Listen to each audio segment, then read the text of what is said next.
Well now, a masculine voice spoke, surprise evident in his voice. This is new, branching out to different experiments. Hmm, you could say. Another voice replied, this time feminine. Got bored with the usual and wanted to try out something new. I'm going to be honest with you. This is definitely more interesting than what you usually come up with. The man commented. A lot less dangerous too. Oh please, there's no such thing as dangerous to us. The woman scoffed. A simple thought, and all of our problems are solved. You know that doesn't exactly fill me with confidence when it comes out of your mouth. The man sighed deeply. At least she's sensible enough to stop whatever multiverse-level catastrophe you cause. Zenny doesn't stop by every Monday. That's, you know what, just ignore me. He groaned. I'll do the chosen soul a favor and watch over him when you're not looking. I don't need your help, she said. I'm not helping you. I'm helping the poor schmuck that got dragged into your mess. The man growled. Oh, and I'm sure this doesn't need to be said, but for the love of whatever you believe in, don't interfere or interact with him. As soon as that was said, a loud snap echoed throughout the room they're in before the man's presence disappeared, leaving the pouting black-haired and crimson-eyed woman on her own. She harumphed, plopping back on a couch as she crossed her arms. Since when did he start sassing back? She muttered to herself before scoffing. Not like it matters, though. She snapped her fingers, and in the next instant, a large holographic screen appeared before her. A smirk bloomed on the woman's face as she stared at the beginning of her new experiment. This should keep me entertained for a few decades. As he soared through the skies of Otherworld with a grin on his face, Son Goku looked down to see the yellow clouds and the large road under him. A goal was set on his mind, and it's to train under King Kai for the inevitable arrival of the Scions. He didn't know how powerful they are, but Raditz said they were 10 times stronger than him or something, which made him excited as well as anxious. He didn't think he'd get the chance to fight people so much more powerful than he ever was. On one hand, he gets a really good fight, one he's been longing for before he fought Raditz. But on the other hand, the risks are admittedly scary. If he loses the battle, everything he ever protected will die. His friends, his family, and Earth as a whole will disappear. Goku fought hard for peace, and he will not let those cruel Scions take it away. He'll become strong, more powerful than he ever was to preserve what he fought for. Goku crossed his arms and frowned in thought. Still, though, the thought that fighters so incredibly powerful exist out there in space made the Scion a little excited. He never knew that life existed on other planets, and if Scions were aliens the whole time, then there gotta be other kinds of aliens, right? Aliens a lot stronger than Scions, or humans perhaps. Master martial artists out there, sharpening their skills and training every day like him. It certainly made him intrigued. How strong are those aliens? What kind of techniques do they have? What form of martial arts do they practice? Are they good or evil? Goku wondered if he'd ever meet them, either training under them or fight them as a test for himself. Maybe after he's done with the Scions, he could ask Chi-Chi for permission to travel around space for a little while. Heck, why not take his friends and family with him? Maybe they could travel space like they once explored Earth? He grinned, gilding down slightly. It sure sounds like a lot of fun, but he thinks it'd be better if Gohan grew a little. He's still very young after all. Goku was sure Gohan would love exploring space with him. It'll be like the good old days. I should stop flying, Goku thought. I don't want to waste too much energy and fall off. Seconds before his feet touched the road, however, a voice stopped him. No, keep flying, it muttered. Not like it matters. Goku froze, looking around him before frowning. What was that? He stretched his ki sense around him, but he felt nothing. Is someone hiding themselves? But there's nothing around him for miles and miles. Was he imagining things? Why, you can hear me? The voice questioned in astonishment. Truly? Please say something if you do. Yeah, I can hear you. Goku blinked. Oh, this is wonderful. It celebrated. Finally, someone to communicate with. Any more of this, and I could have gone mad. So I'm not imagining things. No, you're not. The voice said with a chuckle. I'm here. Well, inside your head to be more precise. Huh, Goku uttered. In my head. How did you get there? I don't dash. Wait, are you King Kai? The Scion from Earth grinned. Does that mean I'm close? No, I'm not King Kai. The voice chuckled again. King Kai is still further ahead. Oh, Goku deflated, then his features sharpened. If you're not King Kai, then who are you? How did you get in my head? I'm not really sure how I got here in all honesty. It answered, I'm just a regular person from Earth. I tried to take a nap once upon a time, then I woke up inside your head, unable to speak. Only see and hear. Goku's eyes narrowed in suspicion. I don't believe you. It does sound far-fetched, doesn't it? The voice said, unsurprised. I don't blame you for not trusting me. If I heard a voice in my head suddenly telling me what to do, I'd immediately make an appointment with a psychologist or an exorcist. The Scion's eyes softened. He doesn't sense any lies from this voice, and there is genuine concern and even fear in its tone. Goku doesn't know how this person got inside his head, nor does he know its or his motives, but he doesn't feel or sound malicious. Goku closed his eyes, trying to sense within himself instead of how he usually goes about it, his eyes widening as he felt another presence inside him. The presence had its own key even, but way lower than his. So he wasn't hallucinating then. There's another person, or soul to be accurate, inside him? Whoa, Goku breathed out, admittedly feeling amazed. This is weird. Weird doesn't come close to describing how I feel. The voice said, if it feels weird to you, imagine how it feels for me. Goku chuckled, feeling at ease as he felt the soul's key. It wasn't evil. In fact, it was pure good like his. While weak, it had a calm and gentle feeling to it, unlike his own fiery spirit. A part of this key felt like it belonged to him, and feeling it for the first time was, well, calming. Goku liked how this key felt. It reminded him of Kami's somewhat. Really strange, the Scion questioned. The strangest, he replied. Goku chuckled again, liking this mysterious individual. Say, do you have a name? I don't know what you're called. Ah, well. The voice felt as if he was taken off guard. I suppose you can call me Ramil. You don't sound so sure, Goku stated with a tilt of his head. What's wrong? I don't remember my name, unfortunately. He answered truthfully. I'm not completely amnesiac, however, as I remember most of my life. What I am, what I used to do, but my name isn't one of them. Huh. Goku nodded. So, Ramil, when did you get here? You'd be surprised, but I know almost everything about you, Ramil answered. From the moment you left planet Vegeta many years ago, I've seen you grow from the beginning. Gathering the Dragon Balls, defeating the Red Ribbon Army, King Piccolo, Piccolo Jr., and all that. Wow, so you've been with me this whole time. Goku was astonished. But if that's the case, then why did you never talk until now? I couldn't, Ramil revealed. I was able to see and hear everything, but no matter how hard I tried, I was never able to speak to you like now. Huh, why do you think it works now? Goku questioned. I'm not sure, but I believe it had to do with you dying. He said, don't take my words for it. However, I'm just as lost as you are. Maybe King Kai might know about this? The Scion tilted his head. Or Kami, but I'm already too far. He probably went back to Earth.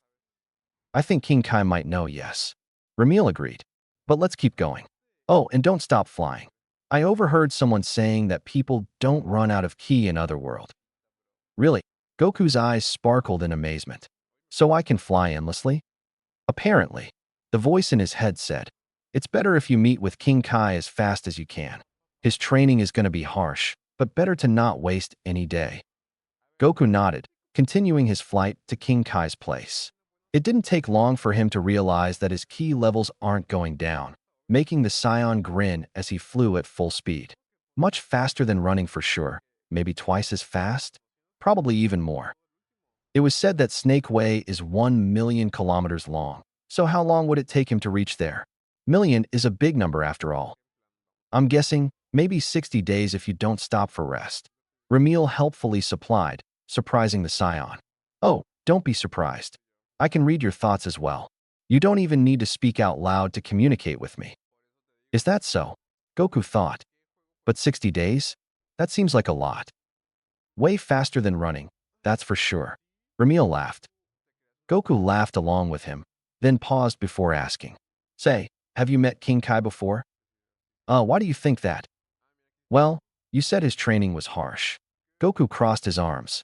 How do you know that? Well, you see, Ramil cleared his throat. I was actually a seer in my past life and used my skills to see your future after giving up on trying to communicate with you. Originally, you were going to run the entire way, which takes almost half a year, but if you listen to my word and fly, you'll meet King Kai a lot earlier. Goku paused, his brows furrowing. He wasn't lying, but that wasn't the whole truth either. He's hiding something, but the Scion won't press as he's been told many times to stay patient and to not be nosy. Ramil has a good soul. Goku could sense that, and he's been kind of truthful this whole time. He probably has his own reason for not telling, and Goku is fine with that. He himself has nothing to hide, but a lot of people have their own secrets. You know I can still read your thoughts, right? Ramil chuckled, making Goku freeze. But I appreciate it. I would have understood if you didn't trust me, so this means a lot. Thank you, Goku, really.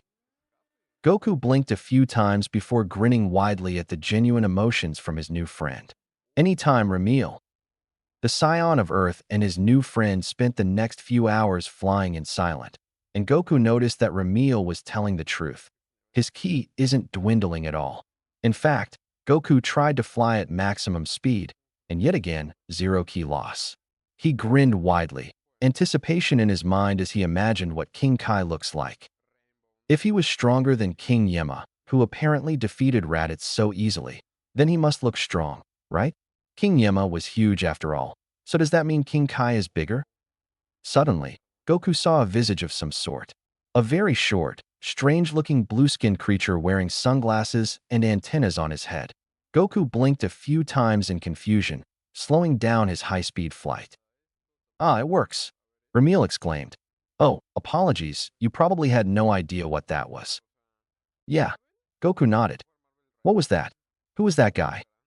Well, since you wondered what King Kai looked like, I thought I could maybe show instead of telling, Ramil said, making Goku pause. I couldn't do it before, but what I did was share a bit of my memory. I'm not sure how much I could have held on to that vision, but it's certainly difficult. Whoa, the Scion was impressed. I didn't expect King Kai to look like that, though. Looks can be deceiving. That's true. Goku smiled. Master Roshi taught me to never judge a person by their looks. Oh, that reminds me. He crossed his arms. If you saw my future, that means you know how the Scions look like, right? Can you do what you did just now? Curious? Ramil noted. All right. It's not something I'm used to, so forgive me if it isn't very clear. Goku nodded. Then another visage appeared in front of him. One was a large, bald man wearing similar armor to what Raditz wore. He had a mustache and a wicked grin on his face. Goku furrowed his brows at this individual, not really liking how realistic his evil grin is. He's seen it on his past foes that wanted nothing but carnage. He shook it off as he gazed at the other visage. This one was much shorter and slimmer, wearing the Scion armor on top of a blue bodysuit. Hair spikes upwards and a cruel smirk on his face. This one is dangerous, even if he was looking at a visage instead of the real thing. He isn't sure if Ramil knows a lot about martial arts, but the way this guy stands speaks volumes of his experience and skill. It honestly made him nervous. Who or what are these Scions? How powerful are they really? Nappa and Vegeta, respectively. Ramil supplied. And your gut feeling is correct. Vegeta is far more dangerous than Nappa. I'd say 4 times stronger than the larger Scion. Darn, Goku felt himself sweating in anxiety. And they're a lot more powerful than Raditz. Much stronger, Ramil warned seriously. Let's put it in numbers. Raditz is 1,500, Nappa is a little over 4,000, and Vegeta is 18,000. That's a lot of numbers. And it'll only go up from there, believe me. His new friend said gravely. It's why you need to reach King Kai's planet as fast as you can. I understand. Goku nodded seriously. We have our work cut for us. We shouldn't waste a single minute. Agreed. Ramil acknowledged. I'll tell you all about their techniques and what you should expect as we make our way. What do you say? The Scion of Earth narrowed his eyes and nodded, expelling his ki to quicken his flight speed. With a tired yawn, a green-eyed woman wearing a blue tracksuit with brown hair styled in a ponytail gazed at the scrolls in front of her. She's been doing this particular job, which basically amounted to staring at these scrolls for hours and hours waiting for anything to happen. She's been at it for 32 hours now, without any rest or breaks as most of her colleagues are busy as well, dealing with their own problems. Unfortunately, their jobs are fun while hers is the complete opposite. Why can't they get an android to watch over this instead? The woman yawned again, glancing at the clock before snorting at the irony of the situation. Checking what time it is in a place literally called the Time Nest seems strange, but she digressed. The woman blinked as a steaming cup was put on the table beside her, and she looked upwards to see the red eyes of her smiling friend. A white frost demon with sky blue gem plating his forehead, his white hoodie and black pants covering the rest of his body. Tired? What does it look like to you, moron? She scowled. Am I bursting with energy? Point taken. He chuckled. Only 3 more hours, Chloe. Chloe groaned, her palm meeting her face as she took the coffee cup in her hand. Easier said than done, hell. I would have taken any kind of time correction mission, but this? Looking at these goddamn scrolls for hours. You know how important this job is, Hale said, heading for a nearby shelf to look at other scrolls.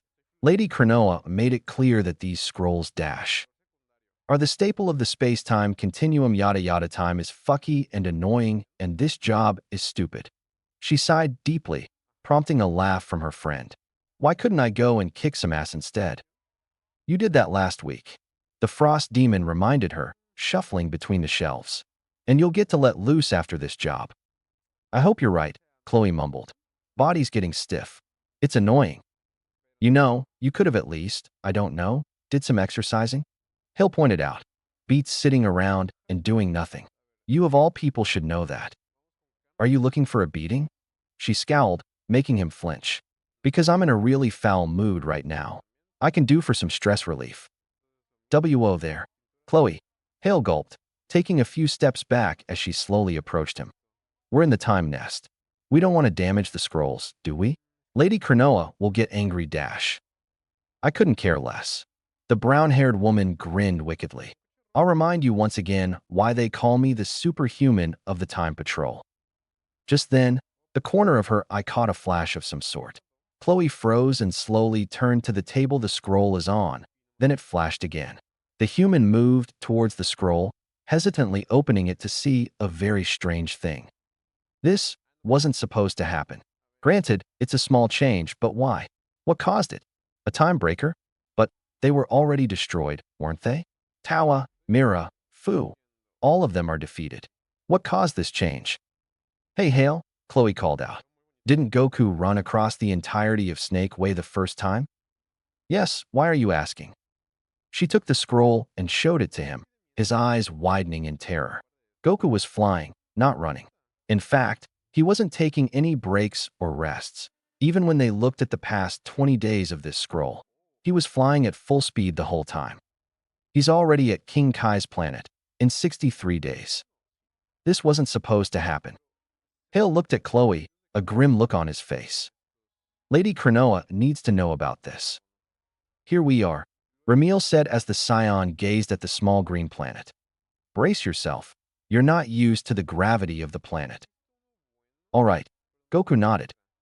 He slowly flew over to the planet, his black eyes spotting a nice-looking red car next to a small house.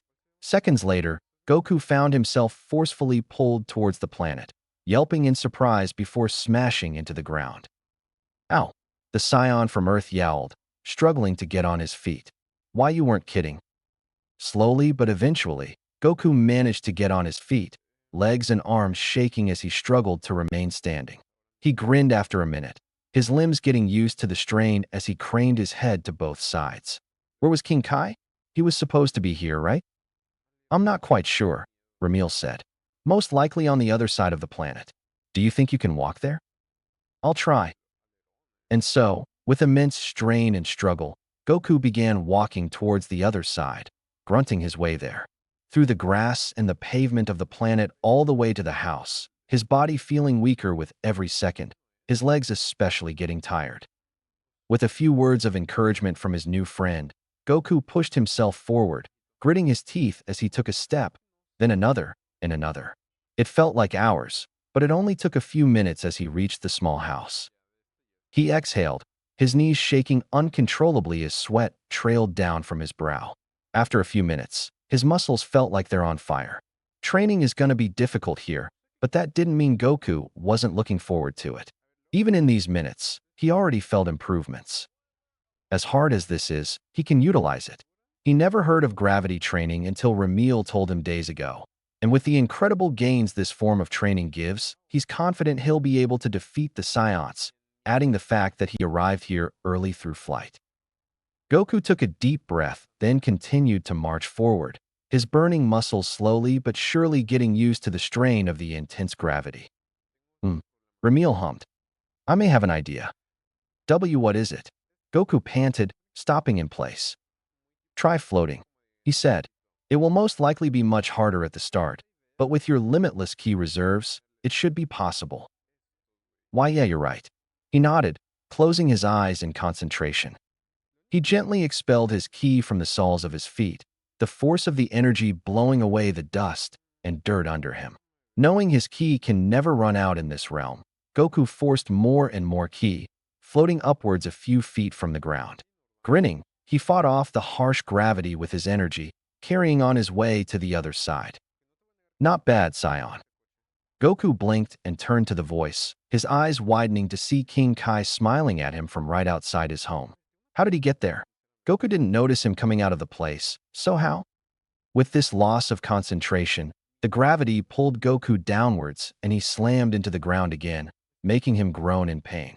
Goku grunted and gritted his teeth, eventually getting back up on his feet with far less struggle than the first time. You're King Kai, right? The Scion questioned in excitement, then slowly lowered his head in a bow. I've come here to train under you. Please take me as your student. Phew, even bowing is hard. Goku thought. It'll get easier with time. Sure, I'll take you under me. King Kai smirked. Only if you make me laugh. A martial artist is as good as his sense of humor after all. Oh, he blinked. Well, Goku remembered the joke Ramil told him to say around a day ago, then smiled nervously. He's heard his fair share of good jokes with Krillin and Yamcha, but the one Ramil told him was of a different kind. Why can't orphans play baseball? King Kai raised a brow. Because they don't know what home is. The North Kai froze, snorting after a few seconds before delving into full-blown laughter. He doubled over the ground, holding his stomach as he laughed hysterically. Goku blinked in surprise, not expecting this turn of events. He had some doubt that King Kai would love a joke like this. Ah, dark humor. Ramil sighed. My favorite. Goku chuckled nervously as he waited for his new mentor to calm down. Eventually, he did, sighing and wiping a tear from his eye. He turned over to Goku, nodding in approval. I'll say, I haven't laughed that hard in years. He said, you pass. All right, Goku celebrated, only verbally however as he still struggled to move. You hear that, Ramil? We did it. Ramil. The Scion from Earth stiffened as the friend in his head sighed deeply, then chuckled nervously. Goku, Ramil said in exasperation.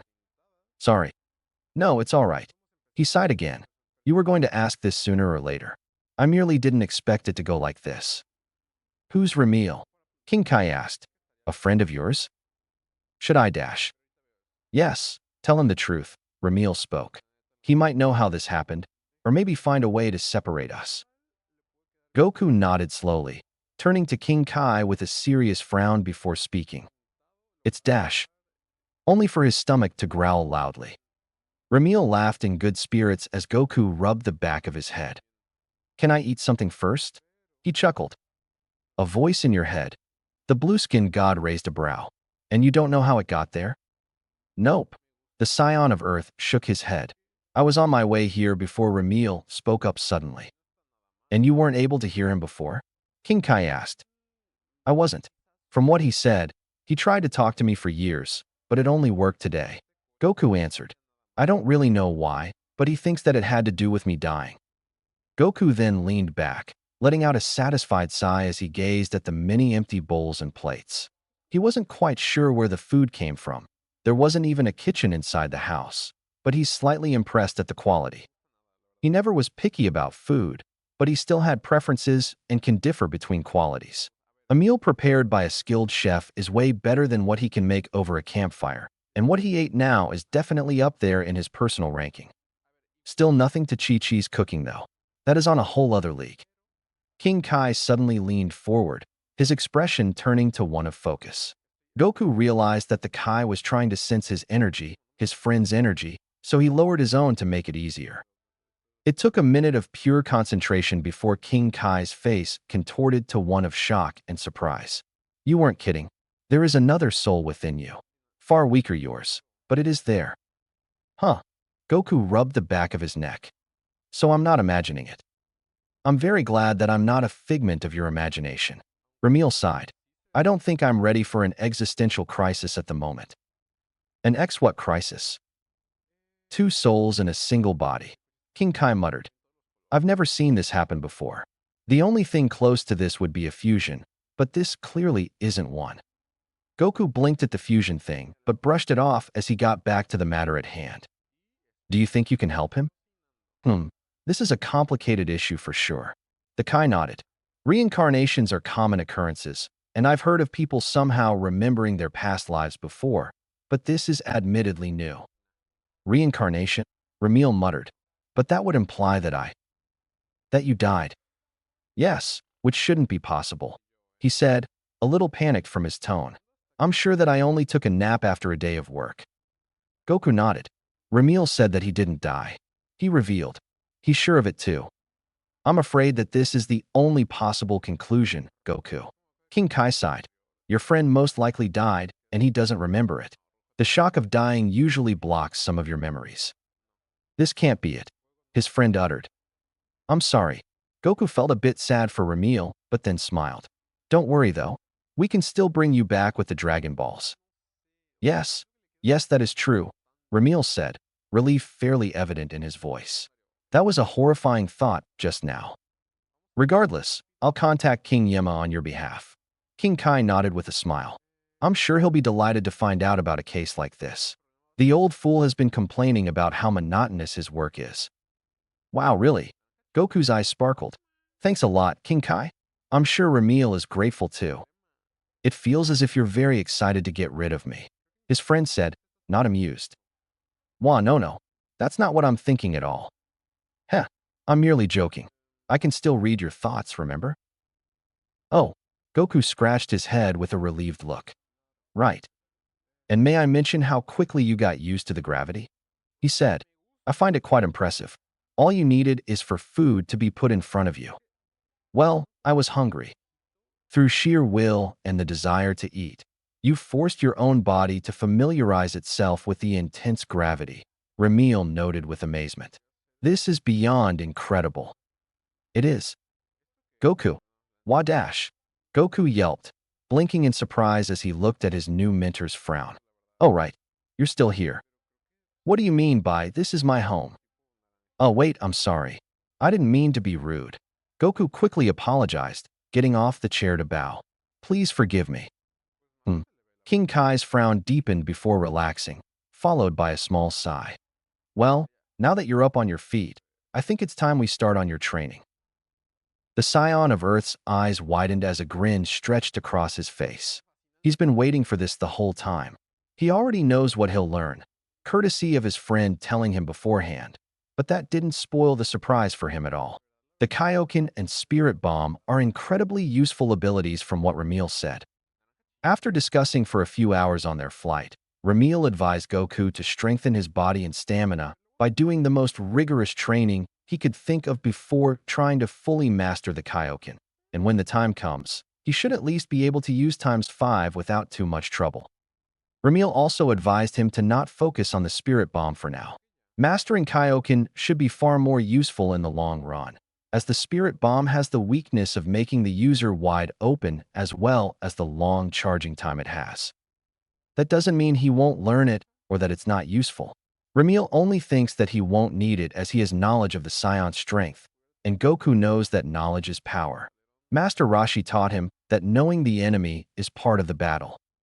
Still, Goku can't wait to learn all he could from King Kai. Ramil made it clear that his techniques are incredibly powerful, and the Scion won't turn off the offer to become stronger. All right, Goku clenched his fists. Let's do this. 498.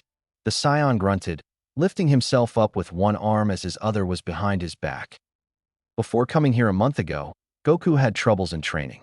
He never truly managed to push his body to its limits after defeating Piccolo. He never even had a chance to train with Krillin and the others. He had a son to raise and a wife to stay with.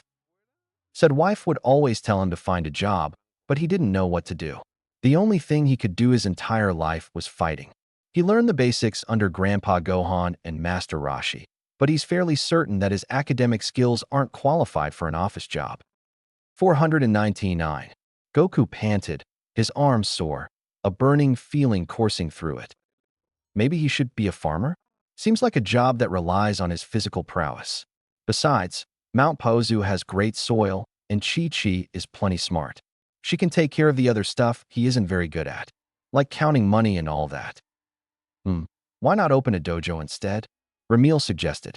Not only you'd gain money by training, but Earth will gain even more defenders. 2 birds with 1 stone. That's genius.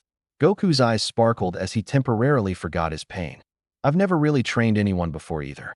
This is kind of exciting. Indeed, seeing your students excel fills you with an indescribable feeling. He remarked, I would know. I used to teach, after all. 500. His breathing getting heavy, Goku wiped the sweat from his brow and took off the 10-ton blocks on his back, his numb limbs shaking as he sat upright, leaning against the tree behind him. Push-ups, set-ups, squats, and all that never was his favorite way of training as they never got his heart pumping. But having gravity working against you, weighted clothing, and regular weights to hold you down made it something else entirely.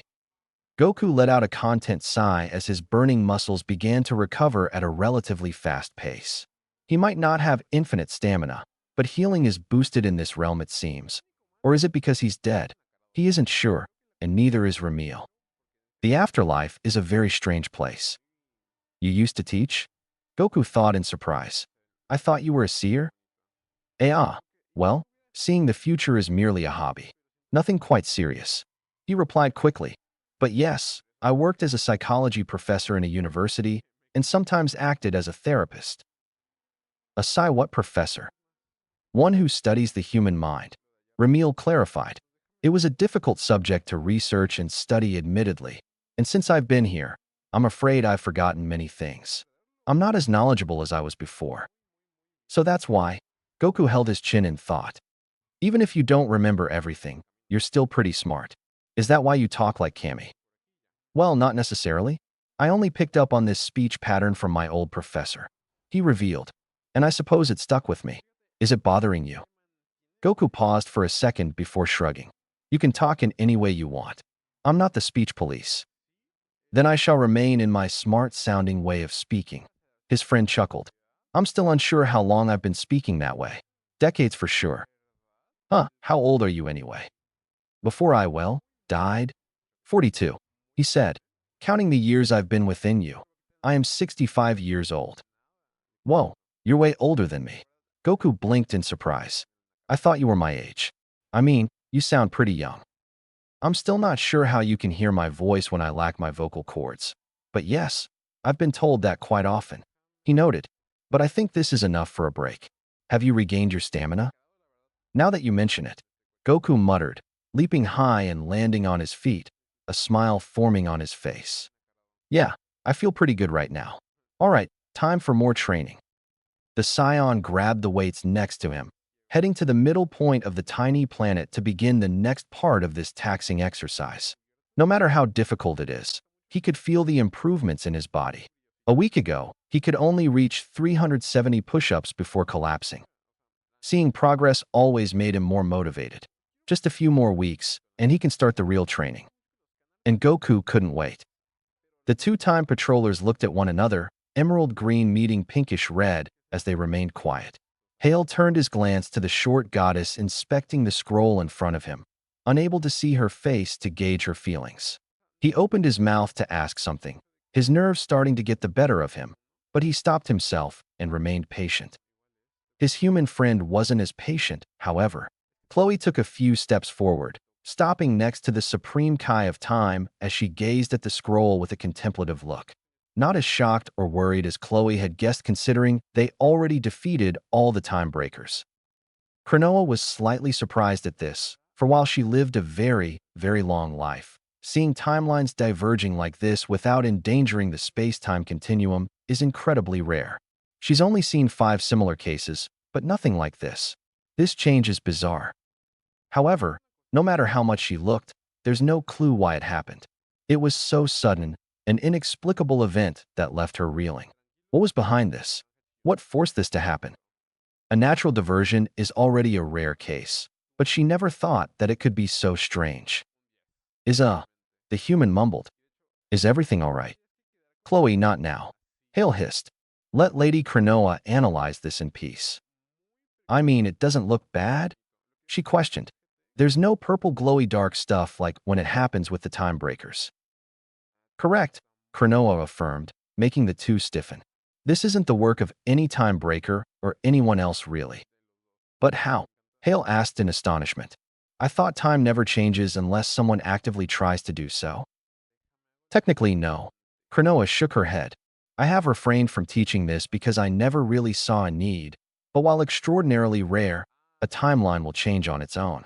We call that phenomenon a natural diversion. A natural diversion, Chloe parroted. A timeline that changes on its own. Is it really possible? If that's the case, then what could have caused this diversion? The frost demon stepped forward, looking at the scroll. How and why would the timeline change so suddenly? I'm admittedly not quite sure yet. The Supreme Kai answered truthfully. Cases like this are incredibly rare. In fact, the last time this happened the Time Patrol wasn't even formed yet. Whoa, really? The human looked in shock. That's like a few million years at least. Considering that time moves differently in this realm, it's not that long. Hale quipped. But still, I can see why you never mentioned something like this. But what caused this change anyway? Chloe glanced at the goddess, hands on her hips. That's what we're trying to figure out, right? Yes, in the past times, all the changes were very significant. Cronoa nodded. Raditz surviving his battle against Piccolo and Goku, changing his ways and redeeming himself. Broly landing on Earth with Goku, then raised as brothers by Gohan. Goku falling off Snake Way and meeting his Scion family in Hell, then reviving them to have them help against Nappa and Vegeta. Wow, okay. Those are huge changes. Chloe chuckled in wonderment. Compared to this at least. I mean, Goku arriving at King Kai's a bit earlier isn't that much of a diversion, right? Not quite. Look here. The goddess rewound time of the scroll, back to the beginning of Snake Way. Focus on what will happen. The two patrollers leaned forward, keeping sharp as they looked for any possible changes. For the most part, everything was normal. Goku starting his flight at a moderate speed to not waste energy, a determined grin on his face. A few minutes later, and nothing changes. Chloe and Hale glanced at each other for a second before refocusing again. Goku flying, but slowing down a bit. No diversions yet, but when Goku started to glide down, that's when it happened. Just before his foot touched the ground, the Scion of Earth froze suddenly. He looked to his left and right, still in midair as he tried to search for something. The two weren't quite sure yet, but they were intrigued all the same. And then Goku spoke. Yeah, I can hear you. Hale frowned in confusion. What was that? Who was he speaking to? He didn't hear anything, and neither did Chloe from the equally confused look on her face. Who was Goku hearing? King Kai, maybe? This marks the start of the diversion. The Supreme Kai of Time noted. So I'm not imagining things. Goku said to himself. He's talking to someone. That much is obvious. Hale said. But who? Who's capable of contacting Goku here? And why? It could be King Kai. His co-worker added. That's the only conclusion I can come up to anyway. Cronoa frowned at that, but gave no verbal response. Hale agreed with this assessment. Maybe King Kai merely anticipated Goku's arrival and decided to give him pointers early on. It's not a far-fetched theory, and fairly believable as well. It's not a huge change like the ones the Supreme Kai listed, but it's still a diversion. Only for Goku to speak again, shutting this whole theory down. If you're not King Kai, then who are you? How did you get in my head? Or it isn't. Chloe grimaced. What's the meaning of this? The Frost Demon was shocked at this turn of events. If it isn't King Kai, then who could contact Goku in Otherworld? According to Goku when he revealed it to King Kai, Krinoa said, closing the scroll, there is another soul within him, belonging to someone named Ramil. 2 souls in a body? I thought only fusions could do that. The human said, I think the souls merge when 2 people fuse, not remain separate. How did this happen? I'm still not sure. The Supreme Kai shook her head, a frown resting on her face. Even looking through the history of this scroll, there's no indication of Goku having 2 souls. This is the first time Ramil was able to contact him. Then what should we do? Hill looked serious. We can stop this from getting any worse. Chloe and I are more than enough to handle this. Why would you do that? Krinoa raised a brow and smiled, holding the scroll in her hand. I told you before, didn't I? Natural diversions aren't dangerous. Interfering with them is just like interfering with a regular timeline. Chloe blinked a few times, scratching the back of her head. So, we just don't do anything? Yup. There's no need. After all, the goddess said, I'll keep the scroll with me. I plan on studying it for a bit to see what caused this. You two can take this day off and have fun. Wait, for real. HNG. The brown-haired girl grunted as her friend smacked her side with his tail, looking at her with a disappointed frown. I mean, thank you, my lady. Sorry for making you worry. It's all right. She giggled sweetly. Oh, and be sure to inform Trunks about this.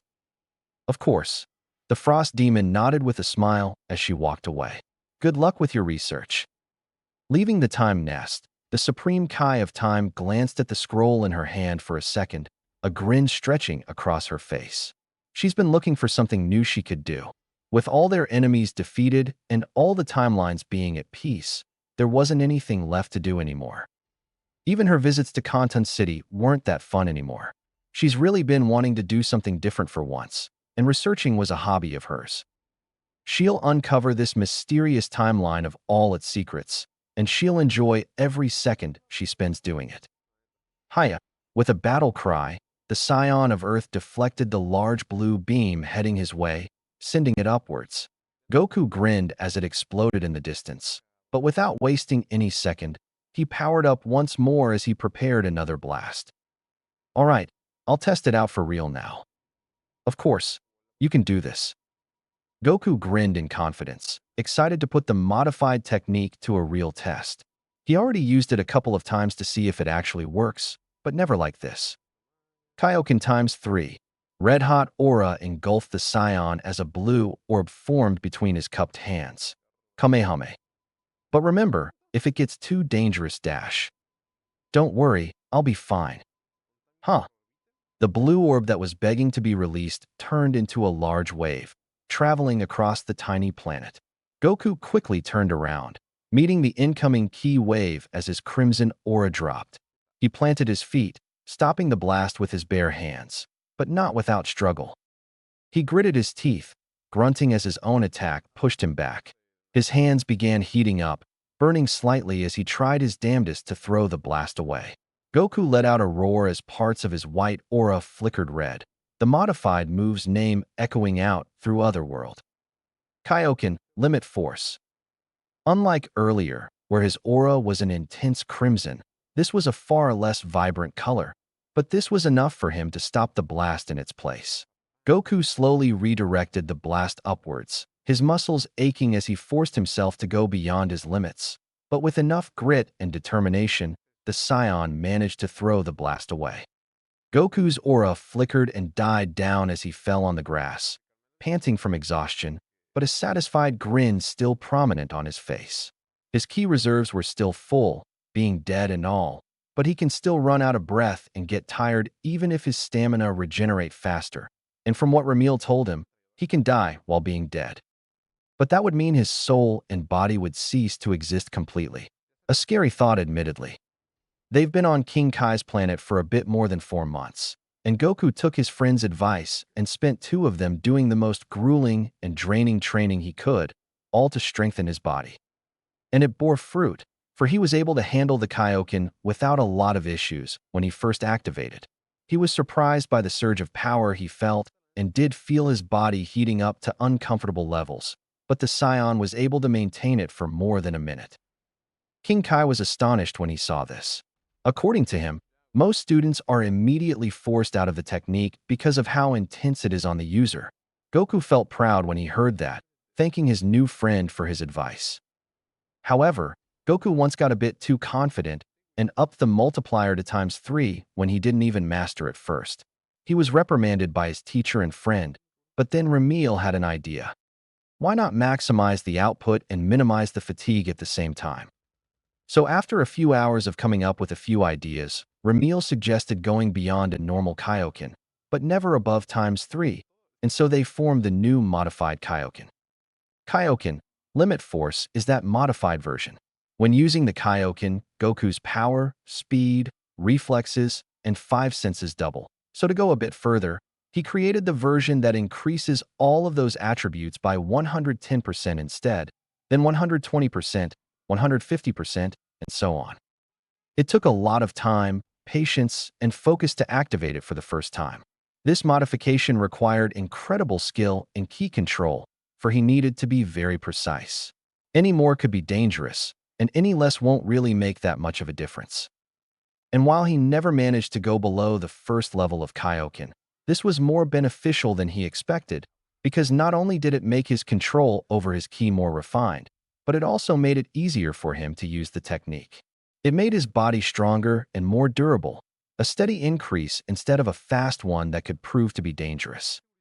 As he is now, Goku can access Kaioken X 3.5 with far fewer issues than before, and according to Ramil, the future he saw showed him only being able to use Kaioken X4 as a last resort. What Goku would consider a last resort now is the Kaioken X5. And they had plenty of time to increase that threshold. You're making amazing progress, the friend in his head praised, and you have not even finished training. The Scions should not prove any trouble for you once you leave Otherworld. Hehe, and you were so cautious before. Goku chuckled. Look at you now, brimming with confidence. Well, excuse me for not anticipating this immense growth you've shown. Ramil scoffed lightheartedly. A bit of guidance in the right direction and you're already as strong as you were when you fought the Scions. Huh. He was curious about this. How can he tell? How do you figure? Have I not mentioned this? Ramil asked, prompting Goku to shake his head. Throughout my time within you, I was able to learn ki sensing. It was one of the few things I was able to do, so I did everything in my power to fully master it, and then find a way to calculate the power of each individual you've met before. Whoa, Goku breathed in amazement. So does that mean you can do the same thing that little device on Raditz can do? More or less, but my calculations are not as accurate as a scouter's, he said. However, I don't explode when I'm faced with an immense power level. The Scion chuckled nervously. Hee. Yeah, please don't explode in my head. Goku. His teacher walked up to him, looking down at him with a smile. I see that your experiment was a success. Goku stood up, giving King Kai a respectful bow before responding. Yup. And to think I'd see my technique be used in such a way. The master shook his head with a sigh. Even I didn't think this was possible. Not only you've mastered the move faster than any of my previous pupils, but you somehow modified it in a way I never imagined. Well, I'm not the one who really came up with it. Goku chuckled bashfully, rubbing the back of his head. Ramil is the one who brought it up. Without him, I'd still be struggling to use the first stage. Yes, Ramil. The North Kai nodded, then smiled. I have a good feeling about you too. You've only met a few months ago, yet the bond you have is strong. I can tell that the both of you will become a formidable duo in the future. But we've talked enough. King Kai lost his smile and looked at his student seriously. Are you done with the Kaioken? Yes, I believe so, his friend informed. We can improve upon it later once you defeat the Scions. I think the level you are at now is more than enough. Yeah, we're good. Goku confirmed, then tilted his head in confusion. Why? Because it's about time I taught you my ultimate technique. King Kai smirked. The Spirit Bomb. I hope you're ready. It won't be as easy to learn as the Kaioken. Goku grinned, bowing once more. I won't let you down. I'll master it in half a month. Ho ho, I like your confidence. King Kai chuckled. But we'll see how far you can reach. I have high expectations for you, Goku. 15 days seem a little too short. Ramil warned him. Are you sure this is wise? Well, I think I can do it. Goku responded with a carefree smile. I mean, I have you here. You're really smart and know a lot of stuff. I would have never gotten so much stronger like this without you. That, his friend paused as if he was in shock, but then replied in a warm tone. That is very kind of you, Goku. Thank you. I only say it as I see it. The Scion thought. But this is going to be a hard challenge, so let's give it our all. Of course. Goku's confidence affected Ramil. I'm with you all the way. Goku's smile turned confident as he prepared himself for the new training. When he asked Ramil how long it took him to learn the spirit bomb, his friend was unsure, but Goku isn't worried. Not one bit. He doesn't know Ramil very well, but if there's one thing he learned, it's that he's smart. Coming up with something like that for the Kaioken speaks of volumes of his intelligence. He knows that the spirit bomb won't be an issue to learn. A few more months, and he could kick the Scions back to where they came from. Goku's grin fell, replaced with a serious frown. Then the real challenge will begin in the form of Frieza. As the sun shone from the window, Bulma slowly opened her eyes, groaning in discomfort as she turned her head away from the bright light. She looked at the clock on the side table, grimacing at the time. 3:20 p.m. Goodbye, normal sleep schedule, she thought, struggling to get up from the bed. It was nice knowing you. Without wasting any more time, Bulma headed straight towards the bathroom, mirthlessly chuckling at her reflection in the mirror. God, I look like a mess. She is a mess, to be more accurate. The past few weeks after Goku died have been painful for her, for all of them. Sure, they have the Dragon Balls whenever something severe like that happens, but seeing your best friend, someone you knew from childhood, die right in front of his son was terrible. Said son would then proceed to get kidnapped by their worst enemy, and none of them were able to rescue Gohan. They can try, but no one was strong enough to fight Piccolo, and risking their lives right now when the Scions are coming was, well, unwise. Not to mention Piccolo can just hide his energy without any issue. Searching for Gohan is a waste of time as much as she hates to admit it. Krillin, Yamchu, Tien, and Chiatsu are all preparing for the Scion's arrival after all.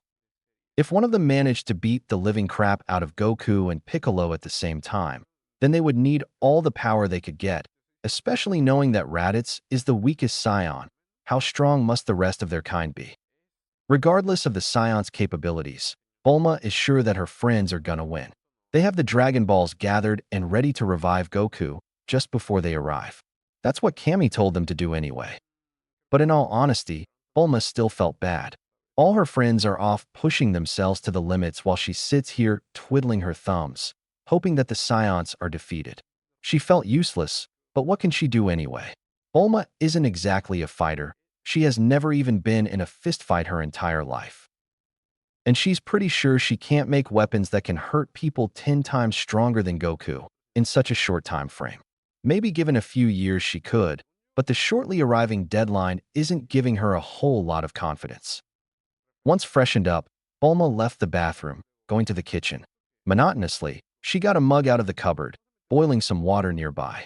She poured the hot water in the mug, making her afternoon coffee. She really hated waking up so late. Bulma debated on whether she should make some food or not, and decided eating something light should be fine. As soon as she extended her hand towards the bread, a familiar voice in her head made her flinch violently, almost spilling her coffee. Hey, Bulma, Goku called out. Can you hear me? Bulma looked around, her eyes wide in shock and surprise. What the hell was that? Is she imagining things, or is that Goku? Yep, that's me. Goku chuckled. How's everything with you? Where are you? How are you doing this? I thought you died. I did. Still have a halo above my head, he remarked, making her pause with a confused frown.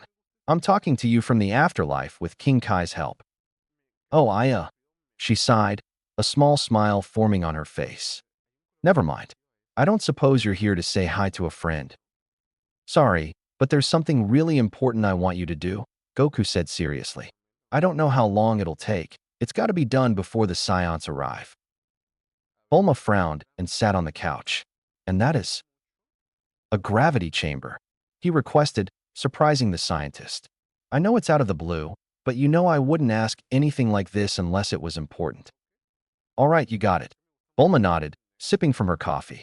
But can I ask why? It's something I discovered on King Kai's planet. Harsher gravity helps a lot with training. He explained, I've already gained more power in weeks than I did in years without it.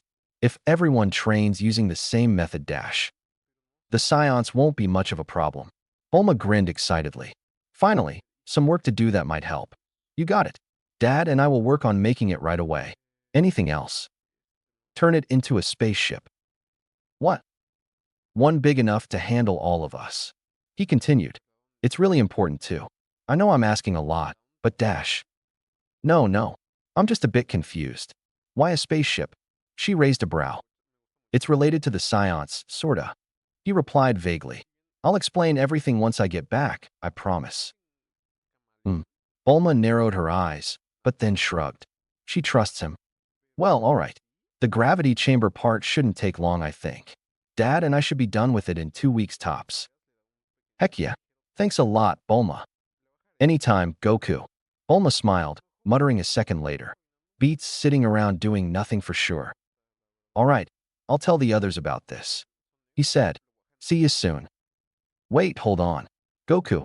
No response. Bulma sighed wearily. Of course, he'd run off like that. He always did. There is still so much she wanted to ask, specifically how the afterlife is like and who this King Kai is, but it appears she is going to have to wait until he's back. At the very least, she has something to do now, something useful.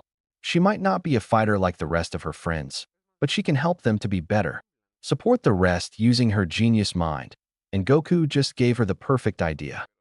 Honey, are you okay? Her mother suddenly called out, peeking in from the doorway.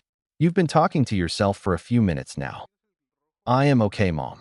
Bulma blushed a bit, never noticing that someone was watching. She must have looked so silly talking out loud like that. Where's Dad? Out in the garden, Panchi replied. You need him for something? Yep, got a new project I need his help with. She smiled. I'm sure he's bored enough to help. It's been quite a while since she's built anything noteworthy. All she had created in the past few years were cars and security robots, and now getting the chance to make something completely new was exciting for the mechanic. Messing with gravity? Spaceships? Whatever it is, she finally has some use for that pod Goku's brother came from, and actual motivation to work on it in the first place. A piece of cake for the Capsule Corp heiress. Few weeks later, with his senses, the Guardian of Earth scanned the planet, his frown deepening as he spotted his other half intensifying his training as the child of Goku fended for himself. Let it be known that Kami has seen the worst this world had to offer, but it always disgusted him to see literal toddlers fight for their lives. For sure, Goku's child has the potential to even surpass his own father's, but he wasn't ready to train. He wasn't ready to see his own father die in front of him, and he isn't ready to fight powerful intergalactic warriors that have most likely caused many a genocide. Kami sighed deeply. He knew that they didn't have much of a choice in the matter. He is not to interfere with the planet or its inhabitants.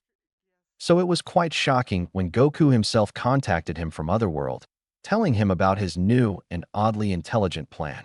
When asked, his pupil simply brushed it off with a vague, I'll explain later. Training grounds that have similar properties to King Kai's planet and even the time chamber. Harsh gravity that'll push whoever's inside to their limits. Risky, but he can't doubt its effectiveness. Kami had the idea of letting the Earthlings enter the time chamber, but he knew they wouldn't last a few weeks without going mad. They lacked the mental fortitude and strength to survive. This gravity room was perfect for them. With adjustable gravity, more than 2 people can enter the room, and no endless white void to drive people insane. An excellent place to prepare for the seance. But then Goku offered another plan which Kami wasn't too keen on. Are you sure this is wise, Goku? Kami questioned, telepathically communicating with him. I understand the need to work together with my other half, but I can't see Piccolo being happy about it. I'm sure, he said. It'll be hard, but I can convince him. He's evil, not dumb. He'll see the bigger picture. I'm sure of it. And what about Gohan? The Guardian of Earth asked. What will happen to him? What will you have him do? I, well, to be honest, I don't want Gohan to be involved in this. The Scion side. I've always thought about training him, sure, but he's still too small. If I can convince Piccolo to train with the others, then maybe he'll leave Gohan alone. I see. Kami frowned. However, you must keep in mind that Piccolo did not merely kidnap Gohan to train. He must have some other nefarious plan regarding your son. He will not be easy to convince. I know, but I can do it, Goku said confidently. If he's anything like Demon King Piccolo, then I've got this in the bag. I know what he wants to hear. I hope that you do, Goku, Kami muttered with a weary sigh. I trust you. Very well, I'll inform the others about this, and warn them about Piccolo. Thanks, Kami. I appreciate it. Goku cheered, happy to have convinced his former master. I'll talk to him now. See you soon. With that, Kami was left on his own, an uneasy frown on his wrinkled face. He's not sure about this plan. Piccolo was outright their enemy. He's not someone to be trusted. He never should be, seeing he was the son of the evil that once made up half of the previous guardian, while Kami is the remaining goodness. But even he's not stubborn enough to ignore the incoming threat. Compared to the Scions, Piccolo might as well be an annoying mosquito. They need all the help they can get to defend this planet. He's heard that Goku's training was going very well from King Kai, even going as far as mastering the Kaioken. Kami has never been more proud of his former student than he is now. He hopes that this would be enough, or there would be nothing stopping the Scions from wreaking havoc across the galaxy. His eyes scanned the wasteland, spotting the young child defending himself from a couple of dinosaurs. It's been a while since he kidnapped the brat, and if he was being honest, Piccolo never expected such terrifying growth from him. In fact, he half expected the kid to just die there, especially after his constant wailing and sobbing for the first week.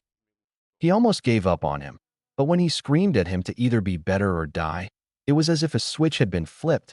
The kid suddenly changed. He wiped his tears, took a deep breath, and his eyes burned with a determination Piccolo has only seen in his arch-nemesis' eyes. It was incredible. Gohan was his name if he recalled it correctly. He first started by gathering random vegetables and fruits, then began hunting rabbits, then wolves, bears, saber-tooth, and so many more. It was incredible to see. His survival instincts and latent determination were amazing. Seeing him not even shake as 3 dinosaurs chased him was proof that this brat had the immense potential needed to become one of the greatest warriors in the universe, even surpassing his own father. Gohan lured the dinosaurs into a small patch of woods as he jumped from tree to tree, hiding as his prey smashed into the trees, roaring and growling as they looked for him. The brat narrowed his eyes and dashed forward, leaping high as he surprised one of the dinosaurs, driving his sword into its head. He faintly flinched as blood splattered on his face, eyes hardening as he killed the first of his prey.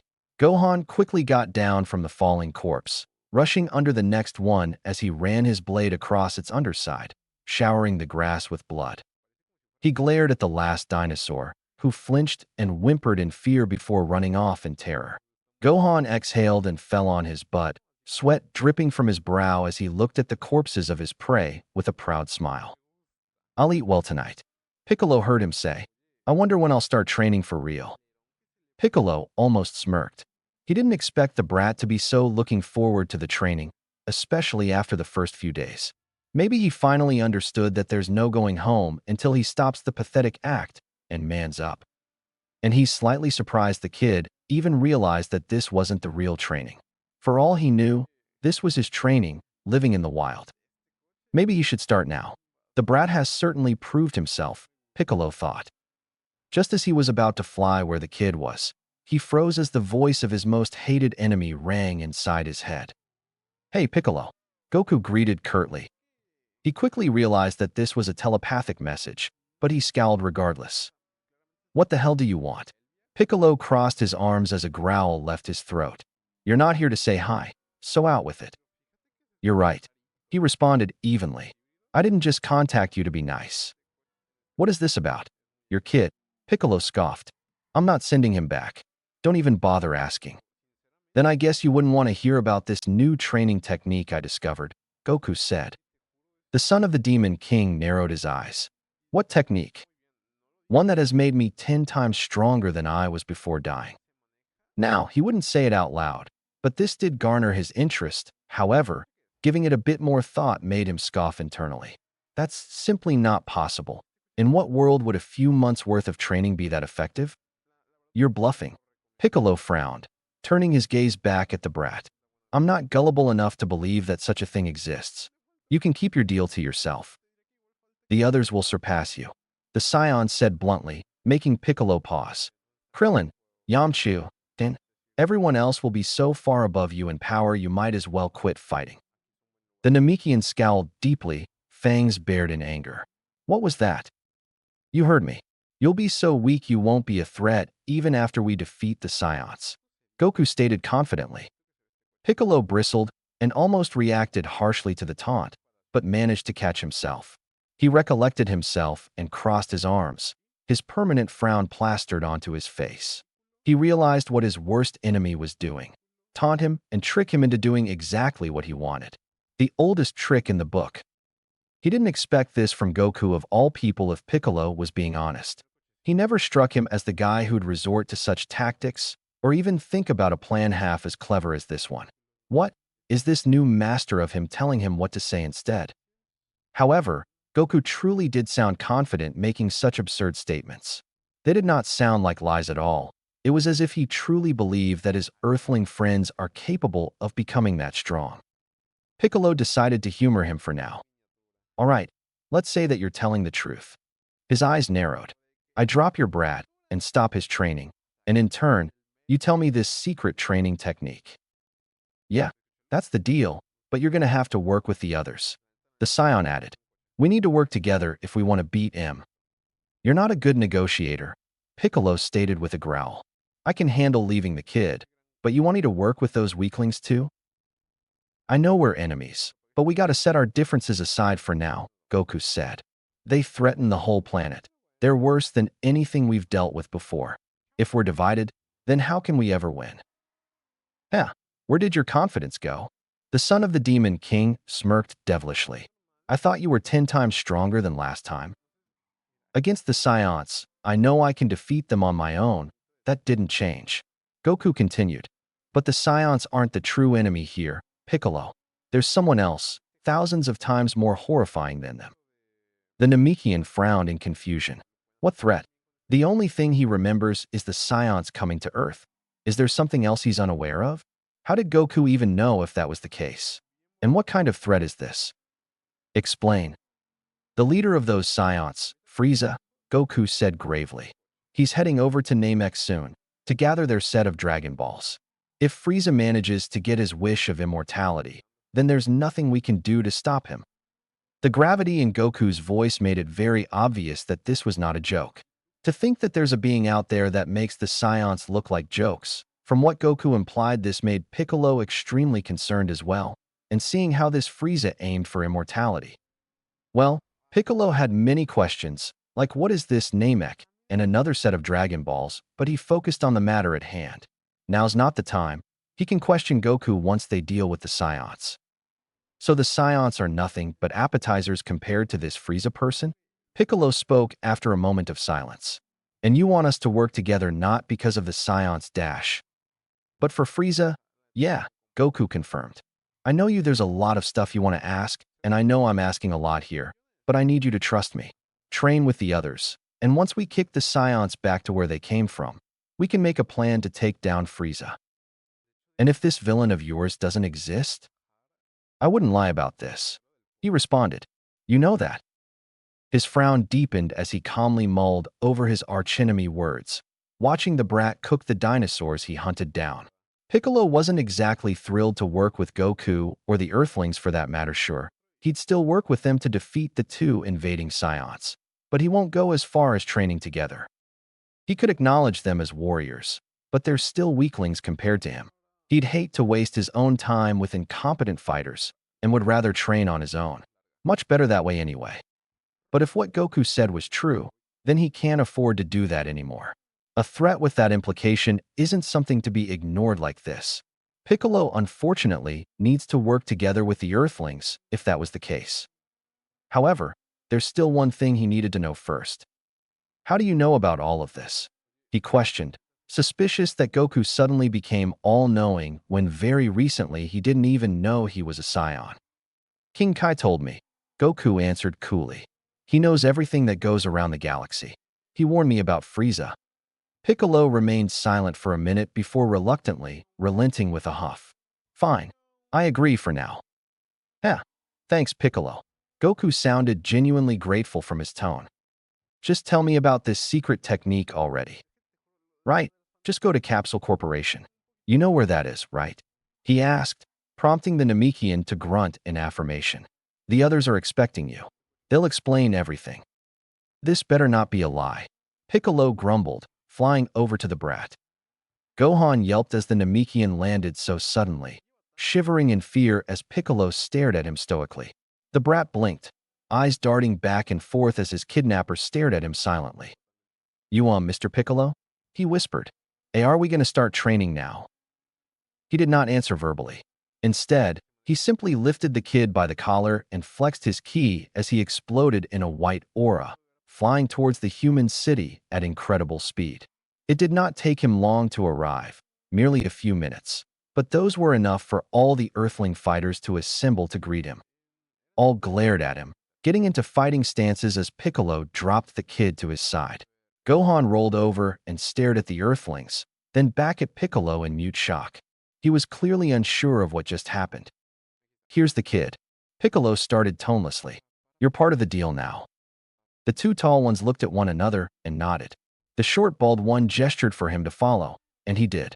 Gohan was still in shock, but when the blue-haired woman rushed in to hug him, he let out a choked sob before crying in her chest.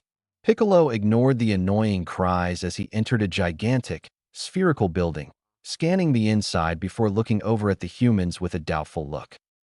And what's this supposed to be? A gravity chamber. The one with 3 eyes answered evenly. We can increase the gravity here up to 100 times that of Earth's. Piccolo's eyes widened. What? That's what Goku was hoping for. The scarred one continued. He wants us to go in there and train until our bodies can't move anymore. Now everything began to clear up for Piccolo. What Goku said was definitely not a bluff. If he went through something similar, then he's most definitely got as strong as he said. Environmental training, like in the hot deserts or freezing Arctics, were more effective than regular, though they lose said effectiveness after a while. Gravity training wasn't something he heard of before.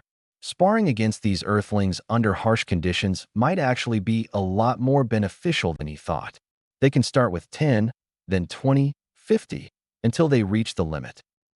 Piccolo couldn't even begin to imagine the gains he and these Earthlings would be getting. Trading this for the brat might be worth it after all. Piccolo smirked and rolled his neck. This should be good. He turned around and threw away his cape and turban, fangs bared menacingly in a smirk. So who's first? A deep sigh left the scion as he retracted his hand from King Kai's back, smiling in relief a second later. All right, everything was going smoothly so far. Bulma made that gravity machine. He told the others about it once it was done and convinced Piccolo to work with everyone else. Goku would be lying if he said he was 100% that this was going to work. The gravity machine part was easy, seeing how Bulma is his friend, but convincing his enemy to work together was hard. However, he had Ramil telling him what to say and not to say. He'd have a harder time if he wasn't here. Heck, this plan wouldn't have existed without him in the first place. It was another day of training, more specifically, his first time actually forming the spirit bomb.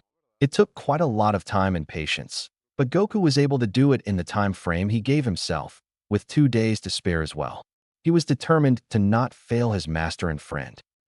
Of course, throughout his time trying to master the move, Goku and Ramil were coming up with ideas to once again modify this technique. They've come up with a few ideas, some looking plausible, while others need a bit of tweaking before they can try it out. 1. Reshaping the spirit bomb into something different like a wave or beam instead of a sphere. Why? Well, versatility is nice to have. 2. Mixing the positive energy of the spirit bomb with another technique like the Kamehameha, though this has not quite a drawback. Adding his own ki to the spirit bomb would taint the pure positivity of the attack, making it less effective against any evil individual, However, it'll increase its overall power. The good thing about it, though, is that he can use it against opponents who are pure of heart like him. After all, the spirit bomb will bounce back whenever it hits a target with no evil in them. The third one is the most dangerous, but probably the strongest as well. Instead of throwing the spirit bomb, why not absorb its power for a temporary increase in strength instead? The reason for this is simple. If there was not enough energy to form a spirit bomb strong enough to defeat his opponent, then throwing it only for it to be deflected would be a waste. Instead, absorb it, then stack the Kaioken on top of it. There's the very obvious issue that doing that would rip his body to shreds, but that's why he and Ramil consider it a last resort. Even absorbing the tiniest amounts of energy was dangerous. Only use it when they absolutely have to. After around an hour or two of brainstorming, their thought train left the technique station into the gravity one. Goku asked King Kai if there's a way to make the gravity harsher. After all, he can use both techniques with relative ease now. So why not focus on his body? However, as soon as he mentioned it, Ramil wasn't very happy. Not at Goku, but at himself for forgetting something vital. "I'm an idiot," he hissed. "Why did I not think about this earlier?" When Goku asked him what's wrong, Ramil told him that he completely forgot about his friends. Why not tell Bulma to build a gravity machine for his friends to train in? He has the advantage with this kind of training, but why not share said advantage with his friends? They have everything they need to make it work. He may be enough to defeat the two Scions on his own if they went by the plan, but why not be extra sure and have everyone become strong, if not as strong as he is? In fact, his friends have it a tiny bit better than him. He might have practically infinite ki and stamina where he is, but Krillin, Tien, Yamcha, and everyone else have adjustable gravity. He'll be stuck at 10x while everyone else goes beyond that. Goku welcomes this, of course. Seeing other fighters, his friends even, surpass him makes him motivated to work harder. But his friend kept kicking himself over it, calling himself a moron or a fool. Goku had to convince him that he wasn't to blame. None of that, though. Now, they've got everything ready. All they have to do is wait, get stronger, and break their limits. He's really looking forward to the battle ahead. It's been a week since he's been dropped off at Capsule Corps, where he was immediately sent to Mount Pazu where he and his parents lived. His mother bawled her eyes out when she saw him, tears streaming freely down her face as she hugged him tightly. Of course, he returned that hug, crying almost as hard as she was. Gohan was utterly terrified when he was kidnapped by Piccolo. Being told that his father died and that he was so far away from home was scary for the 4-year-old. He hated living in the wild, having to fend for himself. So all he did was sit there and sob until he fell asleep or got hungry, to which he then would gather some fruits or wild veggies from the nearby woods. With how much he studied, Gohan knew which were edible and which were poisonous.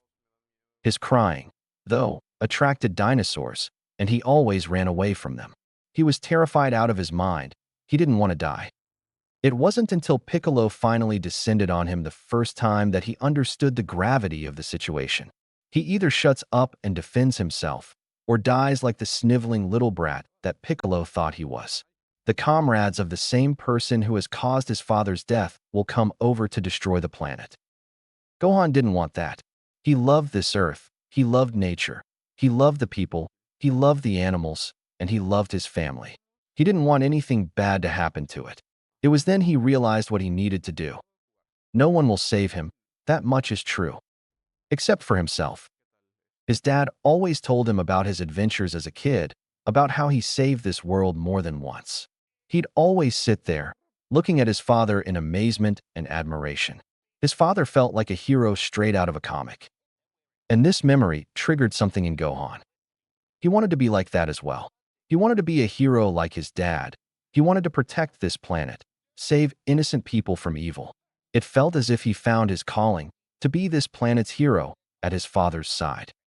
He didn't want to abandon his dream of being a scholar, though. He still very much loved the sound of that. He likes learning new things. He'd love to even write his own book one day. Making his mother proud is as equally important as making his father proud. But those thoughts would remain in his mind, and Gohan wasn't able to focus on his studies anymore. His mind would often wander back to Piccolo and his dad's friends, how hard they must be training and how much stronger they're becoming. And he wanted to join. He wanted to become stronger. Even if it's painful, even if it makes him want to quit, he still wants to go and help. He vaguely recalled something about Piccolo muttering about him having immense potential, and if that's really the case, then he can help. He wants to help. Gohan's black eyes flickered to the door, then to the open window of his room. He put the pen down and got off his chair, taking the GI and sword Piccolo gave him from under the bed. A knock on the door made him yelp, scrambling back to the chair as his mother entered the room, looking at him with a smile. "How's the studying going, Gohan?" she asked. "I'm good." He nodded quickly. "That's great." Her smile widened as she looked over the room. She walked up to the window and was about to close it. "Isn't it cold for you?" "Here, let me lock the window dash." "No, no." Gohan stopped her, a bit too frantically. "I mean, is it? I think it's pretty hot in here. See, can you leave the window open?" Chi-Chi blinked. "Oh, okay if you say so." She walked over to the door, giving him one last glance. "Do you need anything, sweetie?" "No thanks," he responded with a shake of his head. "Thanks, Mommy." She smiled softly and closed the door, prompting the young boy to sigh in relief. That was too close. He went over to his GI and sword once more, taking them before leaping through the window, running towards the city. He needed to help them. He wanted to help them. His mother would probably be really mad about this, but he can't even study. All his thoughts were replaced with the need to assist everyone. Gohan slowed his pace as he frowned. But how is he going to go there? They don't have a car, and even then, he doesn't even have a license. He's for Kami's sake. He racked his brain for an answer, but only one idea surfaced. He wasn't sure if it'll work, but what else can he do? Gohan took a deep breath, then shouted at the top of his lungs. "Nimbus!" His voice echoed through the mountains as he waited for a minute. He was about to lose hope, but thankfully, he saw the flying yellow clouds speeding through the forest to him, and he grinned widely. It worked. He pumped his fist, looking at the flying Nimbus in awe. He took a deep breath and climbed over the cloud, adjusting his seating position. He was about to tell it where he wanted to go, but it sped up without warning, almost causing the young boy to fall off. He shielded his eyes from the wind, in awe as he saw how high he was. This alone was worth making his mom mad for. He didn't know how fast he was flying, nor did he know how his father was able to easily keep his eyes open the entire time. Gohan did go on a ride with the Nimbus before, but Goku made sure it didn't fly too fast for him. He didn't even know it flies that quickly. Around 15 minutes later, Gohan spotted the Capsule Corp building from afar. The Nimbus cloud slowly lowered to the ground, and once close to the ground, Gohan leaped off the cloud, giving it a pat and an innocent smile before flinching as a voice called up from behind him. "G Gohan." Gohan quickly twirled, seeing a tired and sweaty Krillin with a towel over his bald head looking at him in shock. "What are you doing here?" he asked. "Is everything okay with you?" "Why, yes, everything is okay." Gohan nodded, looking down as he gathered his courage. "Then what are you doing in Capsule Corp Dash?" It was then when the others noticed Gohan. Ten, Kairatsu, Yamcha, and even Piccolo approached, though the latter kept his distance as he leaned against the outer wall of the main building, looking at the boy intently. "Gohan." Yamcha blinked, then smiled warmly, patting his head. "What's up, kiddo? Your mom sent you here, or did you come to say hi by yourself?" "I came by myself," he answered, and everyone patiently waited for him to finish. "I have a request." "A request?" Tien raised a brow. "Sure, what is it that you want?" "We'll do anything to help," Kairatsu added cheerfully. With a deep breath, Gohan bowed deeply. "Please let me train with you." Of course, none of them expected such a thing. Krillin and Yamcha being left with their jaws dropped as Tien and Kairatsu looked at Gohan dumbfounded. Just then, Gohan was crying in his mother's chest saying how scared he was, and how many horrible things he went through. None expected the same child to come back, requesting to train with hardened fighters for a death or life battle. The kid was 4. Either he doesn't understand the stakes, or he's simply incredibly brave. Unlike the rest, however, Piccolo merely smirked. "I know I'm not a good fighter like all of you, but I want to be better," he continued. I want to protect my home too. I don't want to let anyone hurt the people I love. I don't want to see people die. Gohan, I know how you feel. Krillin sighed, patting his head. But you're still a kid. The battlefield isn't a pretty place. We wouldn't want you to put yourself in harm's way. We wouldn't be able to look at Goku if you got hurt because of us. And I want to make him proud. Gohan insisted, heart pounding in fear of them refusing.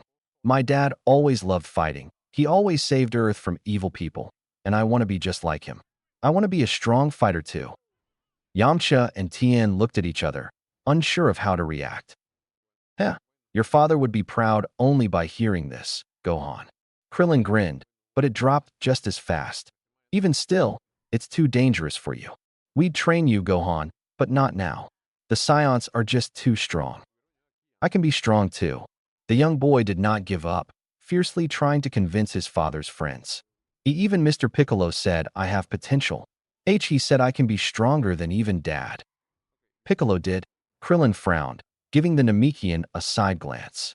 Still, we can't let you. You're still a dash. Let him join in. All froze as Piccolo finally spoke. What? Are you out of your mind? Yamcha growled. The kid isn't even 5 yet. He's a damn toddler. And we can barely even train under 5 times the gravity. Do you want to kill the kid? If the kid, Piccolo looked at the young boy. If Gohan wants to do this, then who are you to stop him? The glare sent his way left Yamcha grimacing, sweat trailing down his cheeks. Look, it's simple. This can be a test. He continued, stepping forward. 1 week. If Gohan can push through it, then he proves himself to be worthy. If he shows any sign of weakness, we kick him out. But Krillin looked away, still unconvinced. Oh, really? Gohan's eyes sparkled with hope. If none of these weaklings are willing to help out, then I might as well do Goku's job for him. Piccolo smirked widely. Come with me, brat. I'll make a warrior out of you. Gohan couldn't believe his ears, but he quickly followed after the tall Namekian, excitement and anticipation bubbling in him. He did it. He convinced them. Now he can be as strong as his father, be a hero like him. Thank you so much, Mr. Piccolo. Gohan bowed with a smile on his face. I promise I won't let you down. We'll see. Piccolo's smirk dropped as he frowned. Don't go crying to your mother when the training gets intense. I won't. The humans reluctantly relented and followed after the two, unsure if this is really a good idea. But what can they do? If Gohan himself came to them for training, then they really can't do anything about it. He really was Goku's kid. As for Gohan, he knew the training would be harsh, but he knew he could push on. He knew he can make his father and now Piccolo proud. He was motivated to do so, to become one of Earth's protectors. Studying and getting a scholarship can wait.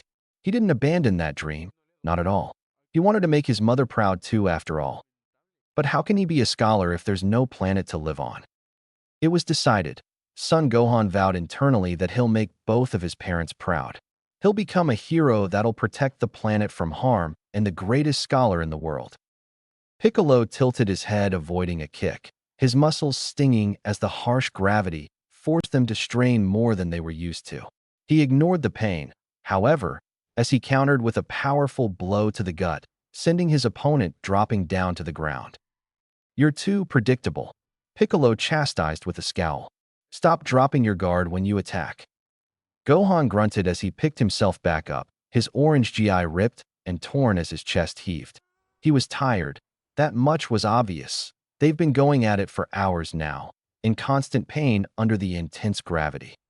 Why, yes. He nodded, getting into his stance. It won't happen again. You make sure it doesn't. Piccolo scoffed. Get ready. With that, the Demon King charged, throwing hooks and jabs at the Saiyan child as he bobbed and weaved, doing an impressive job of dodging his strikes. He was a good learner, very talented fighter. It hasn't been long since they first started, but his growth was incredible. Gohan shattered all his expectations if he was being honest. The kid only kept on improving with every hour of training, and his sheer determination was admirable. The boy never cried, never complained, and never even asked for breaks. In fact, he did the opposite, asking for more training. Even the humans never expected him to be so into it.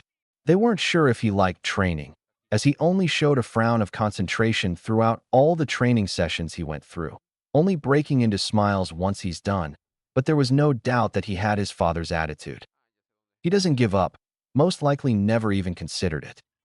There were some issues that he seemed to have a hard time fixing, mostly his technique. It was understandable seeing how young he was, but Gohan struggled quite a bit at attacking while defending, and vice versa. Whenever he's blocking or dodging, he almost never attacks. Piccolo even deliberately gave him clear openings, yet he never took them. Same with attacking. He's always wide open for counterattacks whenever he starts his flurry of blows. Even against weaker opponents, Gohan would still lose with a severe fighting flaw such as that. Though, they have more than enough time to fix that. Over at the other side of the chamber, a spiky-haired man roared as he charged at his three-eyed friend. Wolf Fong Fist. Tien crossed his arms in front of him, barely blocking the attack. He let out a tired breath, then gritted his teeth as he charged at Yamcha. The two humans threw kicks and punches, blocking and dodging blows as some struck true. A gut punch knocked the wind out of Yamcha's breath as he retaliated with a headbutt that left Tien dazed. He took a step back, shaking his daze away. You're a lot stronger than you were before, Yamcha. The former bandit grinned at the praise. Likewise, this gravity training is no joke. The two glanced at the other humans, Krillin and Kairatsu trading blows, training just as hard as them. Kairatsu relied on his psychic abilities, shooting blasts from a distance as he stopped Krillin from getting too close. Krillin deflected a Dodone ray, suddenly freezing in place as his opponent grabbed him with his telekinesis. He struggled to move, the gravity making it far harder to break through. A few key blasts exploded on contact, making him cry out in pain. With a glare, Krillin flared his ki, breaking Kairatsu's focus as he charged. He wasn't able to block or dodge Krillin's fist as it struck him right in the face. A bit of blood seeped from Kairatsu's nose as he shook his head, landing on the ground. It was hard for him especially, seeing how he requires great focus to use his psychic powers. They were under 5 times the gravity of Earth, and while it was unbearable the first day, all of them quickly grew used to it. Piccolo had the easiest time, followed by Tien, Krillin, Yamcha, Gohan, and finally Kairatsu. Tien thought that by the end of the training, they'll be able to train under X-15 with no difficulties at all. Man, your barriers are getting too hard to break. Krillin sighed. Ugh, think about how hard they are to make for me, Kairatsu complained. My body feels like it's about to break down any second now. It's so distracting. Says enough that you're still making them, even after training for so long. Tien quipped. If anything, you're the hardest working one of us. Hee. Thanks, Tien. He smiled. Though, I don't think I come close to Gohan. All of them looked at the young boy, actually keeping up with Piccolo. Sure, the Namekian is holding back, but seeing someone so young actually push him a little was inspiring. If he didn't look like Goku, then seeing this fierce fire in him would have easily proved that he was his father's son. They should have noticed it earlier, this intense resolve he had when he asked for training, but they were afraid that he was merely a kid that doesn't understand how severe the situation was. Piccolo had taken over his training, and while they disliked how unnecessarily harsh he was on the kid, they were more surprised at how Gohan took it all in stride, never faltering even after brutal beatdowns. Hell, they even tried to stop Piccolo from going too far, but Gohan would assure them with a smile that he's okay. The boy was very powerful. They weren't sure even Goku would be able to do this at that age. Good, you're learning. Piccolo smirked as he blocked a punch. Keep it up. I will. Gohan responded with enthusiasm. He really is Goku's kid, Yamcha said.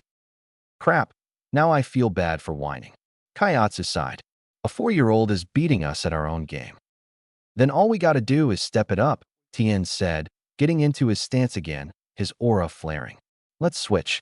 Krillin, you and me. Got it. All right, let's go, Kairatsu. The former bandit roared, charging at his short friend. With that little exchange out of the way, they charged at one another. The gravity chamber was powerful enough to resist their attacks, though they made sure to control their destructive capabilities so they don't go overboard. As they returned to their training, Piccolo flared his ki some more, increasing his power as he dodged a kick. He slammed his student back down with a chop, prompting the young boy to cry out in pain. Gohan quickly flipped backward, evading a stomp as he brought the palms of his hands above his forehead, charging up ki. Piccolo was shocked, but then grinned, a strange sense of pride swelling inside him as recognized the technique. With a roar, Gohan thrust his hands, firing a yellow wave of ki at the Namekian. Masenko, the son of the Demon King, slapped the ki attack away. However, his arm was stung slightly. That had a lot more power than he thought. To think the son of his archenemy would use his own technique. Piccolo wasn't sure how he picked it up. He didn't even teach it to him yet. Did he seriously mimic him and recreate it on the spot, without any help? Piccolo wasn't even mad about it. This boy had so much potential it surpassed his, and even Goku's combined, and to have such a powerful drive to back it up is rare. There was no doubt, with guidance, Gohan could become the most powerful warrior in the galaxy. No, the universe. Strangely, Piccolo didn't seem to be quite bothered. You'd think he'll try to take this title for himself instead, yet seeing Gohan grow so much in such a short time frame was weird. He felt unrecognizable emotions for some reason, but he ignored them. They weren't important. Heh, to think you'd use my own technique before Goku's. Piccolo felt particularly smug about that. Gohan didn't reply, breathing heavily as his frown of focus deepened. His plan didn't work, as you'd expect from Mr. Piccolo. He's very strong. Even a surprise attack didn't catch him off guard. He was admittedly getting tired. His arms and legs were shaking uncontrollably. His breathing was ragged and his vision slightly blurred. He knew the training was going to be intense, but not this intense. He shook his head. Now's not the time to be complaining. His small fists clenched tightly as he got into his stance once more. He must be stronger. He must protect his world from any harm, and he'll prove to Mr. Piccolo that he's worthy. Surprisingly, Piccolo only crossed his arms. That's enough for today. Yeah. Gohan blinked. But I can still go for more. Any more, and you'll collapse. He said, deactivating the gravity. You need rest. Take a break. But dash. No buts. Piccolo narrowed his eyes, making him flinch. It's okay, Gohan, Krillin added with a warm smile. You're doing amazing so far. It's fine to reward yourself with a break or two. Gohan didn't know what to say. He still had more fight in him. He can train for an extra hour or two. He wanted to tell them that, but then Yamcha spoke before he could. Tell you what, take a break, and I'll teach you the Kamehameha. He grinned. It's Goku's favorite technique. Oh, really? His eyes sparkled. He knew what it was, but he didn't know it was his dad's favorite. You're really going to teach it to me? You got down Piccolo's move without any issues. He pointed at the frowning Namekian. I'm sure it'll be a cakewalk for you. Now, this was an offer he couldn't refuse. He's seen his father train outside before, doing cool moves and techniques, but nothing really caught his eye as much as the Kamehameha wave did. He wants to learn it, make Goku proud. Oh, okay. Gohan nodded, bowing in respect. Thank you so much for teaching me, Mr. Piccolo. Whatever. Piccolo crossed his arm with a stoic look on his face. Run along now, runt. And the son of Goku did just that, leaving the gravity chamber. Obvious bruises here and there, but he was more tired than injured really. He thinks he'd be okay after sleeping it off. He's gotten used to pain relatively fast. He was very exhausted, though. He could see why Piccolo told him to take a break. He could barely walk, even under regular gravity. His body felt as light as a feather, yet he was seconds away from falling. His stomach rumbled loudly. Most of all, he was starving. He wiped the sweat off his brow as he walked towards the Capsule Corp building. He's been living along with Bulma throughout his time here, and she's been very kind to him the whole time. He admired her for how smart she was, able to create the gravity chamber with ease. Gohan opened the door to the living room, freezing completely as horror filled his very being. On the couch sat his mother, calmly sipping from her teacup as she smiled at him innocently. The boy shivered, eyes darting around as he saw Bulma near the kitchen sink, as pale as he was. He met his eyes, and he could have sworn he saw her mouth, "I'm sorry," to him. Oh no. Oh, hello, Gohan, she greeted him sweetly. You didn't tell me you were going to visit Bulma. He slowly tried to close the door. He's not hungry or tired anymore. He'd rather continue training.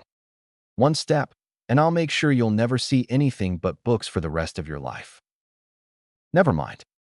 He closed the door behind him as his mother's smile gained a dangerous feel to it. You have a lot of explaining to do, young man.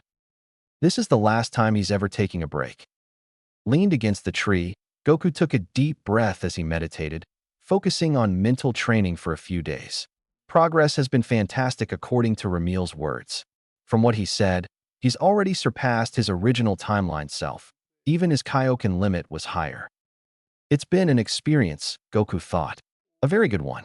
Ramil had a lot of great ideas. He was incredibly knowledgeable and intelligent, suggesting strange, but useful tweaks for his techniques, as well as ki control. When the Scion took the time to sense Ramil's ki for real, he noticed the immense skill he had in controlling it. For sure, his ki was low, very low.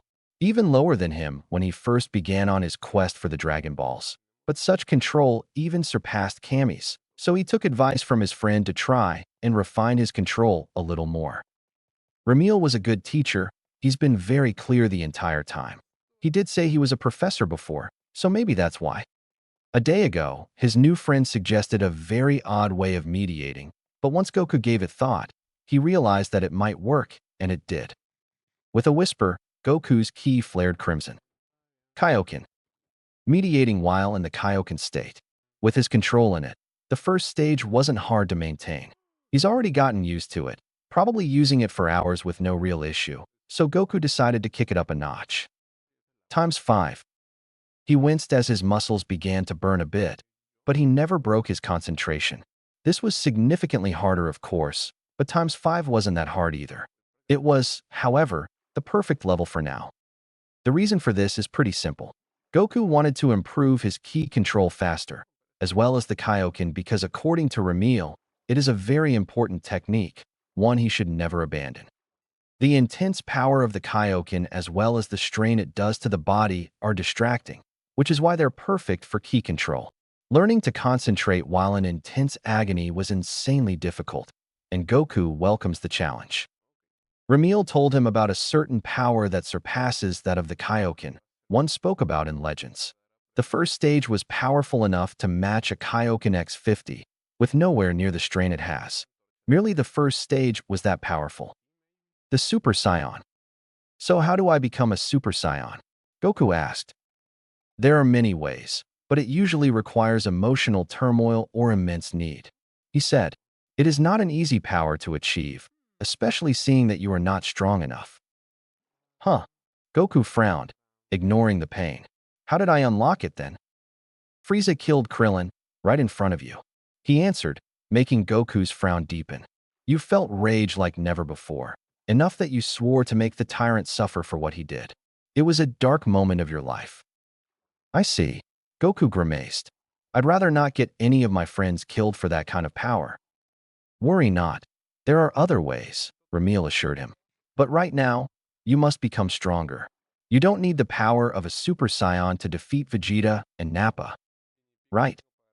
Times 7. His crimson aura flared, color darkening as Goku gritted his teeth in pain. His muscles were being torn apart, but he ignored it. This was his current limit, the strongest level he could maintain. It was something he could contain only for a few seconds before collapsing, forcefully dropping out of the technique. However, with his focus on mediating, he managed to maintain it for longer. His highest record was 20 seconds. 21, 22, 23. His friend counted for him, helping his concentration as Goku focused on maintaining the technique. His arm began to shake after a while, right as Ramil sounded 90 in his head. It was hard, but Goku felt he could do more. So with another deep breath, he spoke his next word. Limit force. The extra boost made his ki explode, making Ramil stop counting in surprise. Goku only managed a few more seconds before deactivating it, his body stinging as he flinched. Ouch, he yelped. That was very unwise. His friend chastised. Times 7 is already a last resort. Adding an extra 0.5 will only force you out of it. It would be disastrous if it happened amidst a battle. I got a few seconds, though. He grinned. A few more times, and I can do it for real. Well, I suppose. Ramil sighed. But please be careful. Treating the technique as if it's a game is not a good idea. It's fine. You told me that the highest level I ever hit was 20, right? Goku noted. Then it's possible to go beyond what I have now. I've never claimed otherwise. Ramil reminded him. I'm only telling you to take it slow. What you have now is more than enough. Your body is not strong enough for higher levels yet. Which is why I believe focusing on key control using this new method is what will benefit you. He continued. Control is as important as power. Without it, you will never use your power to its fullest potential. Goku rubbed his chin. Yeah, I guess you're right. If all goes well, I'll be able to train with the others in the gravity chamber. Indeed. Then you can increase the Kaioken limit. Ramil added. An equally powerful training partner will help you immensely. Goku chuckled. Yeah, that's true. You know, I always wanted to train with Piccolo at some point. Oh, think I could teach the others the Kaioken? Absolutely not. Another voice shrieked, making him flinch. It's not a technique that can be taught willy-nilly. But King Kai, it's not fair for them. Goku complained, getting up on his feet. They needed to keep up with me, and I want them to keep up. No, the Kaioken is only taught to those who are worthy. King Kai glared at him. Don't you dare teach anyone without my permission. Goku clasped his hand together in a begging gesture.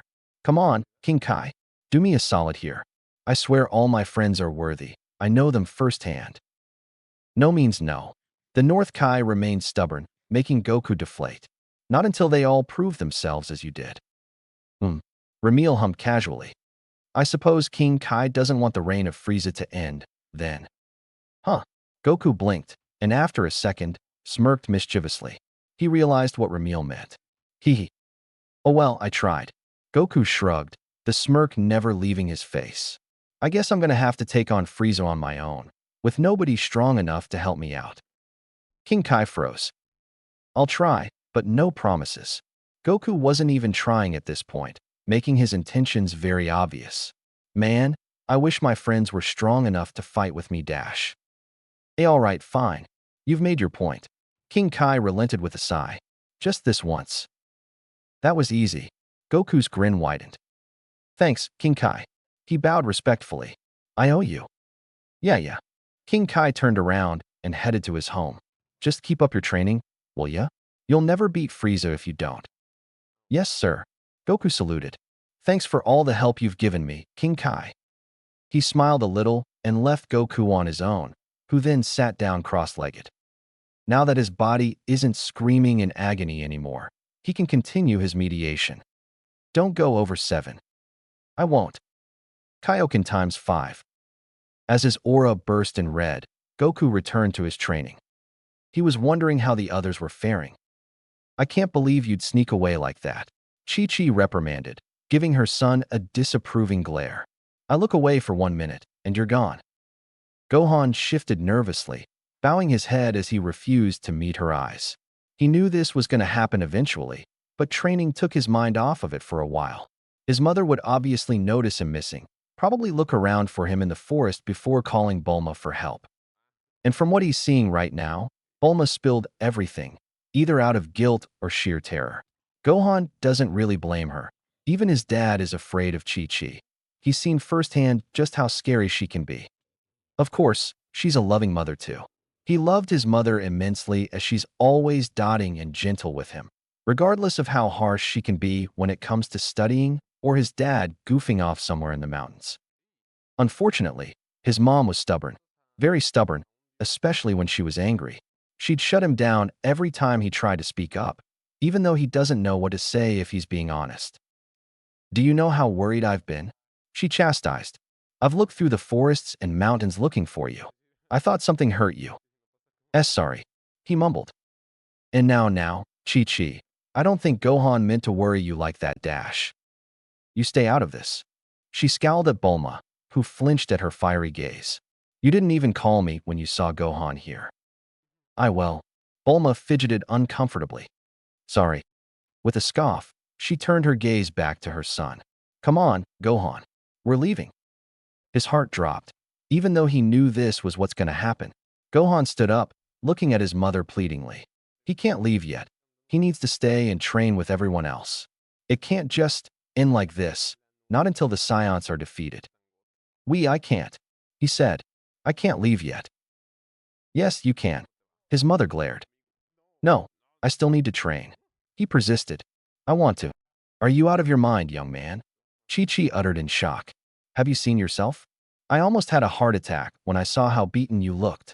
I can't let you be alone with those barbarians anymore. They're not barbarians. Gohan clenched his fist in desperation. They're great people that help me a lot. I wouldn't be anywhere near as strong as I am without them. Gohan, you are four. His mother almost couldn't believe what she was hearing as the argument escalated quickly. What happened to her, boy? You don't need strength. You don't need training. You need nothing of that sort. You should be in the safety of your home dash. No, I need to be strong. I have to. He cut her off. I want to protect Earth. This is not the job for a 4-year-old, Chi-Chi growled. You're a child, a toddler. You don't belong on the battlefield. I am my father's son, he screamed. Chi-Chi flinched, shocked that her gentle, baby boy could even raise his voice like that. Never in his life had he shouted at her like this. And with this small sense of clarity, Chi-Chi finally recognized the look in his black eyes. Resolve and bravery not unlike her husband's. It was the same look Goku had in the face of his adversaries, fearless and steadfast even when the odds are stacked against him. It was a look that told her that her boy won't take no for an answer. Because even if she dragged him against his will, he would rebel and go against her wishes anyway. She realized that she couldn't convince him there, but even then, she had to try. She couldn't see her boy risk himself like that. She trusted Krillin and everyone else to defeat the Scions. Gohan didn't need to go there by himself. What kind of mother would let her young child, who didn't even hit puberty yet, fight against world destroyers? Goku had to die to take down the weakest one of them for Kami's sake. However, Chi-Chi couldn't respond to say any of these things. My dad was the strongest man in the world, Gohan said. He told me all about his adventures, how he saved this planet from a lot of bad guys. I always thought it was cool how he went all around the world, helping people and having fun. He continued, uninterrupted. I want to do that too. I want to do good in the world, just like Dad did. Oh, Gohan. Chi-Chi let a sad frown take over her face. I know that you only want what's best for me. He acknowledged with a nod and a small smile. But I don't want to be stuck in my room when I could be helping everyone. What about your studies? She tried to argue, a sinking feeling in her stomach telling her that it's hopeless. Her son already made up his mind. Gohan paused before fidgeting nervously. I'll come up with something. Just then, the one other person who heard the entire thing, seemingly having the presence of a ghost as she waited awkwardly while she hoped this mother-son argument could end soon, cleared her throat. The two blinked, glancing over the Bulma, who finally got her chance to interject and stop this whole thing. I can take care of that. Huh? When you look at me, what do you see? She smirked at Chi-Chi. And Chi-Chi only blinked in response. I see, Bulma. No, I meant. She sighed. Chi-Chi, I'm the heiress of Capsule Corporation, the biggest company in the world. And realization finally dawned on her as Gohan looked between the two, still confused. You know how many degrees I had to get before my dad even allowed me next to his projects? Bulma grinned. Let's just say I'm saving you the money needed for a teacher. I'll teach little Gohan here everything he needs to know. For real? Gohan gasped. Sure, as long as she lets you train with the others. She winked, a sign telling him that she's on his side. What do you say? Well, this time, it was Chi-Chi who looked nervous and uncomfortable. She literally had no reason to decline. Her son made it clear that this is what he wanted, and Bulma offered her a very good deal. She had no excuse to stop her son from doing what he wanted. And maybe she shouldn't. If this is really what Gohan wanted, then what kind of mother would she be if she shut him down? Fine. Chi-Chi crossed her arms, sharpening her look a second later. But I'm staying here too. I need to see if you're really keeping your word. Deal. Bulma threw her a thumbs up. With that, Gohan cheered, happily hugging his mother's leg as he thanked her profusely. Chi-Chi sighed in exasperation as she crouched, hugging him back with a smile. She had a feeling this would happen from the moment she realized her son was training, but didn't want to accept it. He really is Goku's son. It has been a few weeks since he started his training with the humans. Piccolo wasn't the easiest of individuals, but he had to say, they were growing rapidly. Good. They don't know how powerful the Scions are, only that Goku is very confident that he's able to beat them on his own, and he's not one who brags.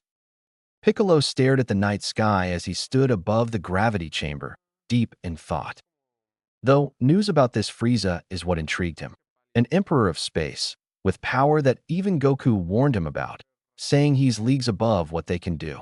Piccolo didn't truly know if his rival was telling the truth or not, but he didn't lie about this mystical training technique. Piccolo felt his power grow exponentially. He felt 5, no, 7 times stronger than what he used to be. Getting so strong in such a short amount of time was astonishing. Not to mention, the humans were catching up to him quickly. He had the advantage of being able to train longer due to his healing factor, but he couldn't ignore their powers either. All of them were much stronger than Raditz when he first arrived, and they have had quite a bit of time to train too.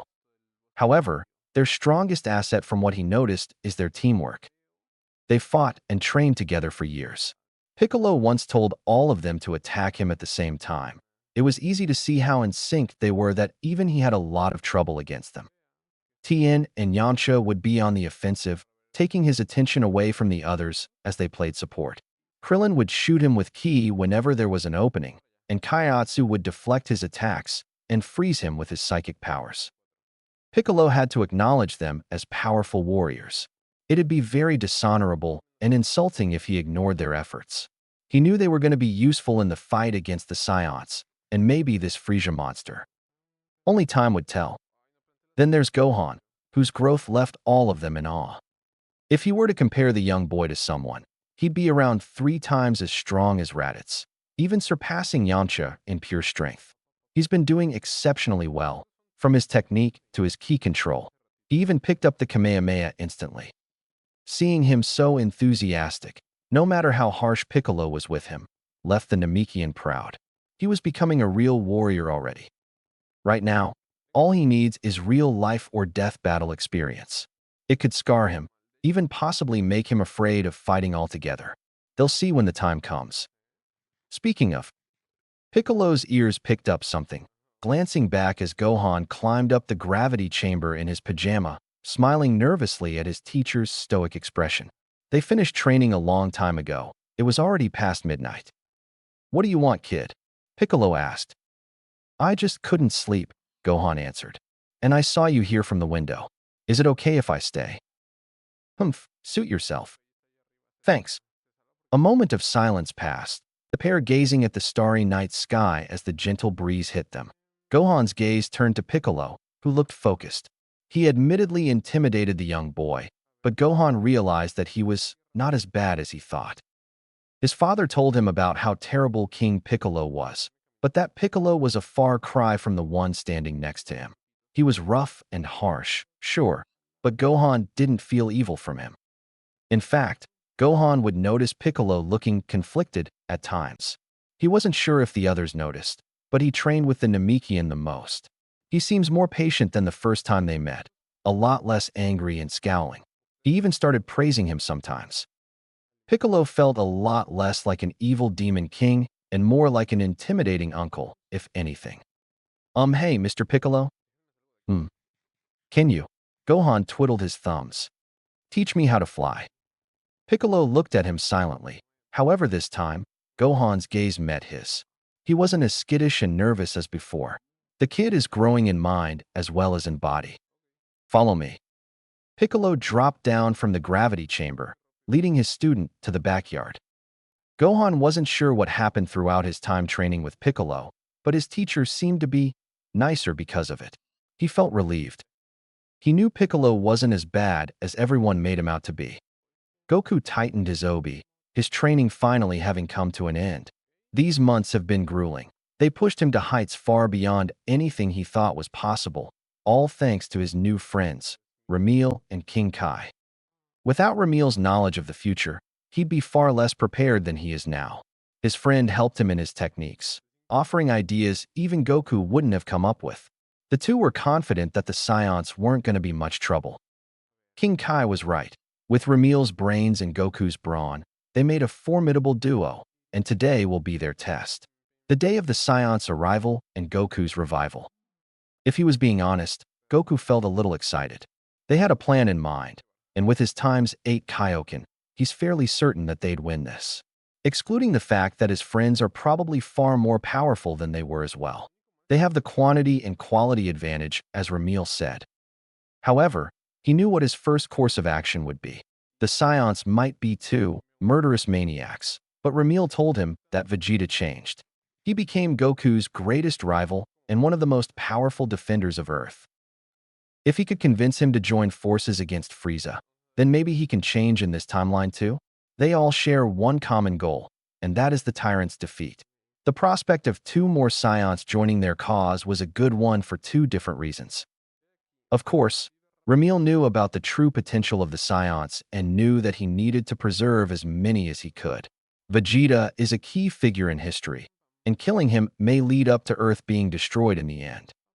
True, he realized that his mere existence likely changed history regardless, and he could be paranoid with how he's thinking, but nobody can pass off the prince's importance as nothing noteworthy as he becomes the driving factor behind Goku's motivation. Who knows, maybe Nappa will join them as well. As for Goku, well, he is a simple individual. The thought of training with another powerful Scion isn't something he can ignore. Just thinking about it excited him. Goku turned around, giving King Kai a respectful bow. "Thank you for everything, sir. I wouldn't be where I am without you." "Don't mention it." The blue-skinned god waved it off. "Just remember, if you want to take on Frieza, you must be very careful. He's not a galactic emperor for nothing." "I will," he smiled confidently. "I have my friends with me, and with the extra training in the spaceship, I'll be strong enough to beat him." "I'm sure your friend already warned you more than once, yet you still act like this." King Kai sighed in exasperation. "I suppose that's part of your charm, though." Thanks." Just then, the halo hovering above Goku's head vanished, signaling that they wish to revive him has been made. Goku blinked, clenching his fists as he gave his teacher a nod. "It's time. The Scions will be arriving soon." "I'll be watching your battle," King Kai said. "Go now, catch up with your friends, and protect Earth together." "Right on it." Goku turned to Snakeway, flaring his ki as his aura gained a crimson tint to it. The ground beneath him turned into a small crater as he shot forward, soaring through the skies of Otherworld far faster than the first time. It didn't even take a second to pass the whole 1,000,000 kilometers, landing gently near the check-in station. He jogged over to King Yema's desk, spotting Kami there smiling at him warmly. Goku smiled back and waved. "Hey, Kami," the Scion greeted. Goku, the Guardian of Earth, nodded. "It's good to see you again. I see King Kai's training made you far more formidable." "Yep, it was pretty tough, though," Goku replied. "I guess you're taking me back to Earth?" Kami nodded again and glanced at King Yema, who scoffed lightly at them. "He's alive now, so he's not supposed to be here. He's making my job easier by getting rid of those psychopaths anyway." "I'll take that as a yes," Kami mumbled with a sigh, extending an arm towards Goku. "Take my hand." Goku did as he was told before suddenly, he was back on the lookout. He blinked a few times, looking around to only see Mr. Popo there, happy to see him again. He expected the others to meet him here, but his key sense told him that all of them were at Capsule Corp. "That's Piccolo." Goku's eyes widened. "He's almost as strong as I am." "Your idea of the gravity machine was far more effective than any of us anticipated," Mr. Popo explained. "Though, I'm afraid it has its negatives as well," Kami frowned. "I feel nothing but concern and worry seeing my other half becoming this powerful." "I won't let him do anything evil, Kami," Goku promised with a confident smirk. "Don't worry, I have my own tricks up my sleeves." "That I'm sure," his old mentor smiled back. With that exchange and promise, Goku focused on his senses once more. Krillin, Tien, Yamchu, Kaiatsu. All of their powers were incredible, far stronger than even Raditz was. He expected them to grow very powerful, but this far exceeded his expectations. There was someone else, too. He that Goku almost couldn't recognize. It was lower than Piccolo, but a tiny bit stronger than the others. His heart swelled in pride when he sensed how powerful Gohan had become. He noticed his potential in the battle against Raditz. But this is astonishing. Amazing, Goku muttered. Admittedly, it worried him too. If his son was this powerful, then what happened to the deal? He never contacted the others after he spoke with Piccolo the last time as he was too busy with training. Did something happen? I can still sense all of your friends, Goku, Ramil added. Them breaking out in a fight is unlikely. Even then, Piccolo wouldn't be able to defeat all of them at once. Yeah, I know, but still. All you can do now is visit them, Ramil reminded him. I'm sure Piccolo did not break his promise. Evil as he may be, he's still an honorable warrior. You're right, Goku's gaze hardened a bit. I'm sure there's a reason for this. He turned around and gave his old teacher a nod of respect. Thanks, Kami. I owe you one. You're welcome, Kami nodded in return. Go now, your friends are waiting for you. Goku smiled and waved before flying off the lookout, speeding towards their energy signatures to Capsule Corporation. It didn't take him long to arrive, and as soon as he landed, all of them whipped their heads toward him. They were in shock. Goku's power was through the roof. It froze everyone as they almost didn't recognize their friend at all. Even Piccolo had a surprised look on his face, seeing his arch-nemesis rivaling his own power. It was even slightly greater than his. He scoffed, a tiny part of him regretting using his precious time to train the brat. But in the end, it wouldn't be fun to destroy Goku without a worthy battle. As much as he hated the Scion, he respected him a lot as a warrior. As everyone finally processed seeing Goku in person again, they all rushed towards him, Chi-Chi and Gohan hugging him as the former cried tears of joy. Goku laughed, glad to see his wife and son again after many months. He didn't even get a chance to say anything as Chi-Chi pressed her lips against his, cutting him off with a kiss. She broke it off as she tightened her embrace. I missed you, she whispered. I missed you too, Chi-Chi. He patted her head, smiling proudly at his son. You too, Gohan. You've grown a lot since then. Gohan grinned, wiping the tears from his eyes as he saw his father again. It felt surreal. He knew the powers of the Dragon Balls already, but seeing Shenron for the first time left him frozen in awe. Goku, now getting a better look at the others, smiled. Man, you guys are way stronger than I remember. The Science will be a piece of cake. You say that, but you're already far ahead of us, Tien said with mirth. Always modest, Goku. Well, I kinda had a head start, so it's not really fair, he rubbed his neck. I'm sure you'd have gotten as strong as me in my place. Take a compliment for once, man, Krillin said, patting his back. You're a genius when it comes to fighting. Don't think we're not gonna catch up, though, Yamcha grinned with confidence. Once we kick the Scion's butts, it's on. Yeah, that's what I like to hear. The Scion grinned back as Chi-Chi pulled back. Though I'm curious. Goku's gaze hardened as he stared at Piccolo, who leaned against the building. While they were close in power, Goku knew he had a severe advantage with the Kaioken. If a fight broke out between them, he knew he'd win. Piccolo, Goku called out. You promised you'd leave Gohan out of this. The Namekian merely smirked in response. You don't give your brat enough credit. He shares your fighting spirit. He blinked in confusion. What do you mean? He asked for training, Kaiotsu answered. Piccolo never backed down on his promise, but Gohan himself came over here. Goku stopped for a moment, looking at his son with a surprised look. What? Ramil was even more confused. But I thought.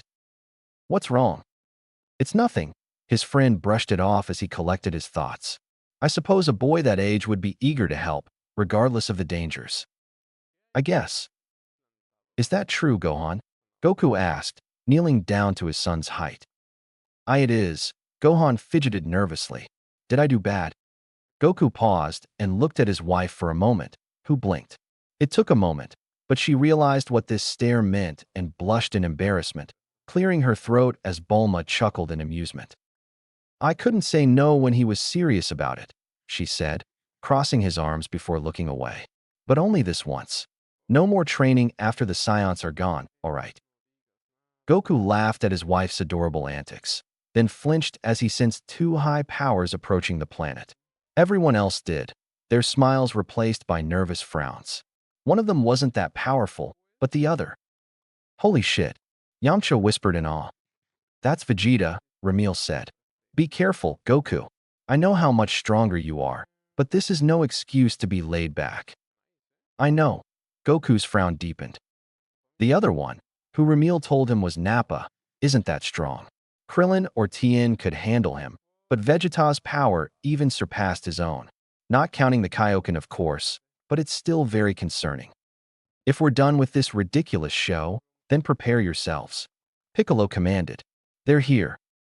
Chi-Chi looked a little worried, giving her husband a hug and whispering in his ears. Please come back to me. I promise I will, Goku whispered back. Hide here with Bulma, okay? His wife nodded and let go of him, wincing as she saw the worry on her son's face. Goku noticed it as well and felt hesitant. He really didn't want his son to be involved in this. He was still a child, and the Scion felt certain that they wouldn't need to involve him. If Goku wanted, then he could instantly blast them to bits on his own. But Ramil told him enough to not do that. If those two really can change, then he must give them a chance. All right, let's show who exactly these Scions are messing with. Piccolo commanded with a deep voice before shooting towards the landing pods. This ignited their fighting spirits and all of them flared their ki, following closely behind the Namekian. Goku looked at Gohan, who while nervous, had fire in his eyes. Goku immediately realized that he wouldn't be able to convince him to stay and smiled confidently. Let's go, Gohan. The father and son duo flexed their aura and flew high in the sky, arriving at the pod landing site in a few seconds. Goku grimaced deeply, anger flaring at the unnecessary destruction and death caused already. The Scions left their pods, their scouters beeping as they looked up towards the fighters. Looks like we're expected, the shorter one said. Good, we can be done with this circus already then. Why not enjoy this a little more, though? His companion responded. We can take our time ripping them apart. Do as you please. Vegeta rolled his eyes before spotting the spiky-haired man in orange GI at the forefront of this band of fighters, looking at them seriously. So that's Kakarot? Guess so. Nappa crossed his arms. Looks exactly like Bardock. I'd recognize that hair anywhere. Vegeta heard of him before, one of the most powerful low-class warriors. Aside from Raditz, who used to constantly praise his father for his dozens of successful missions, he vaguely recalls him being a candidate for the Royal Scion Squad, which was unheard of, a low-class Scion fighting alongside elites. But here he was, stuck with a middle class and a low class who perished recently. Well, to be completely fair, Raditz the weakling was fun to push around. Hey you, Goku called out. Let's take this somewhere else. I don't want to drag innocent people into this. Vegeta and Nappa glanced at each other before the former shrugged. Oh well, he'll play along, not like he cares. He's blowing up this dumb rock of a planet once he gets his immortality, so not like it's a big deal. Might as well let him and his friends choose where their graves would be. He can at least do that for a Scion, even a low class. Very well, Vegeta said, floating high alongside Nappa. Lead the way. Goku glared at them, but did just that, leading everyone to a wasteland in the middle of nowhere. They all landed softly, one side being Earth's defenders and the others being the Scion invaders. Goku led his group, Piccolo and Tien beside him as the smug smirks never left Vegeta and Nappa. Let's see. Nappa tapped his scouter, calculating Tien's power level. 300? Huh. Come on. Even a Cyberman would be enough to deal with the likes of you. Tien only smirked, which annoyed the Scion brute slightly. Unbeknownst to the invaders, all of them were hiding their powers, making the scouters practically useless. Tien wasn't even showing 10% of his power right now. Nappa glared, annoyed at the three-eyed one's smug look, but thought nothing of it. He took out a bottle, grinning as he spilled a few drops on the ground. Let's see what you weaklings can do, he said menacingly. Don't disappoint, yeah? Suddenly, short green creatures rose from the ground. With sharp claws and pure red eyes, the monsters let out maniacal cackling and screeching, looking over at the fighters with bloodlust. Gohan sensed their powers. They were utterly weak, but he couldn't help but feel a little unnerved. It wasn't every day that he sees creatures like whatever those things are. Though, The others didn't even flinch, which speaks volumes of their confidence and experience. They were his father's old friends. Of course they're going to be brave. I'll deal with it. Yamcha stepped forward, brimming with confidence. You? Nappa raised a brow, tapping on the scouter. With a power level of 200? Heh, this is going to be good. However, Vegeta wasn't as oblivious as his companion. He narrowed his eyes slightly. What are those clowns up to? They're confident, too confident. And last he remembered, Kakarot was killed by the Namekian over there. So how's he back? Did they use those mystical Dragon Balls to bring him back to life? Is such a thing even possible? What else did they wish for? Immortality? Power? Back then, even Raditz inflicted deep concern in Kakarot, supposedly the strongest one of them. Yet against the prince, who is leagues above that weakling, there was no hint of worry at all. They're hiding something, but this is why they brought the Cybermen with them, to test what they can do. Jijijai, one of the Cybermen cackled madly, giving the former bandit a bloodthirsty grin. Come at me, you ugly son of a bitch. He grinned, gesturing for it to come forward. It did just that, launching itself at the former bandit with a piercing screech, wildly throwing its arms around, only for the human fighter to land a brutal kick to its face, then quickly landing a flurry of blow that sent it flying back to its kin, dead. What the dash? Nappa took a step backward. Nice job, Yamcha. Goku praised, prompting a thumbs up from his friend. Vegeta's eyes narrowed further. Just now, his power level shot up to 3,000. The Scion brood uttered. But now it's back to 200. What the hell did he do? They can hide their power levels. Vegeta deduced, taking off his scouter and dropping it on the ground. These things are useless against them. We're not dealing with average warriors here, Nappa. You got that right, Tien said. We're a lot stronger than you think we are. TSK, what a pain. Nappa growled in annoyance and did the same, glaring at Yamcha's cocky smirk. Arrogant prick. Don't think you've won this. Get him. The 5 remaining Cybermen all charged at once, attacking Yamcha from all directions only for him to dodge and weave, parrying and counterattacking perfectly. In mere seconds, 3 of the Cybermen were down as the last 2 backed away in fear. They were not intelligent creatures by any means, so they relied purely on instinct, and it's currently screaming at them to run away. They knew they could not defeat this one, not in a million years. He was out of their league. When one tried to run away, it was instantly incinerated by a ki blast. Vegeta glared at the remains, his arms stretched forward with his palm opened.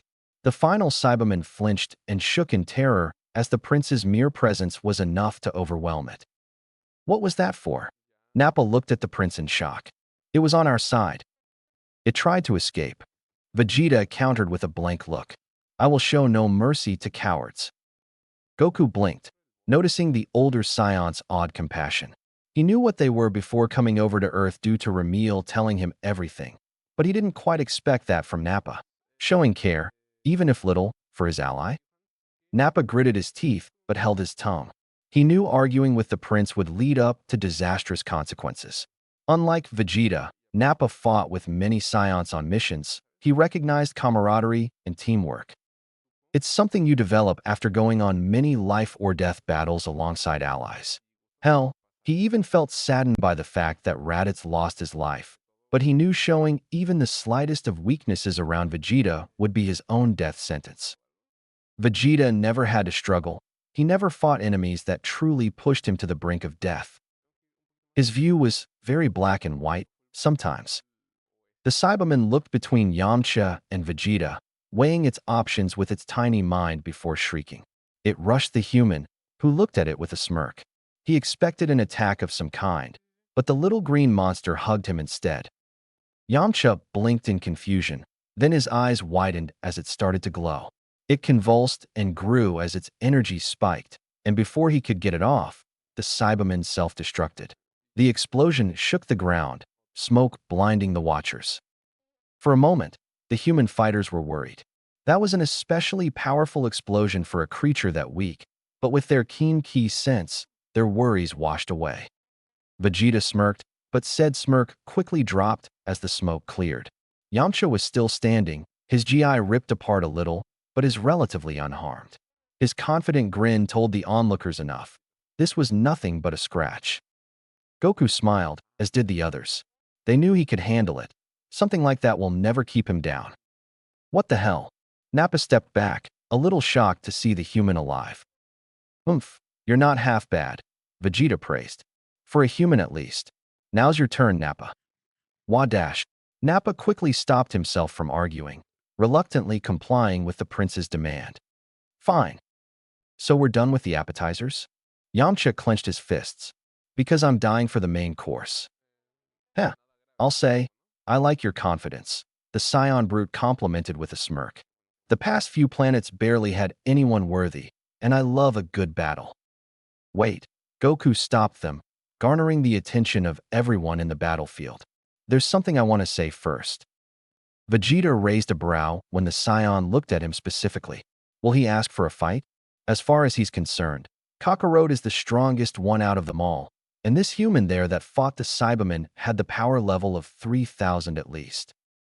This should be a relatively entertaining battle, if it was the case. It's been a while since the prince had to stretch his legs a bit.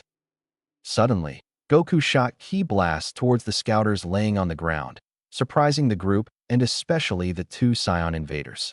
He then regarded Vegeta with a serious look. I can't afford him listening in on us, he said. I hope you understand this. Vegeta paused for a moment, eyes narrowing in thought. Him. Is Kakarot referring to Frieza? But how? None of them ever mentioned him.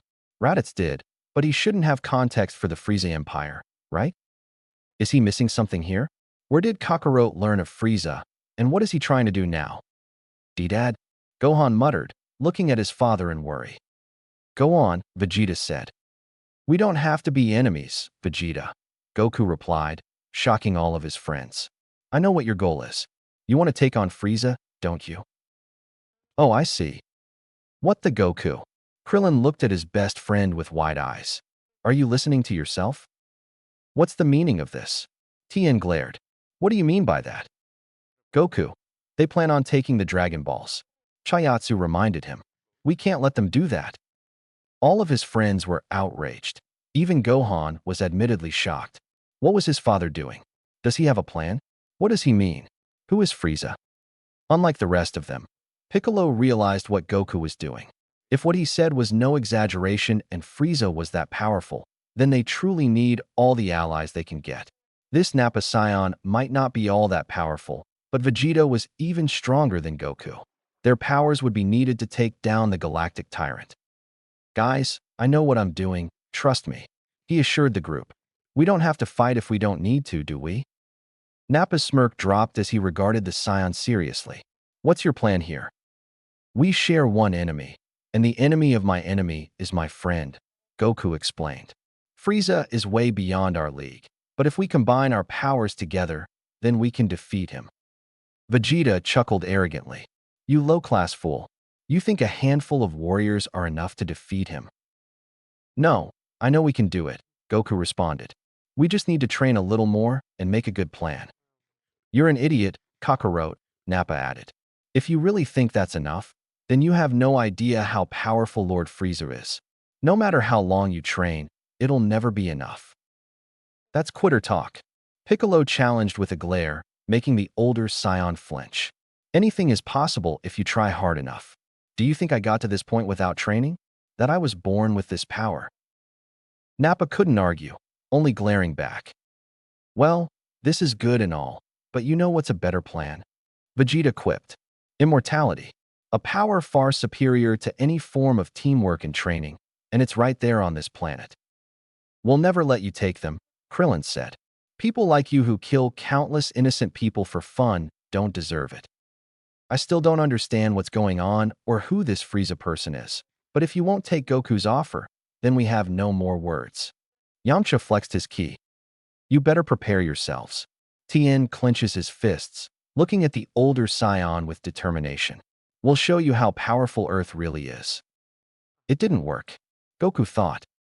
I thought as much, Ramil noted. Vegeta is too stubborn to convince. I suppose we'll have to do it the hard way. You mean the fun way?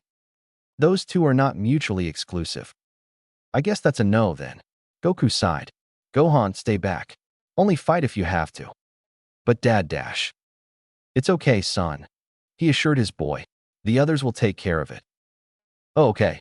Gohan nodded obediently. He truly wanted to show his father the fruits of his training, but it didn't seem right to gang up on one guy, and Vegeta was far above him for him to help. Krillin, Yamchu, Tien, and Kaiatsu took their stances as they glared at the older scion. Nappa wasn't particularly confident here. If one guy had the power level of 3,000, then what about the others? He's not exactly in a good position to fight all of them at once. Using his full power will give him an edge, but it'll deplete his stamina and energy quickly. It was his only choice, though. As he is right now, he's not going to win. For on one, He smirked, nervous sweat trailing down his cheek. And Vegeta's too busy to help. As for the prince, he stared down the two most powerful of Earth's warriors. Goku and Piccolo stood side by side, glaring at the smirking Vegeta. With them together, they knew they could win this, and even if not, Goku still has his Kaioken up his sleeve. Oh, what the hell? Nappa chuckled. Might as well go all out. I'll show you the true power of a scion. The scion brute let out a mighty roar that shook the ground, his ki crackling around his body as his power exploded. His muscles bulged as his energy spiked, almost to double what it was before. This made the humans step back a little, knowing that while they have the upper hand, this is going to be a tough battle. Get ready, Tien commanded.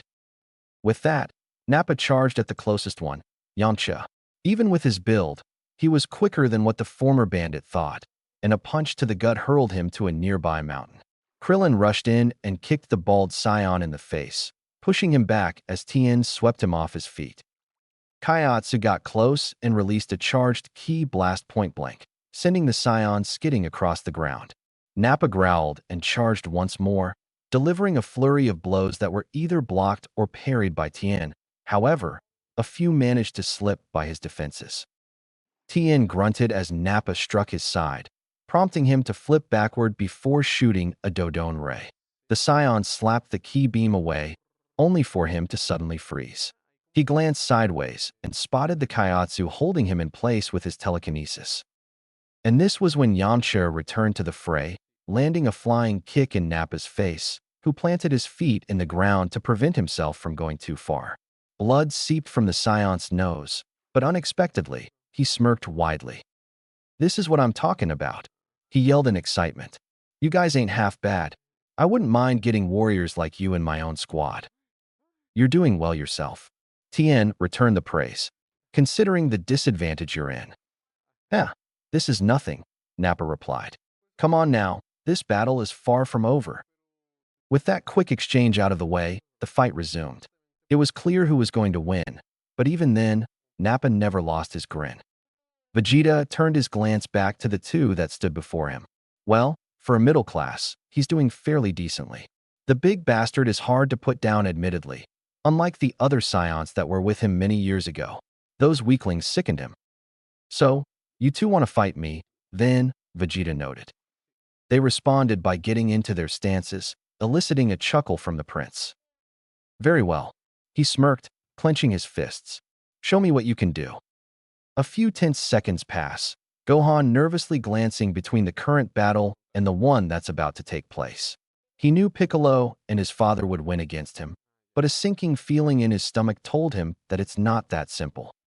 He knew he wasn't needed in the fight against Nappa, and Vegeta was so much stronger than him that he'd be more of a nuisance than anything, but he wanted to do something. Is there anything he could do to help? He felt useless, and he hated it. In an instant, Goku's aura suddenly flared crimson for a split second as he sped past Piccolo, punching Vegeta right in the gut. The prince's eyes bulged out of his skull as he was sent soaring through the wasteland and into a mountain. Piccolo's eyes widened when he felt the sudden ki spike from his arch-nemesis, but didn't get the chance to ask as Goku flew towards his opponent. The Namekian clicked his tongue and followed after him closely as their battle finally began. Vegeta quickly recovered and clicked his tongue in annoyance. Cheap shot. He leaped forward as his clash with Goku began, punches and kicks causing shockwaves across the whole planet. The prince evaded a jab and kneed his opponent in the stomach before delivering a powerful axe kick to the head. but then a hand grabbed him by the arm and pulled him close. Piccolo headbutted the Scion Elite and swung him around before throwing him back to the valley, following up with a charged ki blast. Vegeta scoffed and kicked the blast away and was fast enough to block Goku's incoming attack, catching his fist with his own.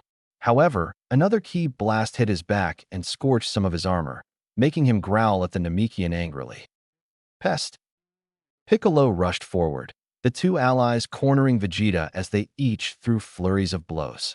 The prince struggled to block and dodge, but he was no slouch either, striking harder than either of them could. The two realized that the Prince of Science was a formidable warrior in skill as well. Goku's ki changed to crimson for a split second as he kicked Vegeta away, charging a Kamehameha wave in his hands.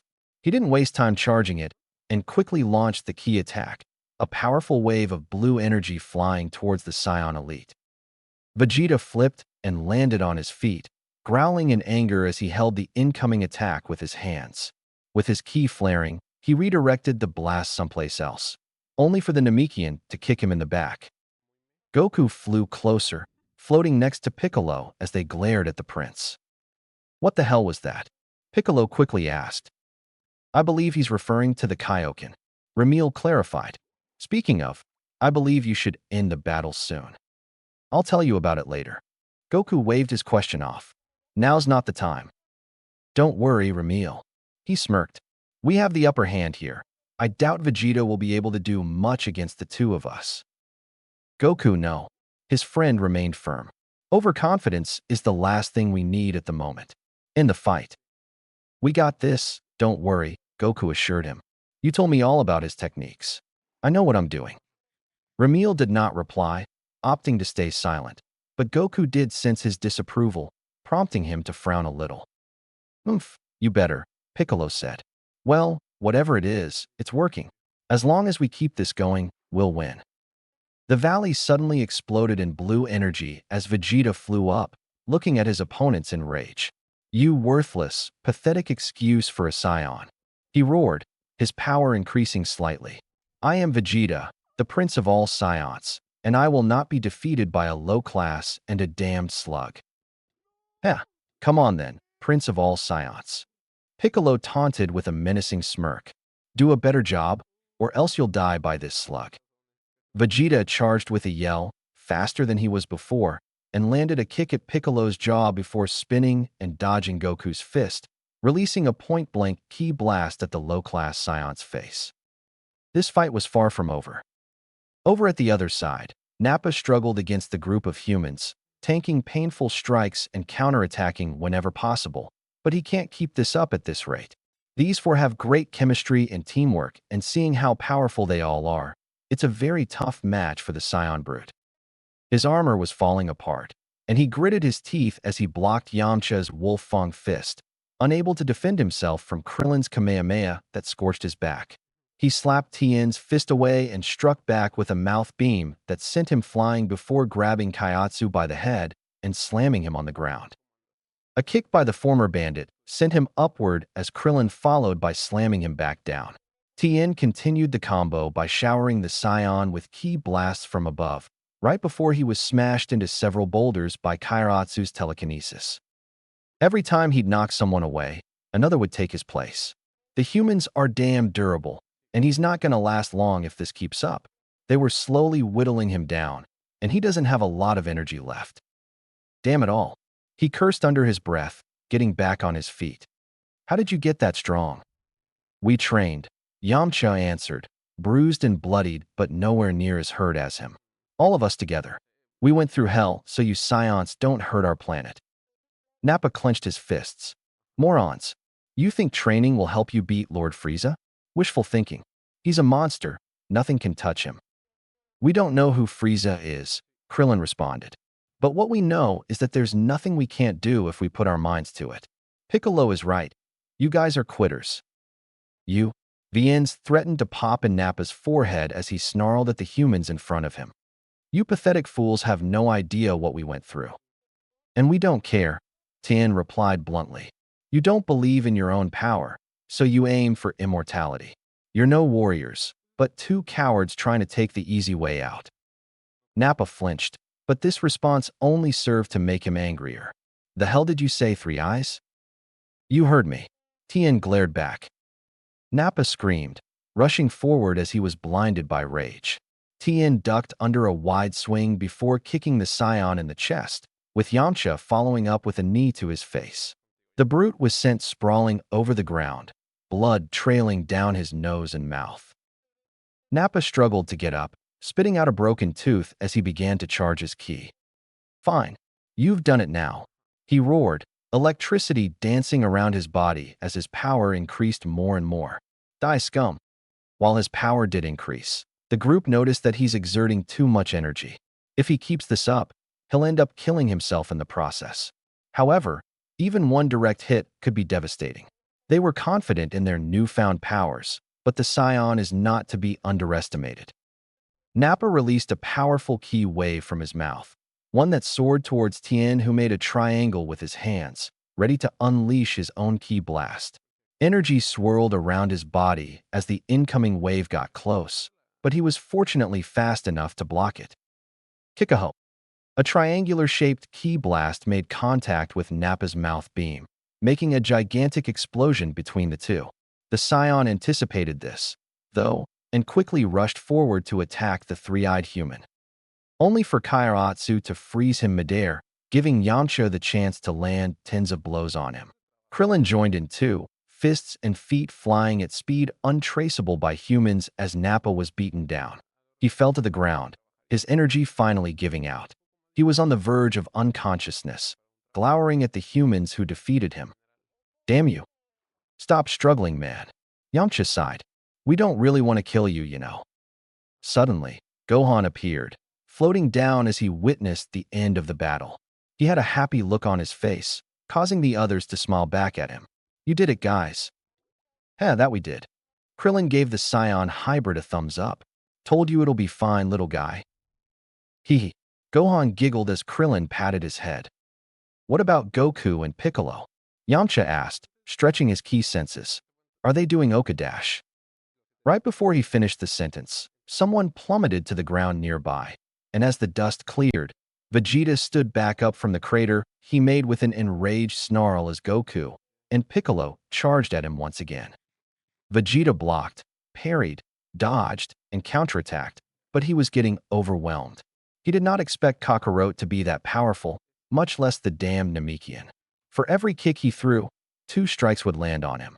For every ki blast he shot, a barrage would rain down on him. He was never pushed this much in his life before. Most of the planets he conquered never had such warriors. What is happening? He's a Scion elite. He's supposed to be the one winning here, not them. He backed away, creating a cloud of dust by shooting the ground with his ki before launching the 2 back with a close-ranged energy wave. Vegeta panted in exhaustion, looking around for his companion to see if he dealt with that squad of humans. Where the hell is that idiot? He froze as he spotted Nappa. He laid there on his back, barely breathing. You useless bastard.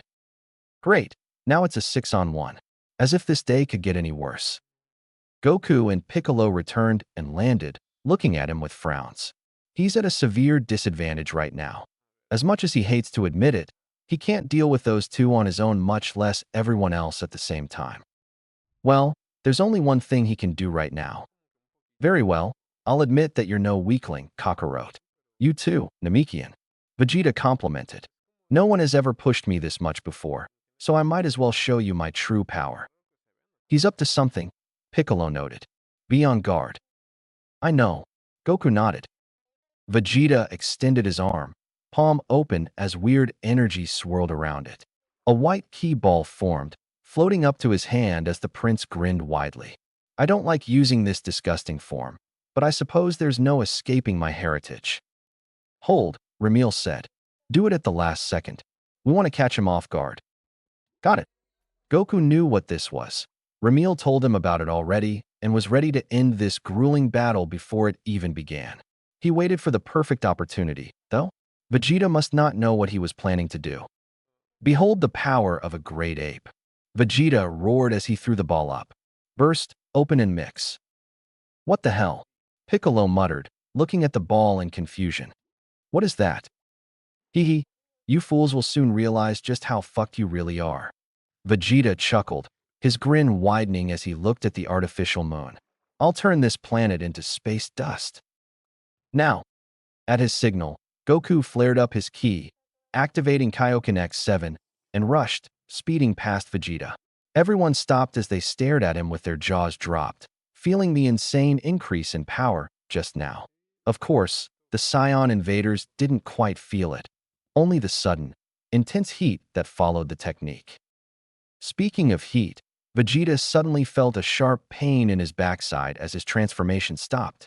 He slowly turned around, his heart dropping to his stomach as he saw his tail in Goku's hand, ripped clean off.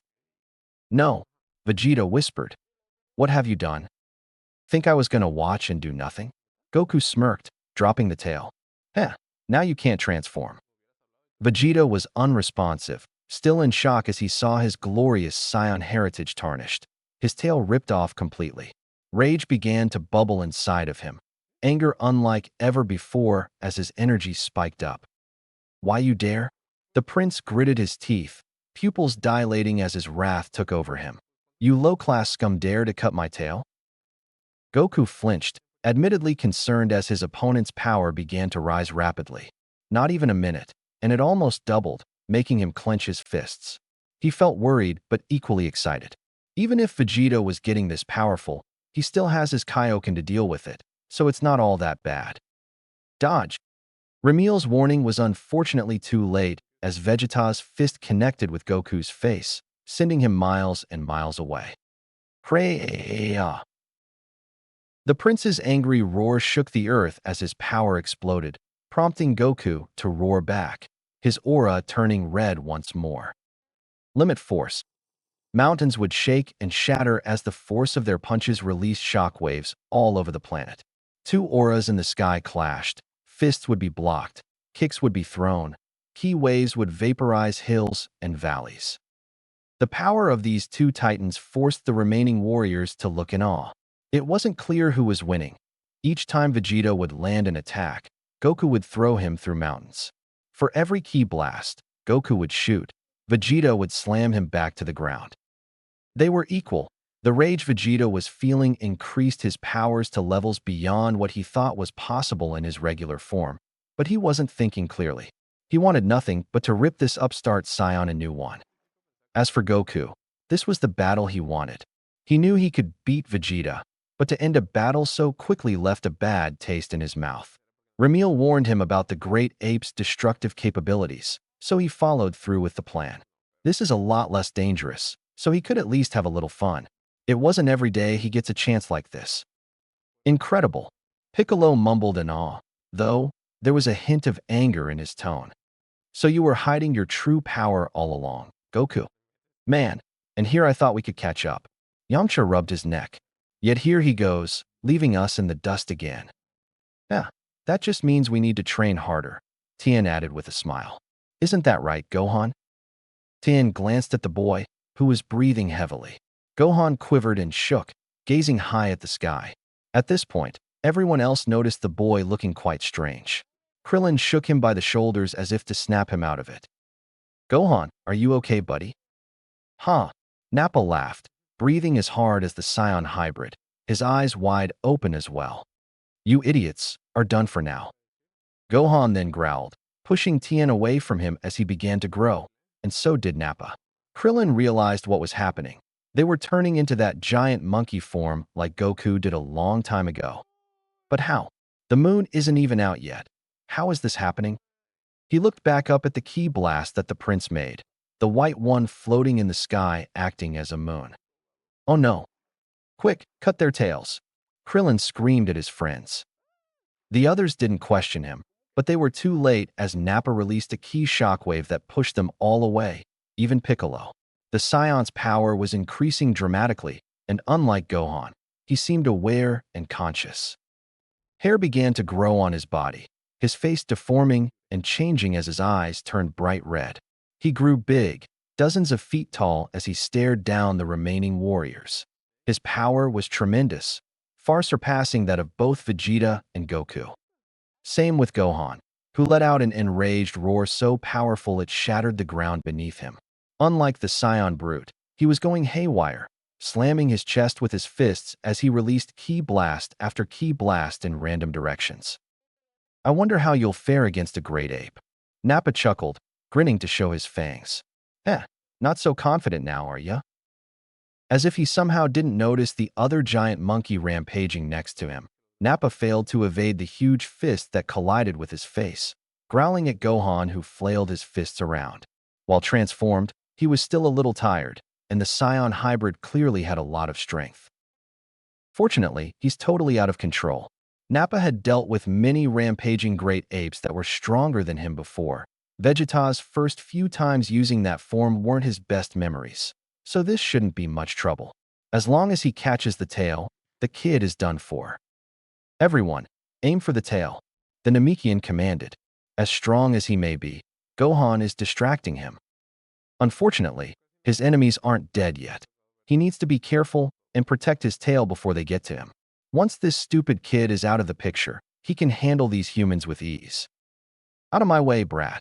Nappa punched the other great ape in the face, making him stumble and fall back, causing a mini earthquake.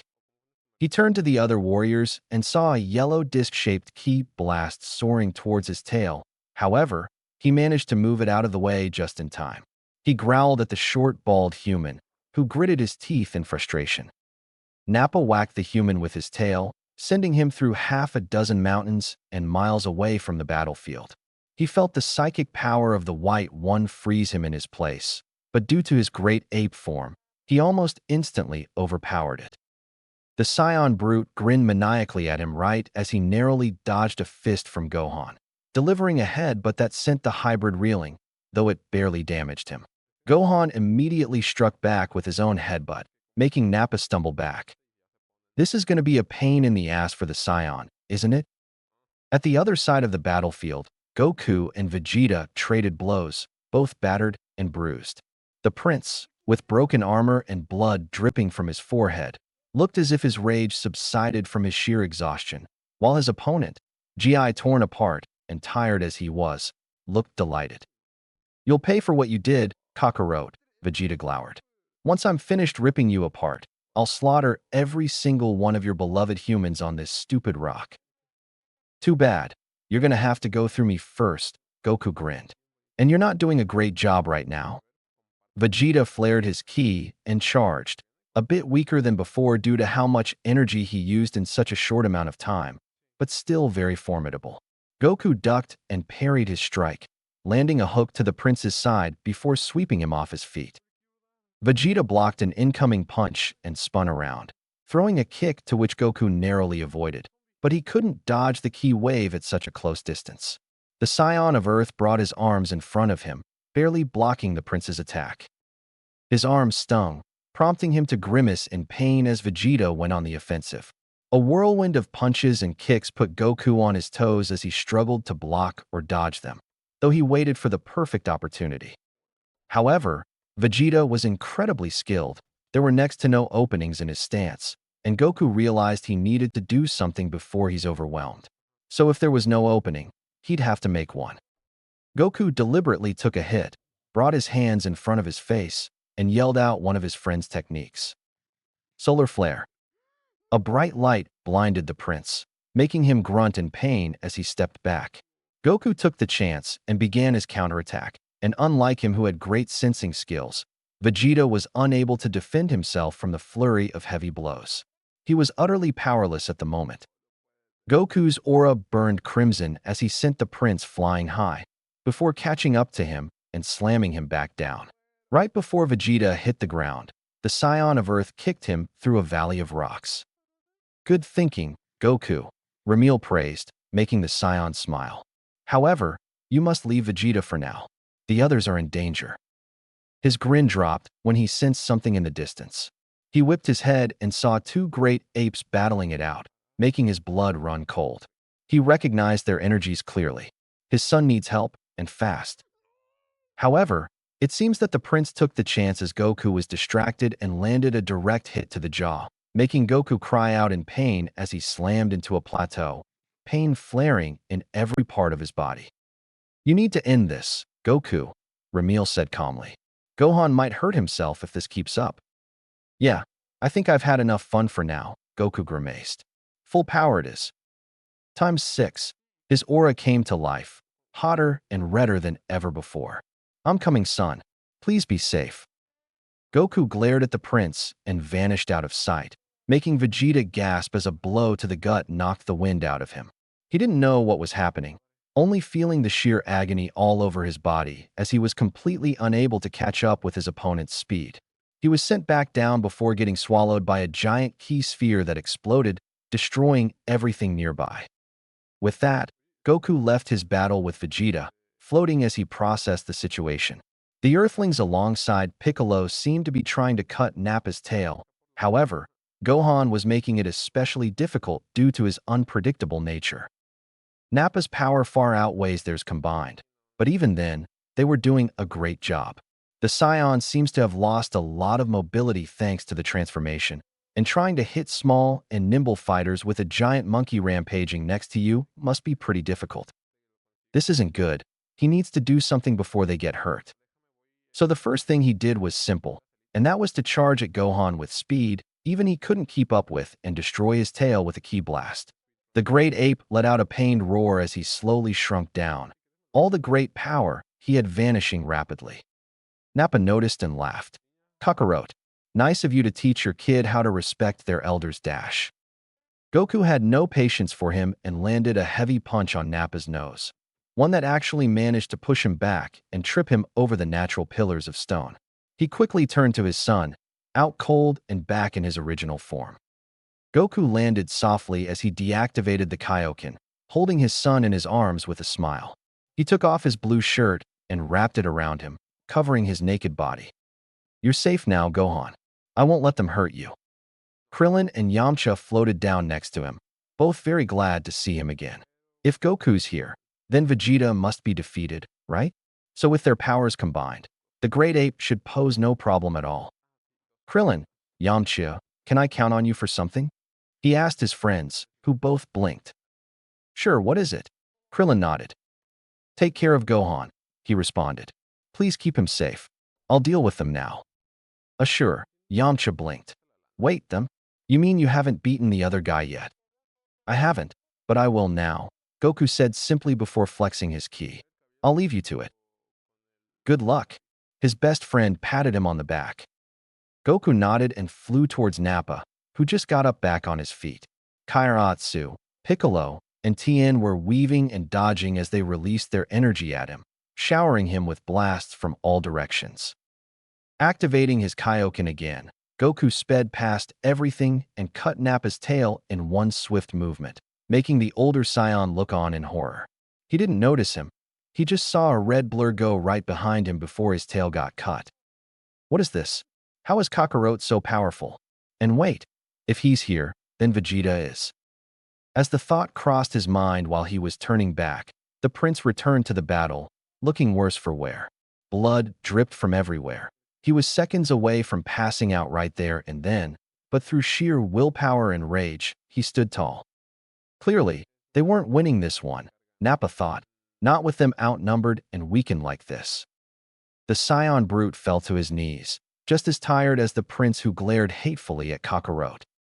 I'll kill you, Vegeta struggled to say, his vision slowly darkening. You low-class scum. Stand down, Vegeta, Goku warned with a frown. This fight is over. You've lost. Me? Lose. The prince clenched his fist as he summoned his last bit of energy. No, not to the likes of you. Vegeta's aura exploded as he flew high, purple glow surrounding his body as he prepared an attack. His energy was increasing again, not as rapidly as before, but there was a significant boost. Goku narrowed his eyes and followed after him, going right behind the prince before punting him back to the ground. This was enough to finally, truly defeat the prince. Vegeta struggled and tried to get back up, but his broken body failed him, and he promptly lost consciousness. Goku landed next to him, looking at him with an indescribable expression. Nappa, who was on the verge of unconsciousness, fell on his stomach, accepting his defeat. Well, not much he can do right now. This is probably the end of the line for them. Even if Kakarot lets them go, The Namekian will probably disagree. But there must be something he can do, right? Something he can do to at least save Vegeta. The prince was young, and one of the few last remaining scions. Piccolo glanced at Nappa, extending his arm as Ki charged in his palm, ready to blast the scion brute to oblivion. However, unexpectedly, Goku grabbed the Namekian's arm, shaking his head. "It's done," Goku said. "There's no need to kill him, Piccolo. We already won." "And you think we should let him go?" The Namekian scowled. "He's the enemy. He came here planning to kill us all. He's in no position to fight back," Goku argued. "This is enough. No one needs to die today. Your good nature will get us all killed." Piccolo sneered. "Good," Nappa thought, hiding a dark smirk. "Keep fighting. I just need 1 second of you morons not paying attention." "I'm with Goku on this one," Krillin added. "I don't think we need to kill them. We've already won. It wouldn't feel right to just take their lives." "What if they come back, though?" Tien frowned. "Today's battle was a close one. We don't need a repeat." "Then we'll be ready," Yamcha countered. "As long as we have that gravity machine, we'll beat him back every time." "We'd still be risking the planet in the process, idiot," Piccolo scoffed. Nappa narrowed his eyes and forced Ki to his fingers. This was his chance, and he's not about to waste it. "Move!" Ramil screamed in Goku's head, making him flinch. "Wadash!" He raised 2 fingers, and nobody expected the explosion that engulfed them. Nappa sprinted past them and grabbed the unconscious body of the prince, before quickly flying back where the pods had landed. If only he had the remote control. A few seconds of them disorientated gave the scion the perfect opportunity of stuffing Vegeta inside the pod, directing it to one of the planets under Frieza's control and activating it. The prince's pod shot through the skies and out of the stratosphere in seconds, and just as Nappa tried to get in his, a beam pierced his shoulder and went through the pod, likely destroying it. Heh! Despite it all, he only grinned. "Too slow, eh?" He fell, looking at the enraged Namekian as his consciousness slowly left him. "Make it count, Prince." With that, Nappa closed his eyes, unable to stay awake any longer. "See?" Piccolo whipped his head back at Goku with a scornful glare. "Now the stronger one of them escaped because of you." Goku didn't quite see what the problem was. That was his plan in the first place anyway. "This proves it," Ramil noted suddenly. "Proves what?" Goku questioned. "That Nappa can change," he clarified. "He saved his partner before himself. If that is not selfless, I don't know what is." "Yeah, I guess you're right," Goku agreed. "I don't think he deserves death if he can really change." "It's past us now, Piccolo." The scion of Earth shook his head. "It's done. We shouldn't fight over this." "Humph," the Namekian scoffed. "If that's the case, then I might as well get rid of the remaining trash." "Piccolo, no?" Goku glared at him. "I said this is enough." Piccolo glared back, the two frozen for a moment. Goku could stop him right now if he wanted to, but he didn't want to use force. He could tell that Piccolo was different. Something was odd about him since the last time they fought together. He was more amiable, more likely to listen to reason. He didn't know what caused this change, if he was being honest, but the Namekian seems nowhere near as evil as he was before. If he could solve this peacefully, then he will. No more bloodshed. After a tense minute, Piccolo lowered his arm and scoffed. "Don't blame me if this comes back to haunt you." "Thanks, Piccolo." Goku smiled, then turned back to the others. "Let's take him back with us. There's a lot of stuff I need to tell you guys." The humans looked at each other and nodded as Tien took the body of Nappa with him. They won handily with no casualties aside from the pod's landing, and Goku got his fun fight. Now they can focus on the real issue at hand, if they want to beat Frieza. Goku looked at Nappa and frowned slightly. Then they need all the help they can get. With their planet successfully defended, the Earthlings celebrated their almost flawless victory over the Scion invaders. There were casualties from Vegeta and Nappa landing at the center of a city, but other than that, no one else died. The warriors suffered small injuries, but fortunately, none were particularly serious. Small bruises and scratches are about as bad as it got. They don't know if they'd have gotten off better without Goku's idea to train in a gravity chamber. But the celebration was cut short as a few questions remained in their heads. Why did Goku offer an alliance to the Scions? Who is Frieza? What was his plan if they had successfully convinced Vegeta? So Goku explained everything to them.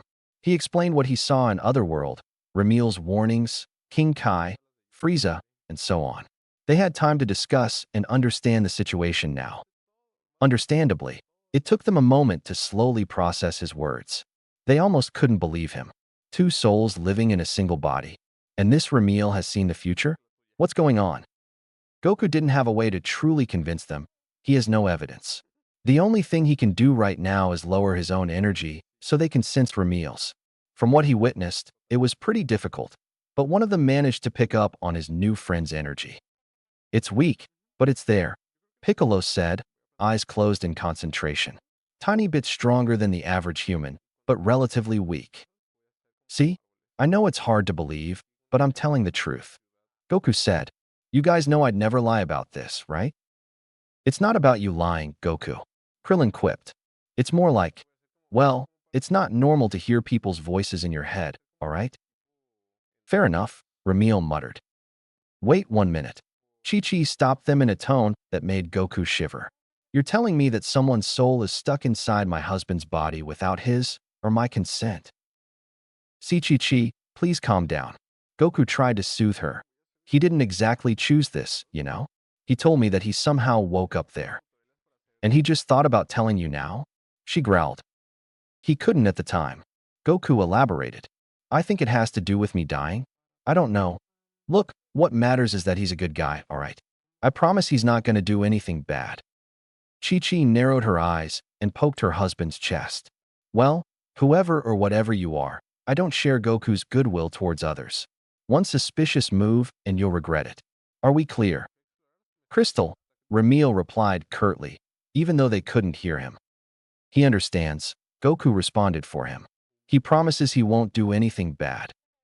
Chi-Chi scoffed and sat back down, still glaring at Goku. Well, Ramil, but he had no physical form. The former professor definitely felt her fierce gaze, and a part of him didn't want a body anymore. And how do we know we can trust him? Said Namekian narrowed his eyes. What if he's leading us to our doom? Because without him, I'd have never gotten this strong. Without him, you'd have never gotten this strong. The Scion defended his friend. I can feel it, he is a good person. From the moment I could hear him, he always helped by advising me throughout my training. What if this was an elaborate plan of his? Piccolo challenged. Get you comfortable with him before stabbing you in the back. If he wanted me dead, he wouldn't have come up with the idea of a gravity machine. Goku countered. He's the sole reason why all of us are alive right now. Piccolo wasn't fully convinced, but dropped the subject regardless. His rival brings up solid points, and there truly is no evidence of Ramil being either an ally or an enemy. Only time would tell if this Ramil person was trustworthy or not. Goku had laid out a plan for them. They need to go to Namek and stop Frieza from getting his wish. Otherwise, the whole galaxy is doomed. They could not let a tyrant like him gain immortality, no matter what. A tyrant with a heart of pure evil, a sadistic monster that wiped out countless civilizations for his amusement with no regard to life. His kind lived for a long time, possibly centuries, but to extend that to eternity with no possible way of rebelling? No one in the galaxy is strong enough to defeat him yet. An immortal Frieza would be a nightmare to this universe. They cannot allow him to continue his senseless genocides. He must be stopped. So that's why you wanted a spaceship. Bulma hummed thoughtfully. You wanted to use it to go to Namek then? Yep. Raditz pod and my old one are too small for all of us to fit in. Goku nodded. How's it going, by the way? I'll be honest. I still need a bit more time to finish it. The heiress sighed, making him frown. Making a spaceship is surprisingly easy, but if I want to use alien tech as its base, it gets tough. If I want to make the spaceship go fast, then I need a little bit more time. How fast would it be able to go? Krillin asked. If my estimates are correct, then going around our solar system would take less than 5 minutes, Bulma answered, impressing everyone. I was a bit surprised that it'd take her this long to finish the ship. Ramil quipped. From what I remember, only needed a few days while here she had months. I suppose it makes sense now. You mean the ship Bulma's making is faster? Vastly, Ramil confirmed. I'm guessing it'll take less time to reach the planet. Originally, Bulma, Gohan, and the others took a little over a month to land on Namek aboard Kami's spaceship. So what you're saying is that we're going to be there early? Goku concluded. Precisely, Ramil said. We should be able to reach Namek before even Frieza, which will give us enough time to prepare. Well, I don't think waiting for a bit would hurt, Goku nodded. According to Ramil, Frieza wouldn't be on Namek anytime soon. We have a few days we can use to train together. Hopefully the ship is able to handle all of us, Yamcha said. I mean, it's pretty big, but we're kind of getting more and more powerful every day. If you don't know how to control your own strength, then you shouldn't be allowed to come with us. Piccolo scoffed. What kind of warrior mindlessly seeks power with no way to control it? Yamcha winced, his bragging almost immediately backfiring and making him look like an idiot. While more comfortable around the Namekian warrior, the former bandit was still intimidated by him and decided to not get into an argument right now. What about him? Tien changed the subject, nodding at the room where their scion captive was kept. You're not just going to leave him here, are you? He's with us, Piccolo interjected. Someone like him should be kept around people that far surpass him in case he gets any funny ideas. If you're sure. Yamcha, well, what about Gohan? Is he coming along? Absolutely not. Chi-Chi, who held her slumbering son in her arms, growled, making the former bandit flinch. My baby boy almost got himself killed with you morons, and now you want him to fight a genocidal maniac who is also a galactic emperor? Are you out of your mind? Why, yeah, but Chi-Chi dash. No buts. She scowled at Krillin, who promptly clamped his mouth shut in terror. I only agreed that he'll help defend Earth, not a planet I've never even heard of. When will you idiots realize that Gohan is no older than a damn toddler? She makes a valid point. Ramil agreed. Could do without the screaming, however. I agree with Chi-Chi. Goku surprised everyone else. No. Goku, not even if you beg. Wait for what? She blinked. Pardon. I know Gohan's potential. I've seen it firsthand when Raditz arrived, Goku said. But I don't want to risk his life like this. He's still young. Goku glanced at his son. I don't think it's his job to worry about protecting the planet or saving people yet. I want to teach him how to fight, but maybe when he's older. Piccolo scoffed silently. You're softening him up. Keep that up and he'll turn out weak. Said the expert. Ramil muttered sarcastically. Keep your parenting advice to yourself, Demon King. Chi-Chi defended her husband, glaring at the Namekian fearlessly. I'm sure your relationship with your father is wonderful. Oh wait, he's dead. Whoa. Yamcha's eyes widened. So did everyone else's. Piccolo flinched at the unexpected hostility before scowling at the human woman. You dare? Okay, that's enough. Goku stood up between them. Gohan is staying here, and that's final. We can handle it on our own. Piccolo grunted and backed off as Chi-Chi smirked victoriously. Unbeknownst to them, the Scion hybrid was wide awake. He heard everything, from the existence of Ramil to the plans of traveling to Namek. Gohan wasn't exactly happy with the news. Why wouldn't his father let him go? With his head buried in his mother's chest, no one could have seen the sad frown on the boy's face. He felt frustrated at his father's decision. Why? So what if he was young? He's still strong enough to help. He was so excited to show his father how powerful he became, but all he did was stand there and watch, then suddenly black out. He vaguely remembered rage and power coursing through him at the time. Then when he realized that he transformed into this great ape and did more bad than good, it only served to make him angry. Just when he had his chance to prove himself, it slipped away like this. This isn't fair, he thought. One person noticed the shift in Gohan's ki, however. Goku, something is bothering your son. Huh? Goku blinked. Gohan's awake? Evidently.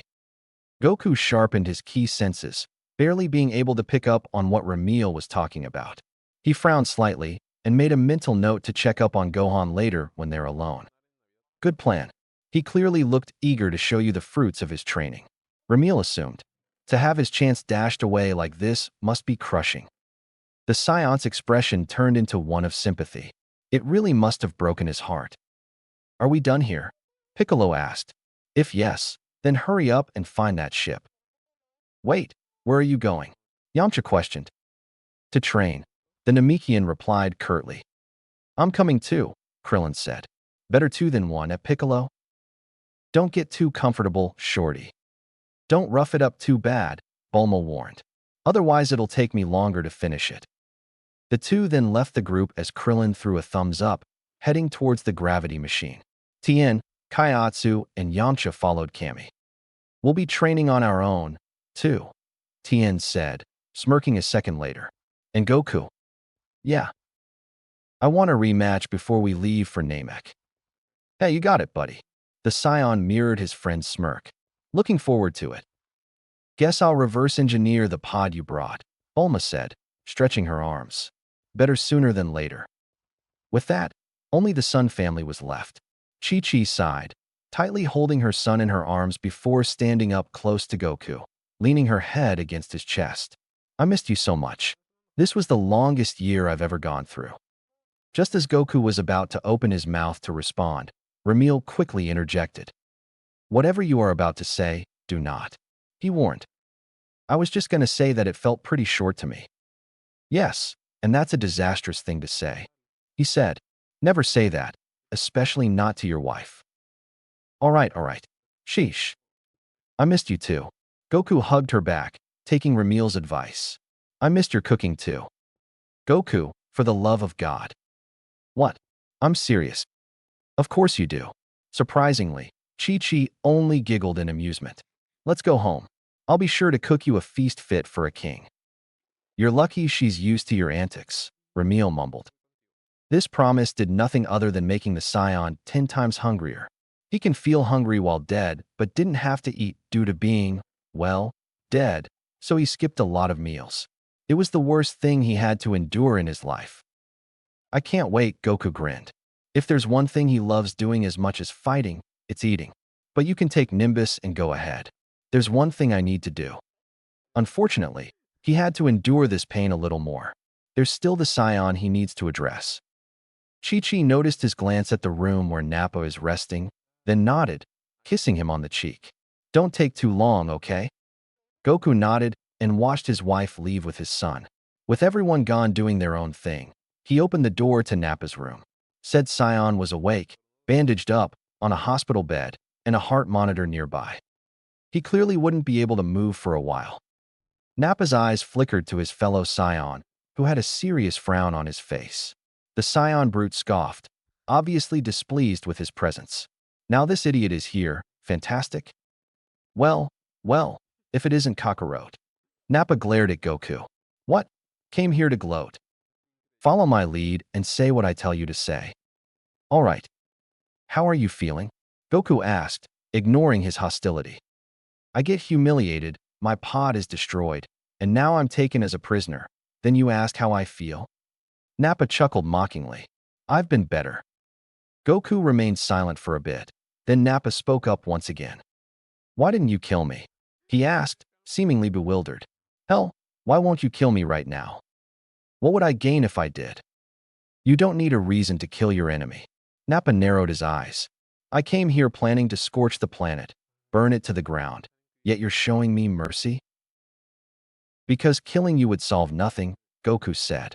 It won't bring back the people that you killed. But it'll stop me from killing more. He gave a bloodthirsty grin. Come on, do the right thing. Or are you too much of a coward to do that? I'm not going to kill you. Goku was unfazed. He heard better insults than that. You can act that way all you want, but I can tell that death scares you. You're soft. The Scion brute scoffed. You're too soft, Kakarot. Harden your heart. Become a true Scion. I may be a Scion in blood, but I was raised as an Earthling. Goku countered. Senseless killing is a horrible thing. If being a Scion means doing that, then I don't want to be one. Even if it means getting yourself killed? Well, I already died once. He smirked. It's not as scary as people make it out to be. Nappa didn't respond, studying Goku's face for a minute. He's been in the Frieza Force for years, most of his life in fact, yet he never met a Scion like this before. It was weird. He doesn't seem as disgusted as he thought he'd be. Instead, he was more intrigued than anything. A Scion who still clearly enjoys a good battle, yet would never take a life if he didn't have to. Such a case was unheard of. A scion like him would have been killed early in his life, yet what he's seeing in front of him is one that managed to surpass the prince, one of if not the most powerful scion ever. Excluding Paragus Kid, of course. Broly if he remembered correctly. But we don't talk about that. Nappa frowned a little, remembering the last time someone uttered his name in front of the king. Whatever, enough of the small talk. Nappa dropped the subject. Why are you here? I want you to join us in the fight against Frieza. Goku got straight to the point. This again. Nappa raised a brow. Get it through your thick skull, Kakarot. You can't beat Lord Frieza. He's way out of your league.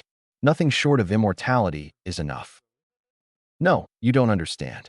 Frieza is heading to Namek. Goku said. What? The Scion brute whipped his head at his fellow Scion. The hell did you just say? He's going to Namek, Goku repeated. He's planning to take that planet's Dragon Balls to wish for immortality. Nappa's eyes widened in shock. The thought of an immortal Frieza eternally ruling the galaxy terrifying him more than anything. If that happens, there won't ever be a rebellion. He'll truly be unstoppable, and not even the galactic patrol's most powerful would be able to threaten his reign. He'll travel from planet to planet, solar system to solar system, galaxy to galaxy until the entire universe bends its knees. The plans to one day kill Frieza and take his empire would promptly end. That's why we need all the help we can get, Goku said. If you, Vegeta, and everyone else join forces, we might be able to stop him. We don't even have to kill him. As long as we get the Dragon Balls away from him, we win. Goku persisted. We share a common goal. Fighting amongst ourselves will get us nothing. How do you know this? Nappa narrowed his eyes in suspicion. I can't prove it to you. The Scion of Earth shook his head. But think about it. Would Frieza really ignore an opportunity like that? Nappa remained silent. He couldn't respond because he already knew the answer. Assuming Namek truly had Dragon Balls, then Frieza is probably going there. Vegeta and he assumed they had a head start and arrived on Earth earlier. But from what it looks like, Frieza never planned on heading to this world, did he? The gears in his head slowly began to turn. Everything was starting to make sense. Vegeta's suspicions about them arriving first, and Frieza never sending anyone after them. The Emperor is probably on his way to Namek if he's not there already. Instead of giving a response, the Scion brute thought to himself, expression stuck in a deep frown as he weighed his options. Goku waited patiently, but then Ramil spoke, giving his Scion friend a piece of advice. I believe he needs time for himself, Ramil said. You're right. Goku agreed. I'll let you think about it. He said, I'll check up on you tomorrow. See you. Nappa merely grunted in response as his fellow Scion left the room. Goku sighed and left the capsule corp building through the window, closing it behind him. He slowly flew to Mount Pozu, arms crossed as he discussed with Ramil. Do you think he'll agree? I do not know, Ramil admitted. As I told you before, Nappa lost his life in my vision. I don't know a lot about him, not as much as I know about Vegeta, for example. Is that so? Goku hummed. You know, even still, I don't think he's all that bad. It's like you said before, he showed compassion for those little green guys. Indeed, he may have taken many innocent lives, but the path to redemption is still in sight. Ramil said, We're no judges, neither are we executioners. When Nappa feels true remorse for his past actions, then we'll know we made the right choice. I don't know what some of that funny talk means, but I agree with the rest, Goku replied, staring at the starry night sky before mumbling to himself. Let's hope that we did make the right choice. With that, his aura flared white as he soared through the skies, landing gently near his home. He opened the door, smiling at the familiarly furnished house. Chi-Chi, Gohan, I'm home. Welcome back, Goku, his wife called back. Just a few minutes, and dinner will be ready. Oh man, I'm starving, Goku said, sitting on the chair as he noticed something was missing. Where's Gohan? I'm here, his son responded as he opened the door of his room. Goku immediately noticed the bothered look on Gohan's face. What's wrong, son? He asked. You look sad. Is everything okay? Why, yeah, I'm just kinda tired, Gohan responded with an obvious lie. Don't press him, Ramil told Goku. Not now, at least. Goku took his friend's advice and didn't try to press for answers. Chi-Chi then cut through the tense atmosphere as she put a giant pot and multiple plates filled with a beautiful and different assortment of food on the table. Goku froze when the smell of the food hit his nostrils, drooling as his stomach growled. Seeing that my husband's back from the dead and the Scions defeated, I made sure to cook extra. Chi-Chi started. Well, what are you waiting for? Dig in. I love you so much, Chi-Chi. Goku muttered in awe, almost feeling emotional. Oh, you. It didn't take long for the Scion to start wolfing down the food, cleaning plate after plate every few seconds. If there's one thing Goku knew for certain, it's that heaven wasn't in Otherworld, but right here in front of him. He missed this so much. Goku gave his son a side glance, noticing the frown still prominent on his face. Another glance at his wife told him that she noticed as well, looking worried for Gohan. Would have tasted a lot better if Gohan shared his enthusiasm, though. His mother warned him to never leave the house at such a late hour like this, and especially not when the full moon is out, but Gohan felt like he needed fresh air. He wasn't able to sleep after all. Instead, he flew through the mountains for over half an hour, looking for a far enough spot to train himself. He debated if he should go to Capsule Corp and train in the gravity machine, but he didn't want to bother people so late. Bulma is busy with the spaceship. Krillin, Yamchu, Tien, and Kaiatsu are probably asleep, and Kami knows where Piccolo is. It's not easy finding the Namekian when he almost always keeps his energy so low. He also didn't want to wake up his parents by training so close. His father probably wouldn't mind, but the same can't be said about his mother. He'd rather not incur her wrath again if he can. Once is enough for a whole lifetime. Unfortunately, there wasn't much to do in the wilds. His training consists only of ki control via mediation, punching and kicking the air, and blasting space with ki waves and blasts. Yellow or blue beams would light up the sky before quickly dissipating, likely startling any campers in the distance. Seeing how useless he was in the battle against the Scions, the Scion hybrid knew what the issue was. It's because he wasn't as strong as he should be, right? He might have been more powerful than Krillin and Tien, but only in the physical department. They're far more experienced and skilled than he is, with a wide variety of techniques and wells of knowledge.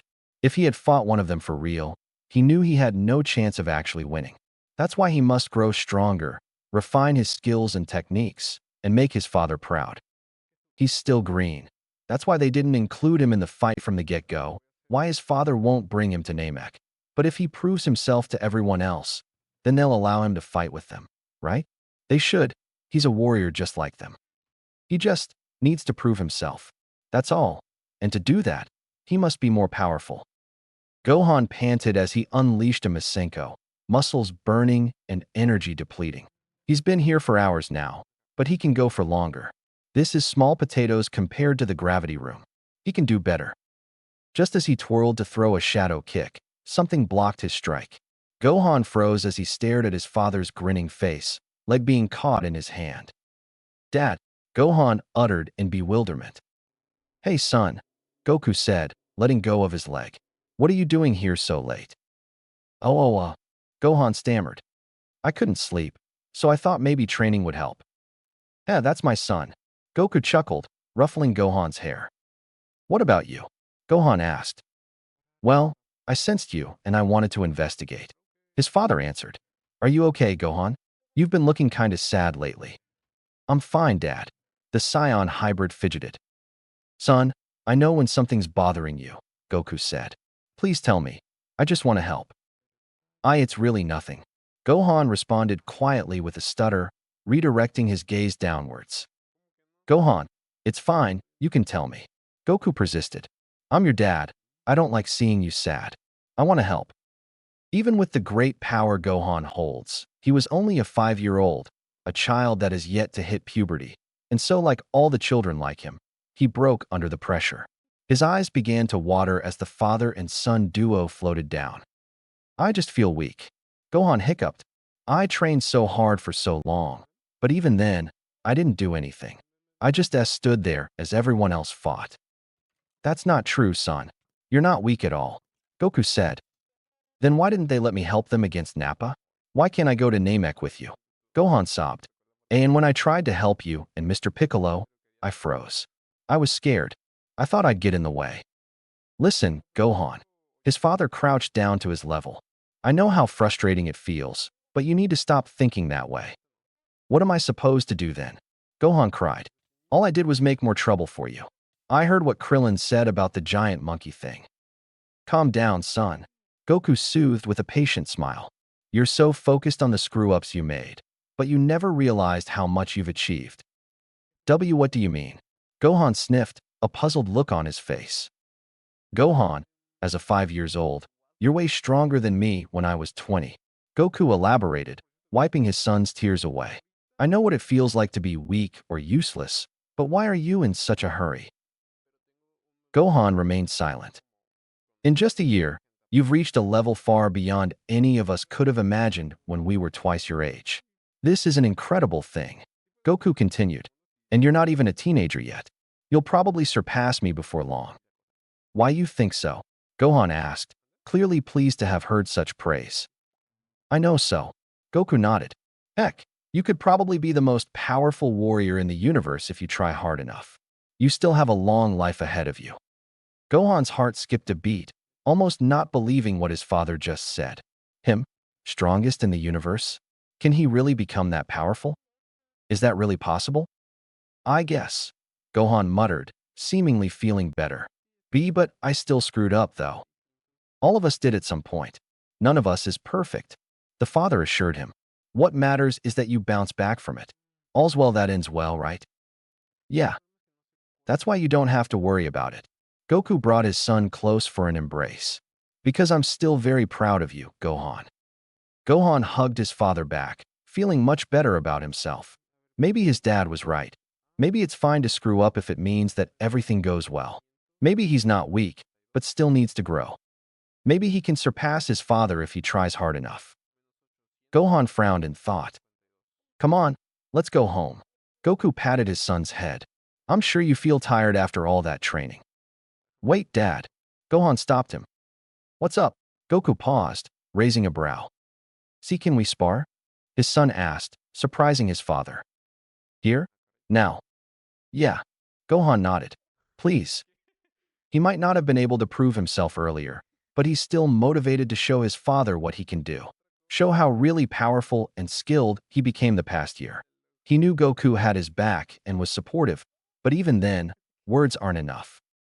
Gohan didn't only want to hear words for comfort. He wanted his father to be in awe, to show that he can be a warrior as good as he is. No, even better. If Goku and Mr. Piccolo believe that he can be the strongest in the universe, then he'll prove it with actions. He knew that his dad is far stronger than he is right now, but if he gives up if opponents were stronger than him, then what would that make him? A real warrior never gives up, even if the odds are stacked against him. Well, your mom isn't going to be happy with this, Goku stated as he rubbed the back of his head, making Gohan deflate. But I guess we can go for a quick round, but no ki blasts, alright? The Saiyan hybrid's eyes lit up as all the exhaustion from before evaporated in an instant. His father got into his signature turtle school stance as he took after his master, mirroring Piccolo's stance. Gohan rushed in first, throwing kicks and punches that were either blocked or dodged. The difference in speed was vast, but Gohan had his lighter weight and smaller frame giving him an advantage. Goku grinned and parried his son's jab, landing ahead, but that sent him skidding back. He made sure to hold back. He didn't want to hurt his son after all, but training is training. He must be tough in some way. Unsurprisingly, Gohan easily bounced back and charged once more, unleashing a flurry of blows that seemed to get faster and faster by the second. As time went on, Goku began struggling more and more and decided to go on the offensive. Gohan admirably defended himself, being fast enough to barely dodge and block, but every time his father's fist would hit his forearm, painful tremors would go through his body, making the difference in strength and endurance rather clear for the young Saiyan. But even then, he didn't give up. As the fight kept going, Ramil noticed the slight, yet exponential increase in Gohan's power. The longer this battle went on, the stronger he became. While this is good news, it seems to him that the young Saiyan wasn't exactly good at controlling this newfound power yet. Nor was he good at controlling his emotions. Whoa, that was close. Goku chuckled, blocking a right hook. Man, You're really strong for your age, you know that?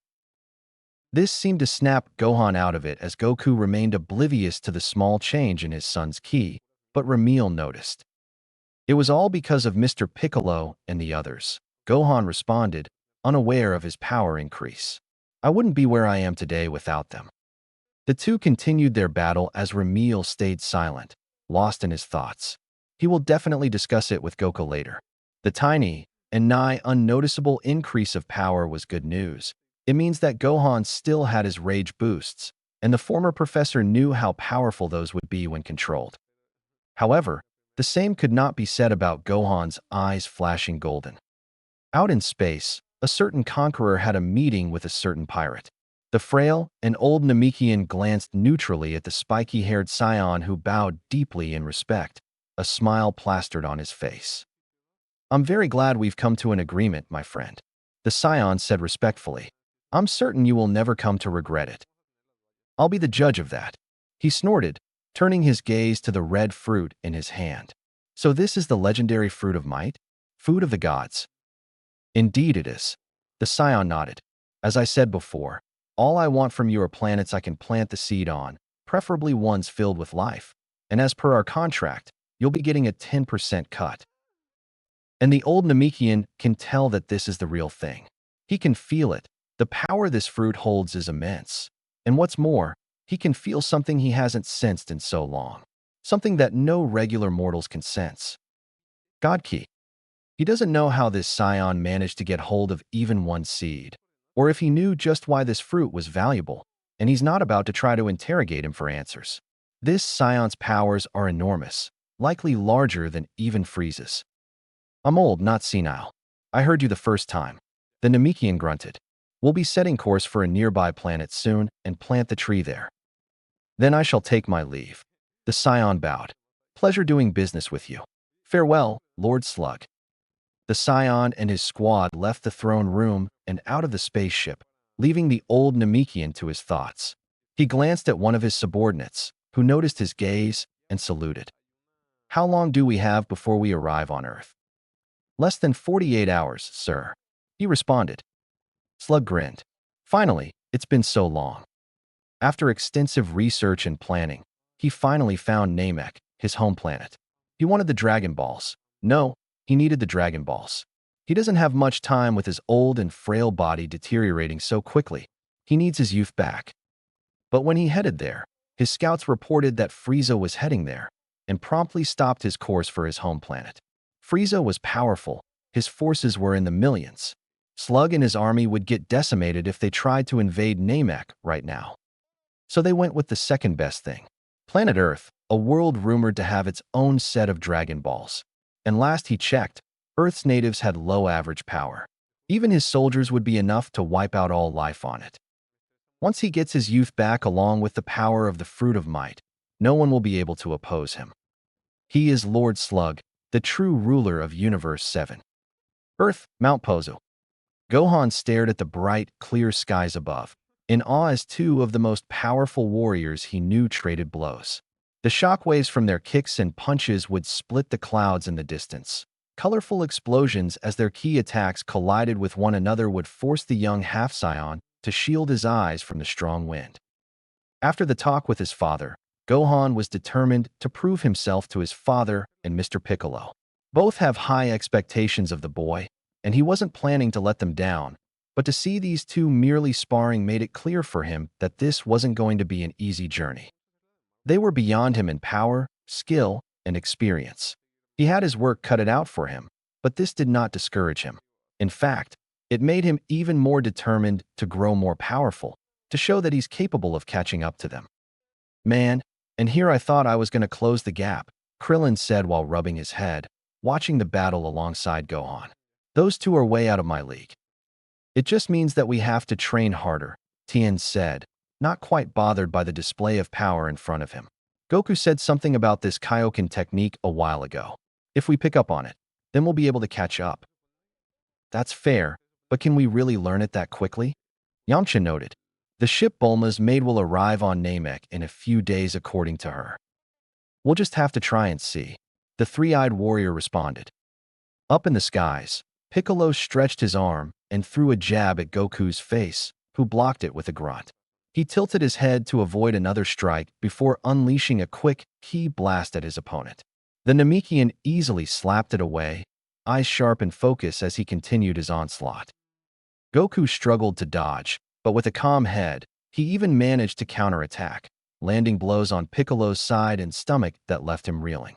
The Scion slammed him down with a yell, following through with a Kamehameha wave.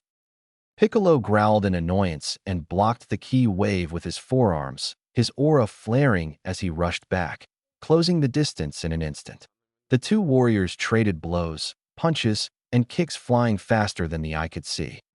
They were evenly matched, with Goku only having a slight advantage, but it was too insignificant to really call it one, because even with his superior strength, Piccolo had an upper hand in stamina and toughness. Of course, Goku knew he could easily end the battle if he activated the Kaioken, but where's the fun in that? After all, it's not every day he gets into a fight like this where there are no risks to account for. Piccolo wasn't just more powerful than before, but he was a lot sharper and calmer too. He feels like a completely different person, unlike the one he once defeated in the 23rd World Martial Arts Tournament. He wasn't sure why exactly. Was it because they fought together for once? Did Piccolo develop some sense of camaraderie? He doesn't know. According to Ramil, Piccolo changed his ways due to Gohan's influence, and the others did say that Gohan trained mostly with Piccolo. So maybe that's how. Piccolo also seemed a little stubborn. He wasn't as receptive as the others when Goku offered to teach the Kaioken, his own pride likely getting in the way. As far as the Scion knew, Piccolo felt like it was an insult. To be taught by his own enemy? That's what Ramil said anyway. He told him to wait until Piccolo warms up to them before offering again. Goku didn't fully understand it himself, but he listened. Refocusing on the battle, Goku narrowed his eyes as his opponent unleashed a powerful ki wave, bracing himself for impact. The Scion gritted his teeth as he stopped the giant yellow wave with his hands, ignoring the strain on his arms as he slowly pushed it away. But Piccolo didn't simply wait for him to do that. As he flew behind the Scion, readying another ki attack, Piccolo smirked and brought up two fingers over his forehead, the tips sparking in electricity. Goku recognized the move and acted quickly. He knew Piccolo wasn't aiming to kill him, but that doesn't mean he didn't want to hurt him badly. With a roar, the Scion's aura turned crimson before he kicked the wave away. ×4. Just as he got rid of the wave, Piccolo unleashed his attack, the spiraling beam heading towards Goku. He quickly turned around and deflected the attack, grinning confidently as he dropped out of the technique, his aura becoming white once again. Piccolo clicked his tongue in annoyance. That damn technique. I told you, it's pretty helpful, Goku replied. I don't need it. The Namekian scoffed, declining before Goku could even offer. I'll just surpass you like this. Why does he have to be so stubborn? Goku frowned. I just want to help. As I said, you need to give him time. Ramil reminded him. He wasn't as stubborn when I told him about gravity training. Those are not the same, Goku. That was merely pointing him in a certain direction. Ramil explained. Having him train under you will likely be a humiliating experience to him. He's a warrior through and through. He has his own pride. Goku's frown deepened as he got into his stance again. I don't really get it. You will one day. The Scion decided to drop it for now as he returned to the fight, but just as soon as Piccolo charged at him, a voice from below called out to him. Goku and Piccolo both paused as they looked down, the former spotting his wife waving at him. He noticed the wrapped bags in her other hand and smiled widely. Finally, it's lunchtime. Sorry, but I have to cut this short, Goku said to his opponent. I'm starving up here. So what, you're giving up? Piccolo raised a brow. What? No, we can continue after I'm done. Goku blinked. Unless you don't want to fight me at my best. Can't fight well on an empty stomach. Piccolo frowned in silence as his rival floated down, following him seconds later. Damned simpleton. As Goku landed on the ground, his wife had already set up multiple blankets and many plates and bowls of food, for she had made enough for everyone and not just her husband. Chi-Chi came prepared. It was a weird sight, to say the least, but she didn't particularly dislike it. It reminded her of the old days before Raditz came to Earth, the quiet life with Goku and their son, where sometimes the three would go on picnics. The weird thing would be the context of this picnic. A few days later, her husband alongside his friends, and even his biggest rival will travel to an entirely different planet to defeat some space tyrant who plans to become immortal using wishing orbs on said alien planet. And what they're doing now is testing their powers via training.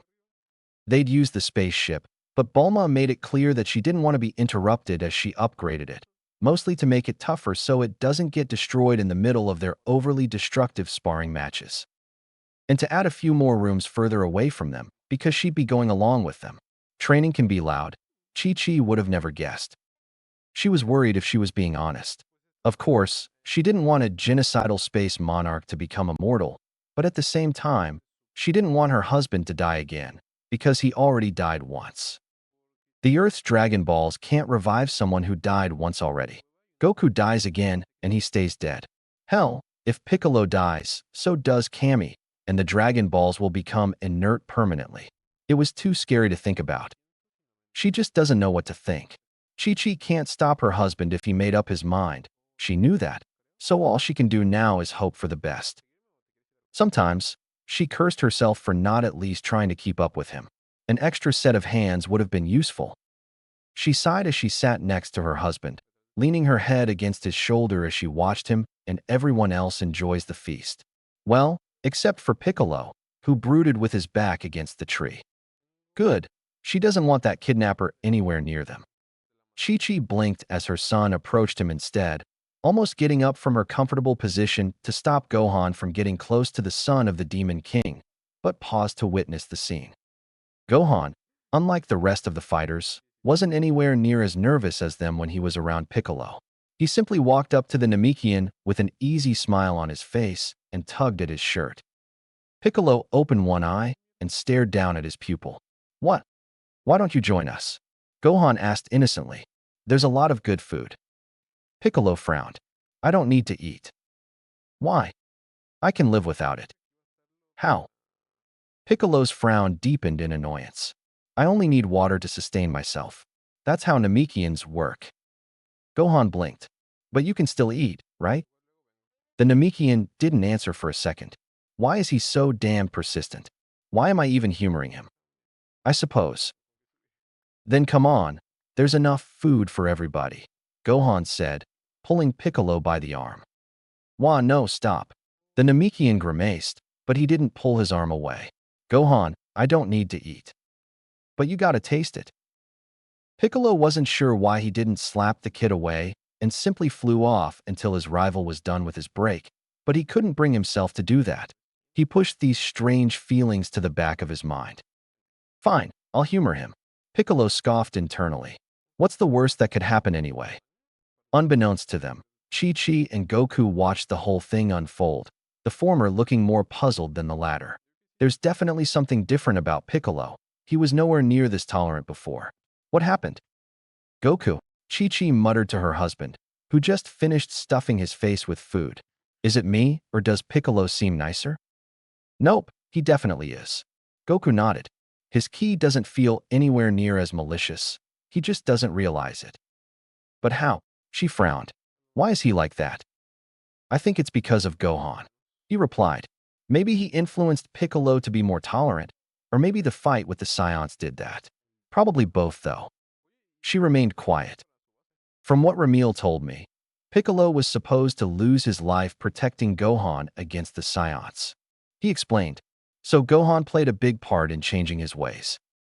Right, this seer friend of yours. Chi-Chi sighed, grimacing a second later. So he was within you the whole time? Yeah, that's what he said. So he saw everything? She mumbled, face turning a little red. Yep, apparently he couldn't speak before I died though, Goku confirmed. But he was with me the whole time. No, I mean dash, Chi-Chi sighed in frustration. Everything. Goku raised a brow. Yeah? That's what I just said. Her cheeks flared up even more and she groaned, hiding her face in embarrassment. This just confused the Saiyan. Why is she acting like that? What's wrong with her? Is she sick? Tell her that I deeply apologize, Ramil said solemnly. was not an enjoyable sight for me either. I don't get it. You don't have to.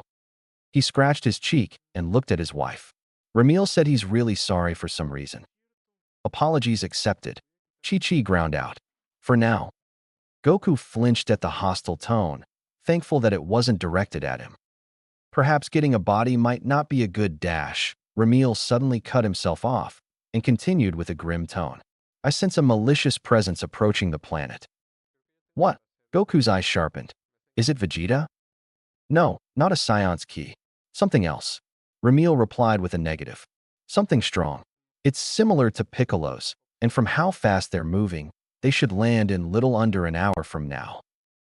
Goku suddenly stood up, the shift in his ki taking the attention of all the fighters around. All of them noticed the serious frown on his face, prompting them to all look at him in confusion. What's wrong? Tien asked. Ramil says there's an evil ki approaching Earth soon. Goku explained simply. Your friend never mentioned anything about that. Piccolo narrowed his eyes. What's the meaning of this? Goku glared back at the Namekian, not giving a response. I don't know. This shouldn't be happening. He tried to explain himself. I clearly remember what I saw. Nothing should be approaching Earth until you defeat Frieza. Don't worry, I trust you, Goku assured him. We can talk about it later. The Scion said. Let's figure out what it is and deal with it first. Piccolo frowned, but didn't argue. You need any senzu beans, Goku? Krillin asked, getting on his feet too. We have a few left.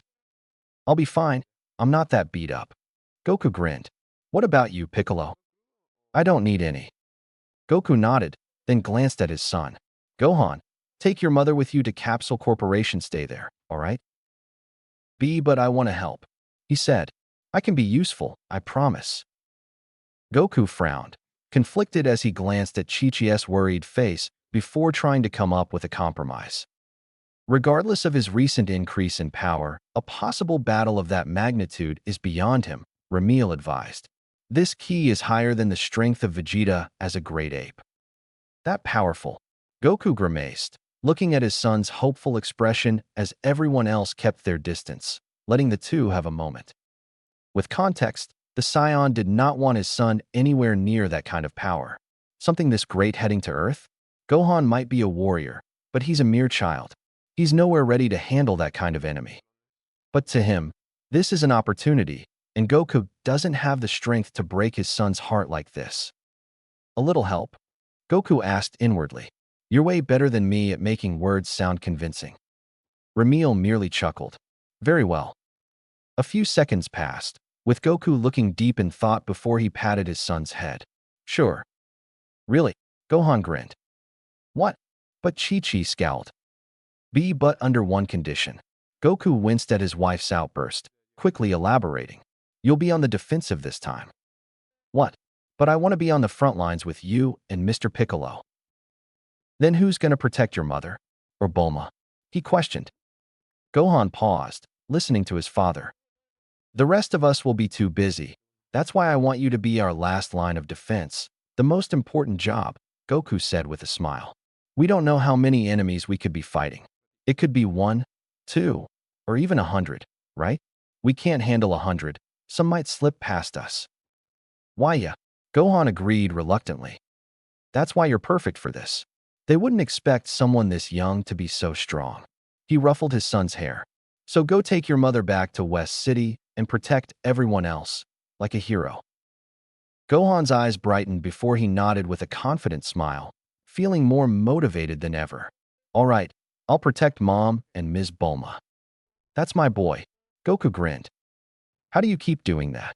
The Scion thought, surprised.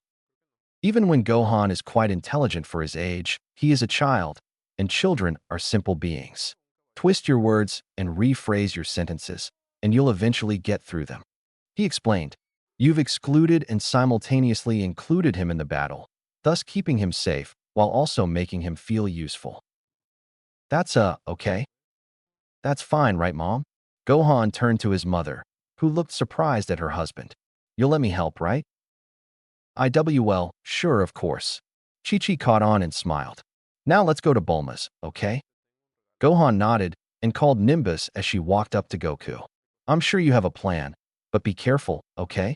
I've lost you once. I don't want to lose you again. It's a little intimidating, but I'll be fine, he assured her, caressing her cheek. If anything, I'm a little excited, too. Of course you are. She rolled her eyes. Just don't push yourself too hard. With everyone else here, we'll win, he said with confidence. Hopefully Gohan won't have to get involved. I hope so too. Let's go, Mom. Gohan interrupted them. Chi-Chi smiled and took his hand, giving Goku a small wave as the two rode the flying cloud, speeding off to the horizon seconds later. Goku glanced at the other warriors and nodded, prompting them all to get ready. Goku doesn't know who this evil key belongs to, but they'll regret coming here to threaten his planet. Out in space, Frieza Planet 447. You'd think after all this, he'd be healed already, a soldier said, gazing at the scion inside the healing chamber neutrally. It's been what, 3 days? Have you seen the condition he was in when he landed here? A doctor narrowed his eyes. Broken limbs, fractured skull, internal bleeding, and a few pieces of his ribs pierced his lungs. He was mere minutes away from death. And he lived through the entire journey from Earth to here. It's pronounced Earth. And yes, due to the cryostasis of the pod, it managed to keep him alive even with those injuries. The doctor responded. Though his physiology is to be considered, of course. Scions are one of the toughest races in the universe. After all, their endurance to take so much punishment without dying is commendable. True. That's why Lord Frieza got rid of him, the soldier said with a smirk. Those monkeys don't know their place. The man inside the healing chamber twitched as he heard the conversation, conscious enough to comprehend what was going on. Frieza got rid of the Scion race. What did that mean? What the hell is going on? So how long do you think he'll take? The soldier asked once more. Scions have a decent healing factor, and even if the healing chamber is that of an older model, it shouldn't take this long. He'll be up shortly. Minutes, in fact. The doctor pointed at the healing chamber with his pen. Look, he's getting up. The man in question slowly opened his eyes, vision blurry from the healing liquid as he tried to recognize the two chatting in front of the chamber. One in robes and the other in armor from the looks of it. The doctor and soldier respectively. As he squinted and his vision cleared a tiny bit, he noticed that the soldier's skin was purple. Once the soldier spoke again, he almost groaned when he recognized his voice finally, wishing that he could go back to sleep. But what the hell were they talking about just now? Did he mean what he said? Frieza got rid of the Scions? Last he was told, a meteor made contact with the planet and wiped out the whole race. He knew something felt off about all of this. Yes, it makes sense now. Frieza ordered all the Scions to go back to planet Vegeta before they were destroyed. It would align with him annihilating his world. Well, seems the prince is finally done with his nap. Chui chuckled. Long time no see, Vegeta? Vegeta did not give a verbal response as the healing chamber drained the liquid. The Prince of Scions pulled off the mask as the chamber opened its door, prompting him to walk out of it. Vegeta scanned the room, only spotting the doctor and Chui before speaking. What planet is this? Frieza Planet 447. The doctor replied, a little nervous. You'd think with all the free time he has, he'd come up with better names, Vegeta muttered to himself, then turned to the doctor. You, get me some armor. He flinched and cleared his throat with a nod. Very well. Whoa there, buddy. Chui grinned. Not even a thank you for saving my life. When did you get so cold, Dash? As Chui was about to pat the Scion on the shoulder, Vegeta quickly grabbed his arm tightly, startling the alien. With a glare, the prince growled. Keep your filthy hands off me. Chui flinched, pulling his arm away before nursing it. All right, was just a joke. Sheesh. If he could get away with this, he'd turn this moron into dust, but acting hastily on one of Frieza's planets isn't wise. He'd have difficulty in taking him down before, seeing how close in power level they were, but now, a single blast is enough to vaporize him. Moron dares to call himself his rival. What a joke. Here's your armor, Vegeta, the doctor said, handing him the item he requested. I'll say, you were in quite a bad shape when you got here. What happened? Vegeta paused for a bit as he started putting on his armor, remembering the unexpectedly difficult battle he went through. Mere humans, a Namekian, and a low-class science were enough to manhandle him and his partner. How? How can such a thing happen? They were supposed to be nothing to him, but the humans had an average power level of 5,000 each, and Kakarot alongside that Namekian were close to him in power. It was unreal, mind-boggling. It didn't make sense. Those two combined were barely able to defeat Raditz, a worthless fighter with a power level of 1,500, and one of them had to die for it. How in Beerus' name were they able to gain so much power in a single year? What sorcery was this? You tell us what happened on Earth dash. Earth. Earth. Chui glared at the doctor, then smirked condescendingly. Come on, Vegeta. What sort of monsters kicked your ass? Thought the highest power level there was what? 500. Zip it, Chui, or I'll blast you to oblivion. The prince clicked his tongue. Purple bastard. Someone's grumpy. That's not mentioning this strange red aura of his. Even when he was barely conscious, he witnessed Kakarot able to bring down Nappa, who was in his great ape form, before swiftly cutting his tail. Could it be that Kakarot wasn't even showing them his full power? Vegeta scowled and clenched his fist. He was toying with them. That low-class trash humiliated them. He was easily able to beat them down in an instant, but chose to play around instead. If only he was able to transform into a great ape, then this wouldn't have happened. He'd have crushed that worthless upstart and razed the planet to the ground. He'd have gotten his wish, his immortality, then dethroned Frieza. But it's all because of that lowly scum. Vegeta pulled the gloves, pausing as he noticed something. Someone was missing. Where's Nappa? He asked. Dunno, probably dead. Chui shrugged. You're the only one who got here from the looks of it. If that's the case, then how the hell did he escape? Last thing he remembers is Kakarot knocking him out. How was he able to get the pod? He had assumed that Nappa managed to get him and get out of there.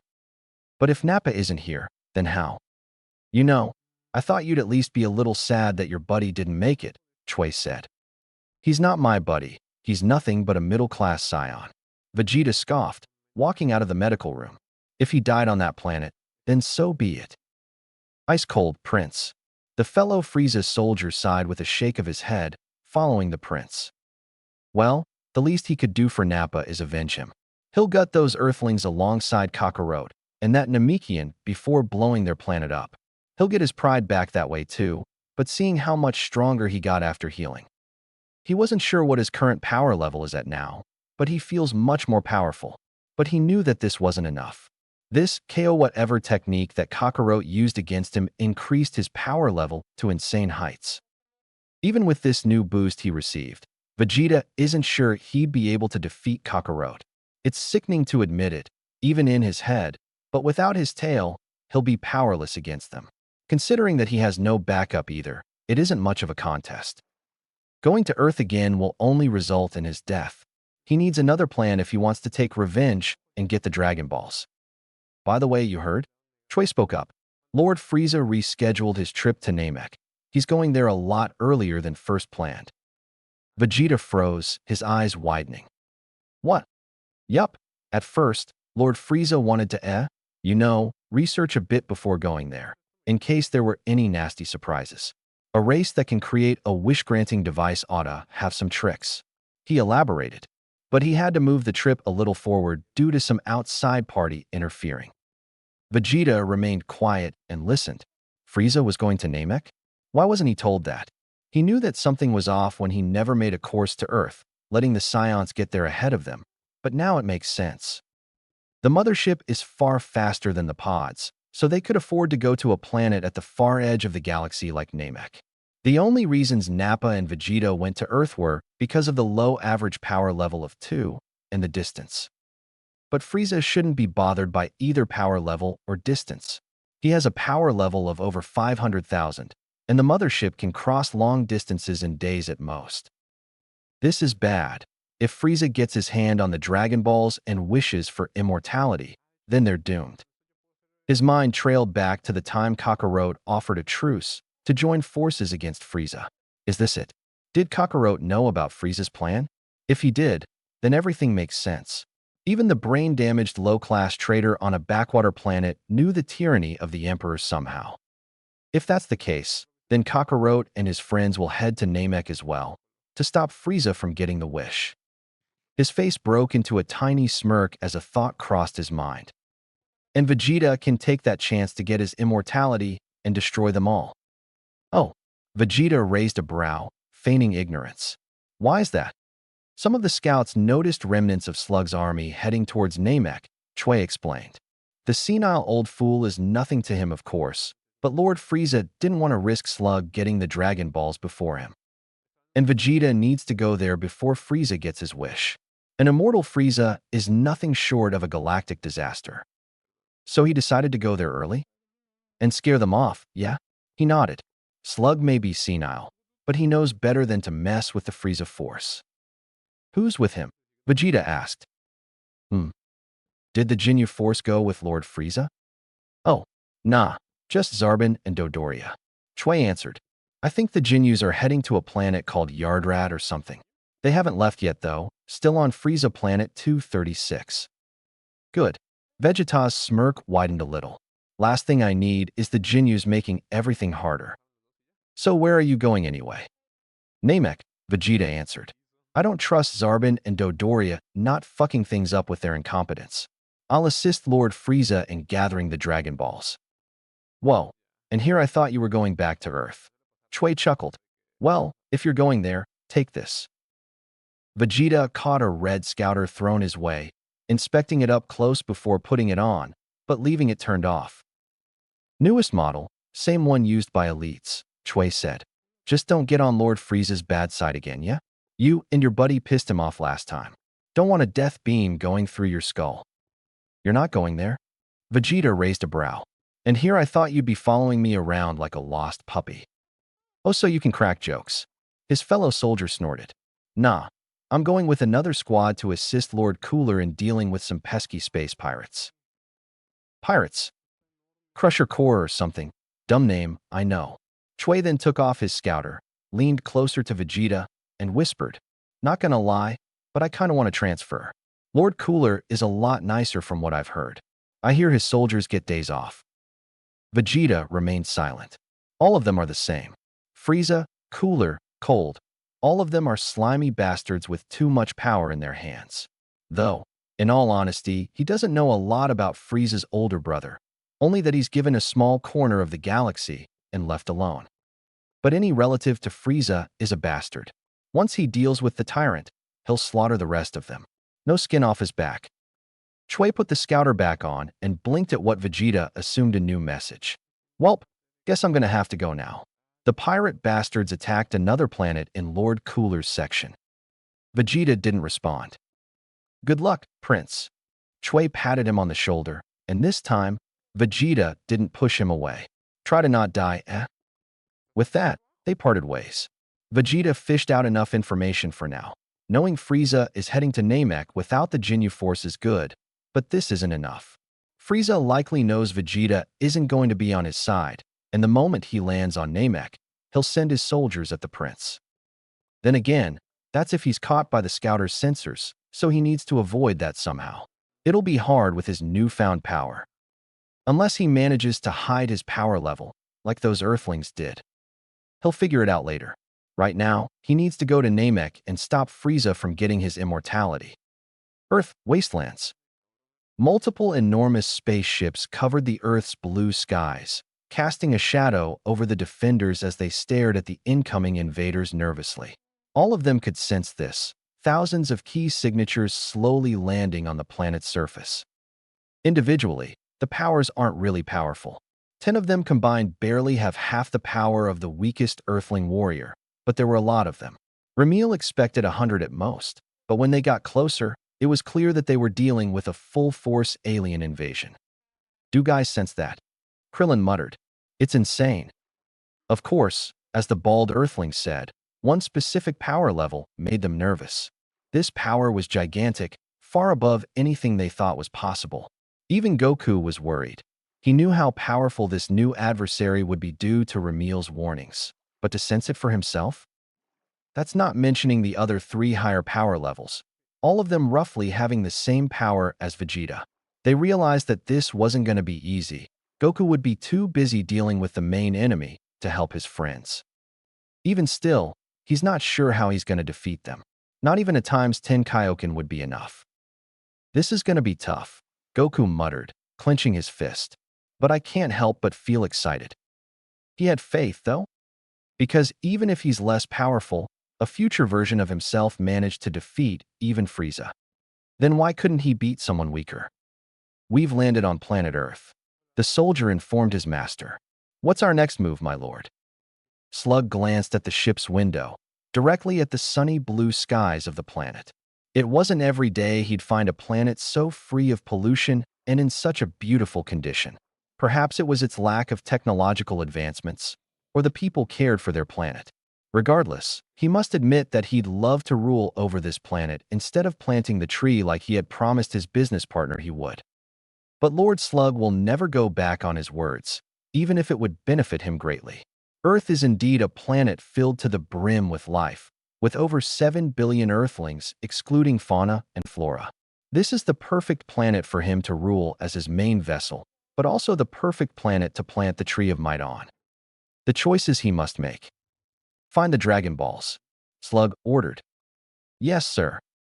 With that, the main spaceship opened and hundreds of soldiers exited, obeying their lord's words as they began their search for the Dragon Balls. Slug glanced to see the other ships getting the memo as they too opened for the soldiers to leave, then looked down at his strongest warriors. Wings. The old Namekian called out to one of his elites. Go around the planet and look for anyone who could pose a threat. Offer a place in my forces, and if they refuse, kill them. The orange-skinned brute gave a bloodthirsty grin. As you wish, Lord Slug. Should we do anything, my lord? His second-in-command, Angela, asked. Either assist Wings or stay by me. Slug said, the choice is yours. Just then, dozens of key signatures vanished, prompting Slug to narrow his eyes. Around 50 of his soldiers just died, and there was a sudden spike of power that even his elites sensed. The key of a decently powerful Namekian. So they were expected then? Of course they were.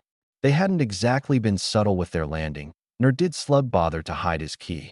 Anyone who could sense him would probably cower in fear anyway, but to think the response would be this immediate was fairly surprising to the ancient Namekian. He also never thought that someone this strong could be found on a backwater planet such as Earth, and one of his kind as well. Could he be the creator of this planet's Dragon Balls? Should be. He must say, though, he never thought someone of the Dragon Clan was capable of getting close to that power. Fascinating. Wings met a matcha. As you command, Lord Slug. The brute understood the unsaid order, and the two elites bowed before quickly leaving the ship. Angela, take the radar and start scouting for the Dragon Balls. Slug ordered his second-in-command. Of course.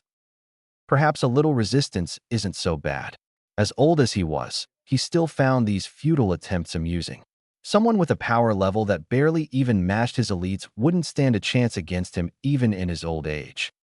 Once he regained his youth, even Frieza wouldn't be an issue, even if those rumors of him being able to transform are true.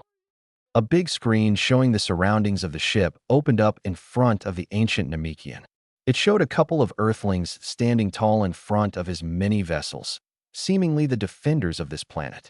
The Namekian with an outstretched arm, two bald ones, one with a scar over his face, a short one with snow-white skin, and His eyes widened as he saw a man with a striking resemblance to his business partner, Tal's, before he quickly calmed down.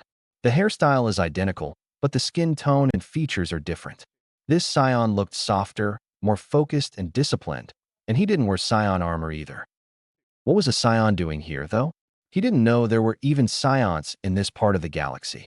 He knew those barbarians would send their children to conquer random planets, but in this far corner of the universe? And seeing how good a shape this planet was in, it seemed that this one decided to ally himself with it instead. Not to mention, planet Vegeta was destroyed around 2 decades ago. Finding a Scion, in general, was incredibly rare. The survivors were likely less than a dozen at most, and scattered across the vastness of the universe. His power level was quite impressive for a Scion as well, around equal to that pompous monkey prince, Vegeta, perhaps a bit weaker. Intriguing. Well, then, this should be an entertaining battle to witness. The past few years had been quite boring. Almost no one to challenge his tyranny, all hiding in fear of him or Frieza. And those who tried to rebel had all been easily squashed by his elites. Who knows, perhaps he'd be able to recruit some of them. That is, a lot of soldiers. Krillin noted, clenching his fists. Wow. They have the quantity advantage, that is true.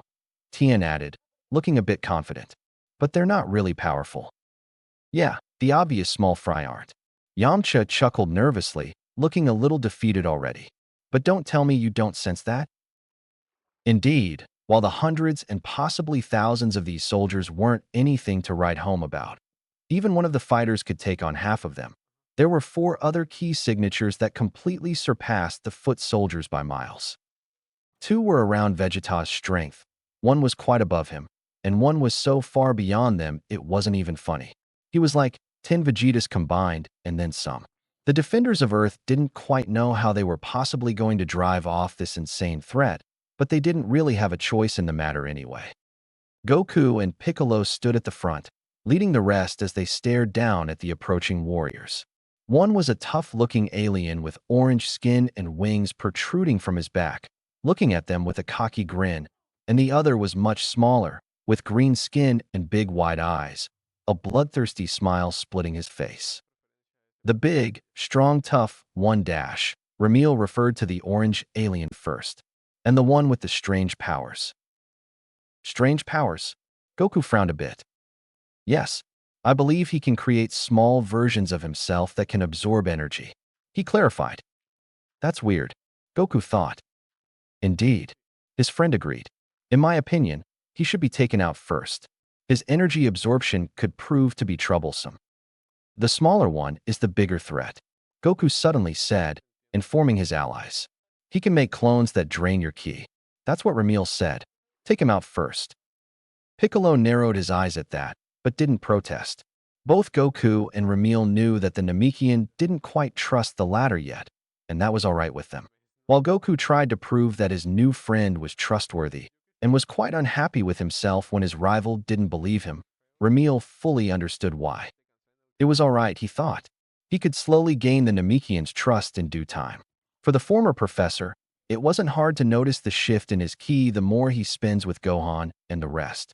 The process was slow, but his ki felt less dark every passing hour.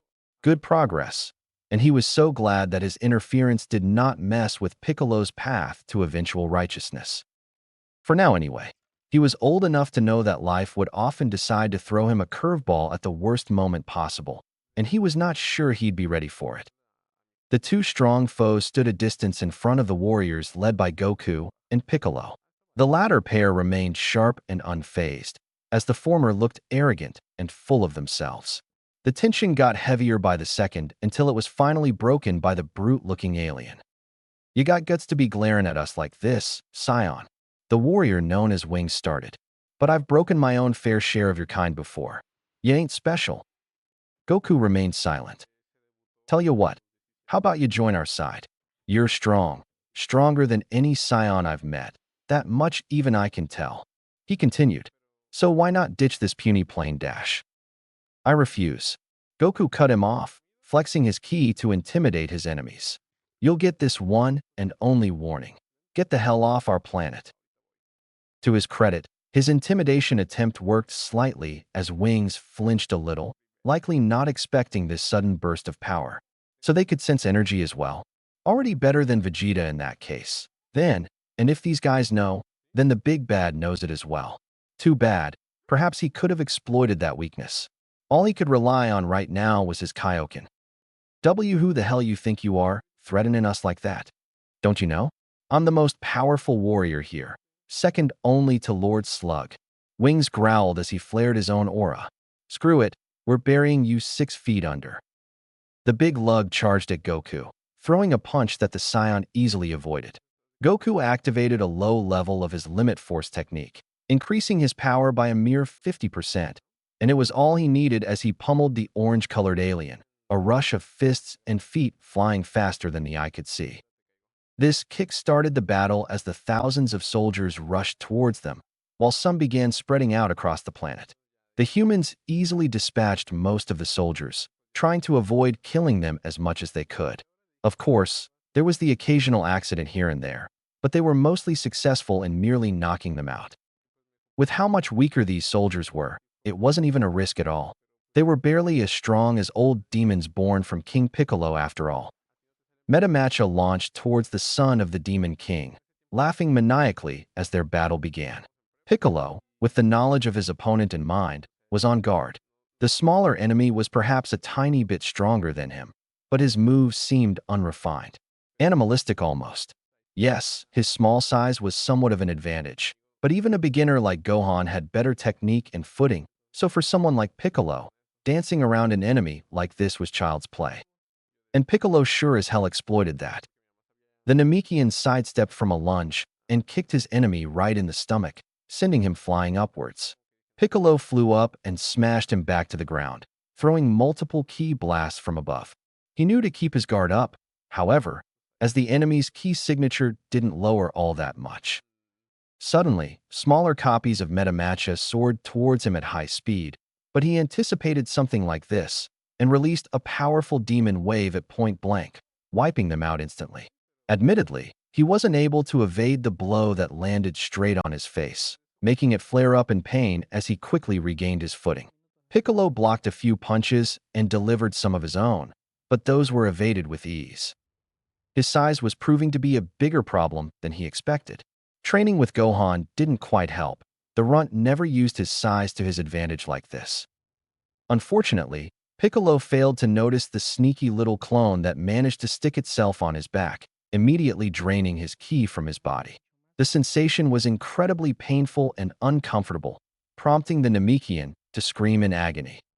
Piccolo was about to act, using his ki to create an omnidirectional ki blast to evaporate the little bastard, but was helped by none other than Krillin, who managed to aim his Destructo disc perfectly, cutting the thing without harming his ally.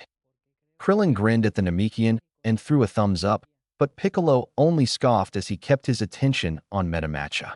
The short, bald human flew to his side, getting in his turtle school stance as he prepared himself for battle. He might not be as strong as Piccolo, but he could support him.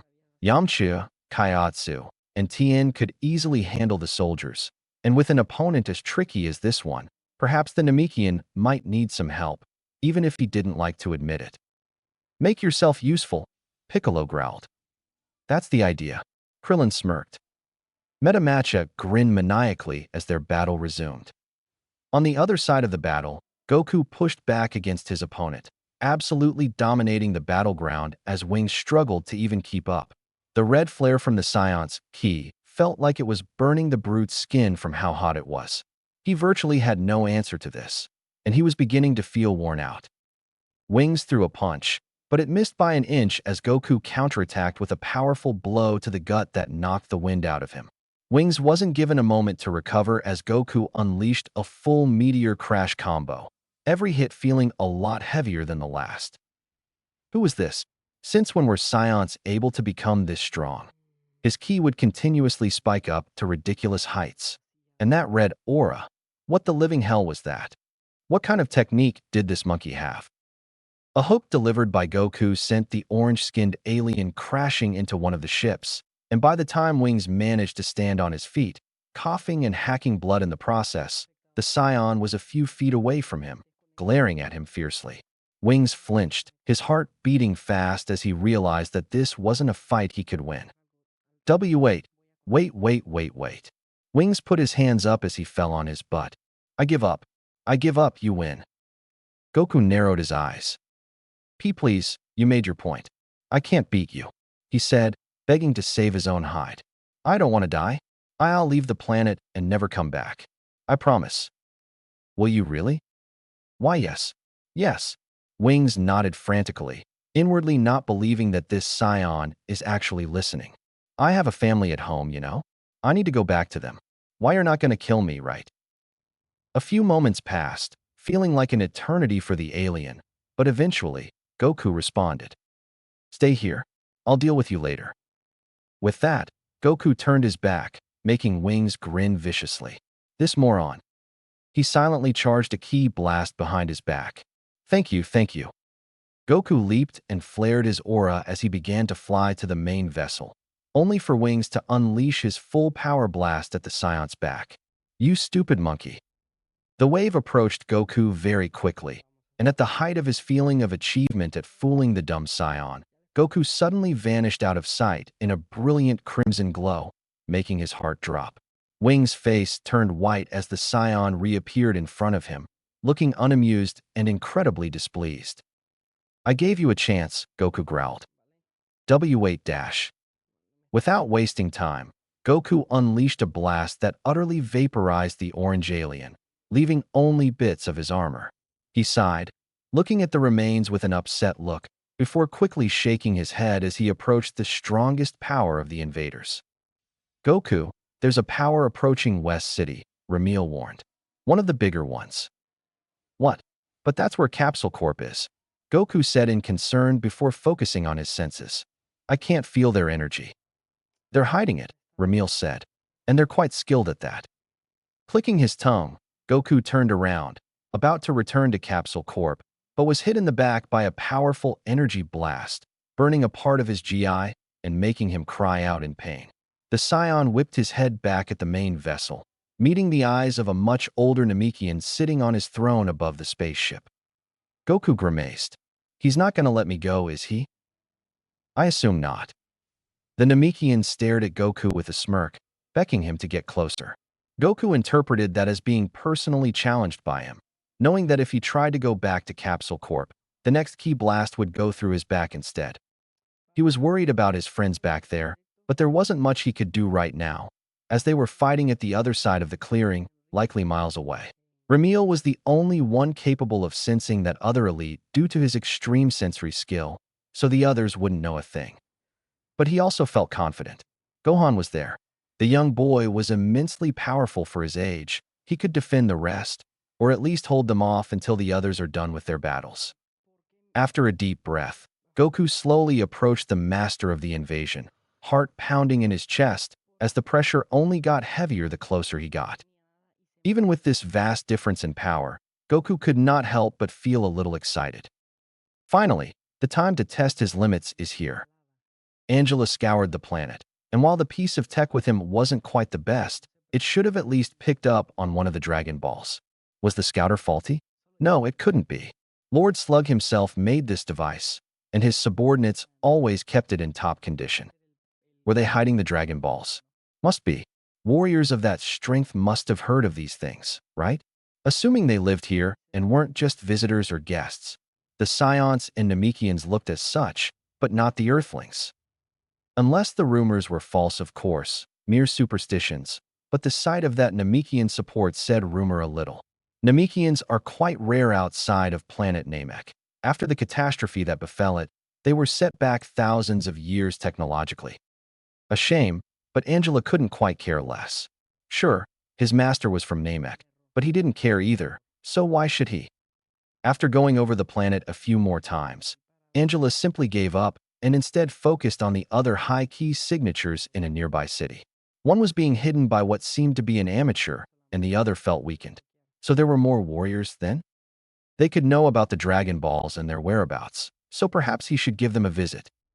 Angela, alongside his small squad of soldiers, headed towards the Earthling settlement, scoffing at their primitive use of technology from above. Only hovercars? What a backwater planet. Angela turned his gaze at the biggest building in the settlement, where the two warriors resided. As a warning, he shot a weak blast at the building, strong enough to annihilate the entirety of it in an instant, but then another blast hit him and sent it flying to a mountain far away, destroying a chunk of that. He looked down and spotted the one who did it, and couldn't help but raise a brow in confusion. A small boy in the garden of the estate glared at him with his arm extended. Him? This brat was one of the warriors?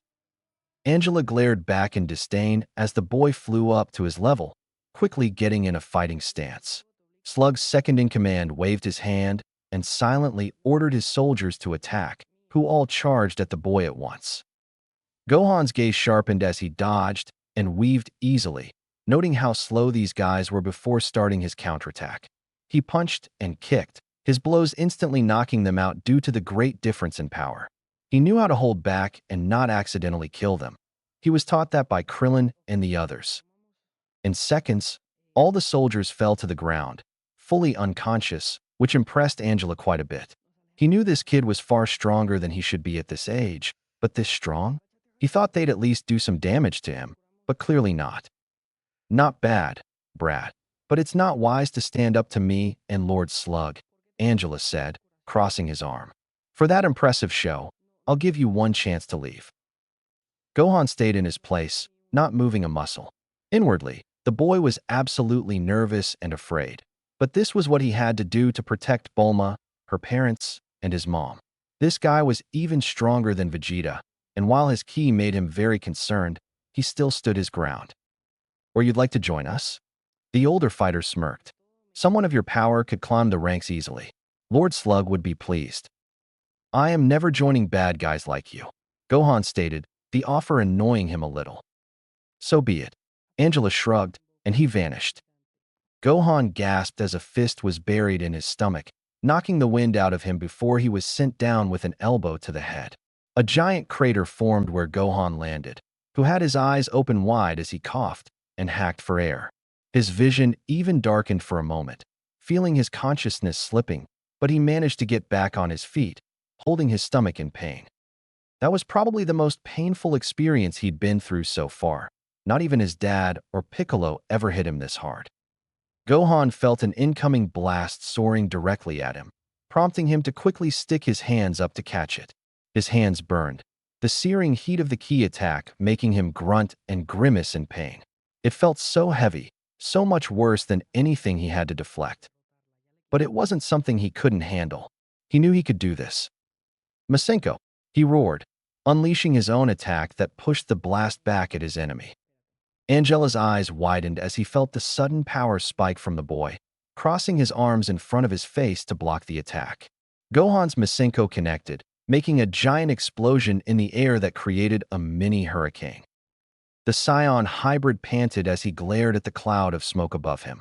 Sensing the enemy's ki, Gohan quickly charged at him with a yell, throwing his small fist for a punch. Surprisingly, it landed as Angela was too busy dealing with the pain of the blast, still disoriented. Angela growled and evaded the next hit, grabbing the boy by the head before throwing him through a few buildings, shooting a few ki blasts soon after. Gohan recovered quickly, flying away from the blasts but failing to notice his enemy rushing for close-quarters combat, thus receiving a knee to his face. Gohan was on the defensive, doing his best to block and evade his opponent's attacks, but he was so much slower.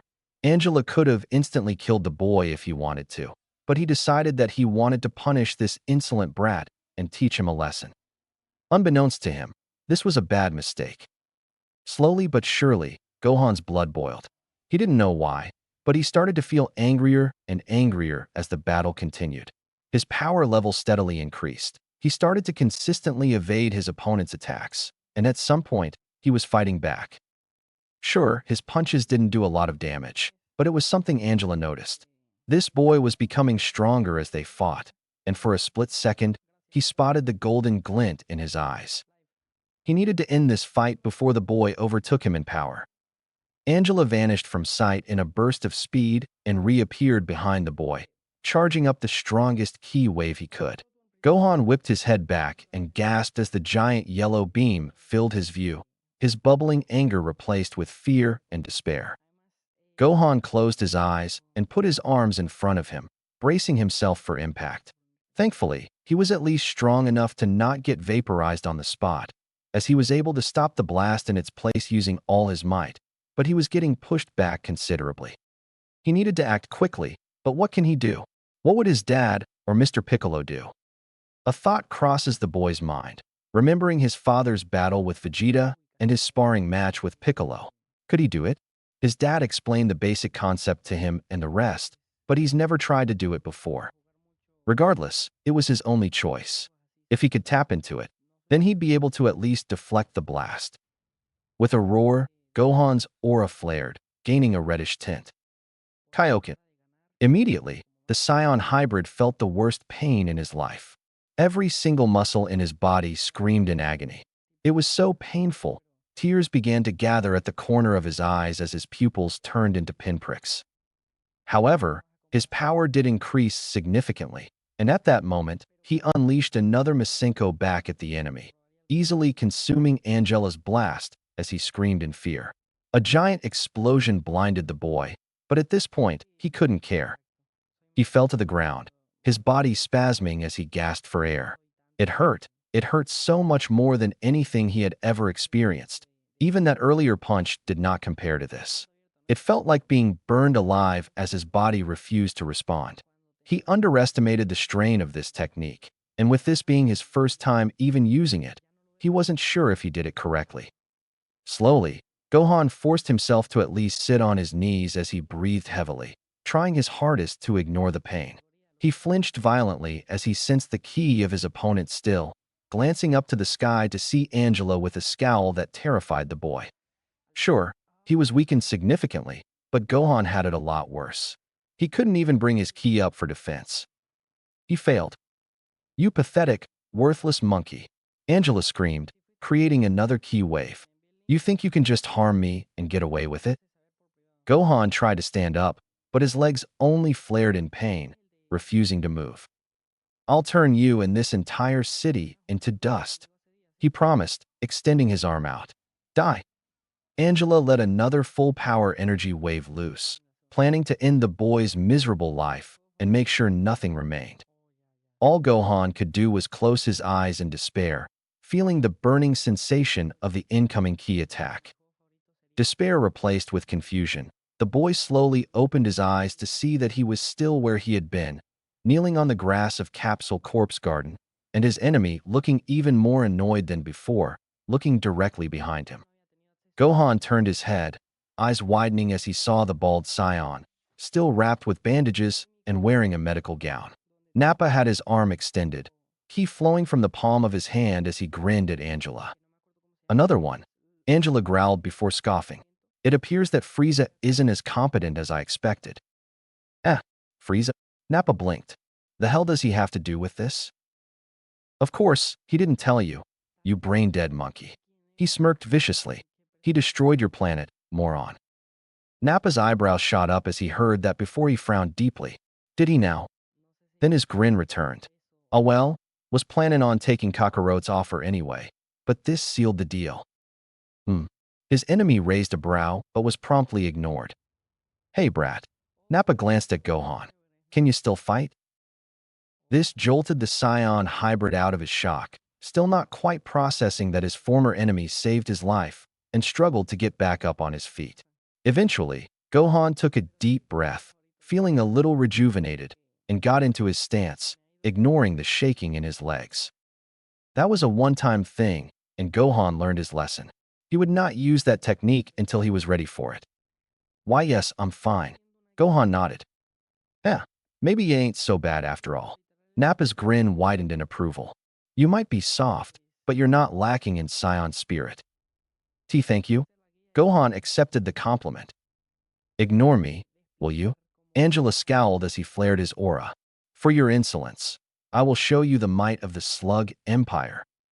As an answer to this, white ki exploded and enveloped Gohan and Nappa, preparing for a battle. All three warriors were tired and injured, but with at least one ally, the Scion hybrid felt a lot more confident than before. Overall, he might be stronger than his fellow Scion, but Nappa was far more experienced and skilled compared to him. Even if the enemy was more powerful than them, if they fought together, they could win this. It's not impossible. Gohan had grown stronger in the past couple of days, and he would not fail his father or any of his friends. The boy frowned as he glanced at the older Scion by his side. He didn't know why the older Scion decided to save his life when he was so ready to kill them all not so long ago, but Gohan knew that this wasn't the time or place to question Nappa's actions. If he wanted Gohan dead, he wouldn't have interfered. So his gratitude would have to wait until after they'd won. Landing on top of the ship, Goku glared at the leader of the invaders with a serious frown, inwardly feeling a mixture of nervousness and excitement as the old Namekian merely looked back at him with a smile. Admittedly, Goku was more nervous than he was excited, and it wasn't his power that he felt concerned about, more the presence the Namekian exuded, this sense of darkness and wisdom. It put him on edge. He feels, Ramil started. Different. What do you mean? Something about his ki feels strange. He clarified. A part of it feels dense and heavy, yet so calm. Goku's eyes narrowed, his fists clenching. I do not know what he might have in store for us other than what I already told you about, Ramil said. Be careful, Goku. Scion, Slug suddenly said, still comfortable in his seat. Tell me your name. After a moment, Goku answered. Son Goku. I assume that is a name the Earthlings gave you. The old Namekian said, making him nod. Well, no matter. Tell me, Son Goku, do you know why I'm here? Goku paused for a moment. According to Ramil, Slug arrived on Earth to gather the Dragon Balls and wish for his youth, and he succeeded originally, but was promptly defeated by the Spirit Bomb later. Was he here for the same reason? He didn't know, so he took his friend's advice and acted ignorantly. No. Then why the hostility? Slug raised a brow. Have you considered that I might have come here in peace? Don't ever bother with that. Goku scoffed. I know full well that whatever you plan on isn't good for me or my planet. Your ki feels horrible. Ah, so you can sense energy? You know that is quite a rare ability, surprisingly enough. Slug responded, quickly dropping the innocent act. With how common those scouters have become, far fewer people bothered learning how to sense. Your point being? Simple. If you know how to sense, then you should know that stand no chance against me. The Namekian smirked viciously. But I'm willing to give you one last chance. Join me, and together we will conquer the stars themselves. Goku's frown deepened and answered by exploding his ki. You'll see just how wrong you are about me. So you refuse? Slug's smile fell. Shame, but I won't say I didn't expect this. Your energy is so pure, it makes me sick. The Namekian got off his throne and cracked his knuckles as a pinkish aura surrounded him, shaking the very continent they were on by merely powering up. Goku flinched, but a smirk took over his face as he immediately started off with a ×5 Kaioken, surprising the older warrior. Oh, you were hiding this much power. Slug chuckled darkly. Then this might not be so boring after all. Come, Scion, and show me what you can do. Goku charged, and as the pink and red auras clashed, the very planet shook under their might. And so their battle begins. It had been a long time since he had met an opponent this strong, one that constantly had him on the back foot the entire fight. Last time he felt this rush was when he fought Raditz, his self-proclaimed older brother. However, this was different. Unlike Raditz, Slug was far more of an intimidating enemy, not just in his stature, but in his demeanor and fighting style as well. In his fight with Raditz, he had noticed that the older Scion was far more likely to make mistakes and wasted movements, due to his arrogance and cockiness, which resulted in his death. But this guy was different. It was clear who was ultimately stronger, and while there was a sense of a superiority complex from Slug, he never let that affect his fighting skill. He wasted no movement. Such fluidity and skill were something Goku had never seen before in his life. It was incredible. Goku struggled, even with his ×8 Kaioken. Sure, he was actually keeping up with his opponent, but it was very clear that the Namekian's age was catching up to him, giving the Scion more of a chance to keep fighting and land solid hits against him. Slug's arm extended as he tried to grab Goku by the head, who only barely ducked to evade his hand. Goku grunted and tightly gripped the outstretched arm before spinning him around, throwing him to a valley down below. He quickly followed up with a Kamehameha, the blue beam creating a huge explosion that wiped out several mountains in an instant. He knew that this wasn't enough to put the Namekian down, so he charged forward, crimson aura flaring brighter once he threw his punch, only for it to be blocked by the enemy. Slug smirked and wiped some blood from his mouth, slapping Goku's fist away before burying his own deep in the Scion's gut. Goku's eyes widened as he spat blood, but wasn't even given a moment to recover as his enemy opened his fist and unleashed a giant ball of ki that launched the Scion far above into the skies. The searing heat of the ki sphere made Goku scream in pain. Knowing full well that this attack could very well kill him in an instant, if it exploded. So he did what he could and roared. Times 9. His blood-red aura darkened in color and increased in size, giving Goku just enough power to deflect the ball and throw it away. The Saiyan gasped once he saw his enemy only a few feet away from him, unable to defend against the flurry of punches and kicks thrown at him. And to make matters worse, Goku struggled to keep his Kaioken activated, his power dropping rapidly from the onslaught. He was kicked through a mountain and into a forest, making him cough up his own blood as he dropped out of the double-edged technique. Goku grunted and slowly got up back on his feet, every muscle in his body screaming in agony as his legs shook uncontrollably. "Damn it! I don't understand," Ramil stated, sounding genuinely bewildered. "He shouldn't be this strong. His ki isn't that much higher than yours." "Why ya?" Goku panted. "Something's odd about his energy. It has some weird, I dunno, weight to it." "Yes, I've noticed that myself," he agreed, "but I'm not quite sure what it is. Perhaps it's magic?" "Whatever it is, ow." Goku flinched as his injuries flared. Whatever it is, it kinda reminds of Kami's ki." "I see," Ramil muttered. "At the very least, his age seems to be catching up to him. He's skilled at hiding it, but I can tell that he's struggling even more than you are." Goku frowned slightly at that, bothered by the unfair advantage, but understood that now's not the time to be annoyed about such a thing. "Keep at it. He's tiring quite fast." "Right."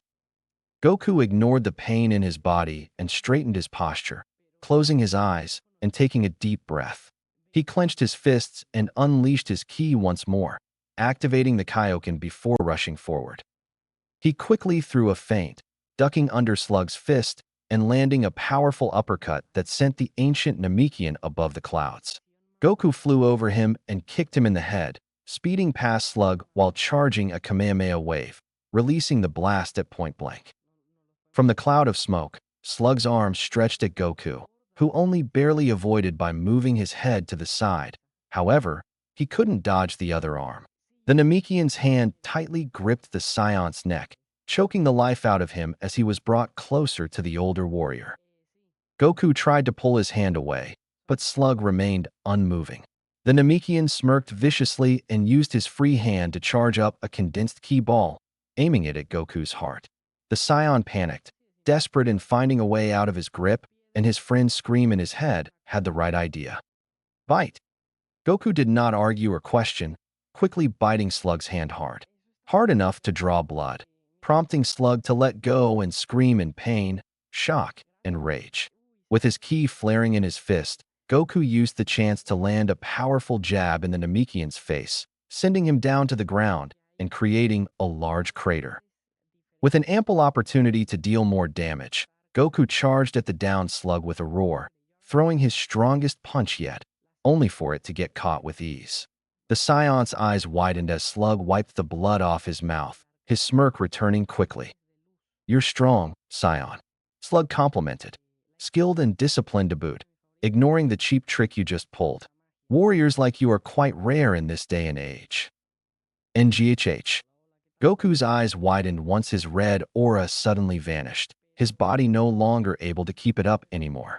He was forced to his knees as Slug twisted his arm painfully. "Arg. When most of the universe's denizens rely on power alone, it's quite the pleasant surprise to see someone like yourself," he continued, tightening his grip. "However, you are young, inexperienced. Admittedly, I do not want to see talent such as yours go to waste, so I shall give you one last chance to join me." The Scion could feel his body giving out. He didn't have a lot of power left, and while he looked quite tired as well, Slug could easily win this battle of attrition. However, Goku had just enough for one last desperate assault. If he couldn't beat him, then he'd weaken him enough for the others to take him out. "Over my dead body," Goku gritted out. I see." Slug's smile dropped, aiming his other hand at the Scion. "Very well. I respect your willpower. Staring death in the face takes quite the courage. I will remember you, Son Goku." The ki within Slug's palm crackled, power condensed to a tennis ball-sized sphere formed in it, and he stared directly at Goku's black eyes as he uttered one more sentence. "Any last words?" Goku grinned. "Just two." "Goku, no." Ramil warned. Your body will be torn apart. I don't have any other choice. Slug raised a brow. However, his confusion turned into shock as Goku's ki exploded once again with a roar. Times 12.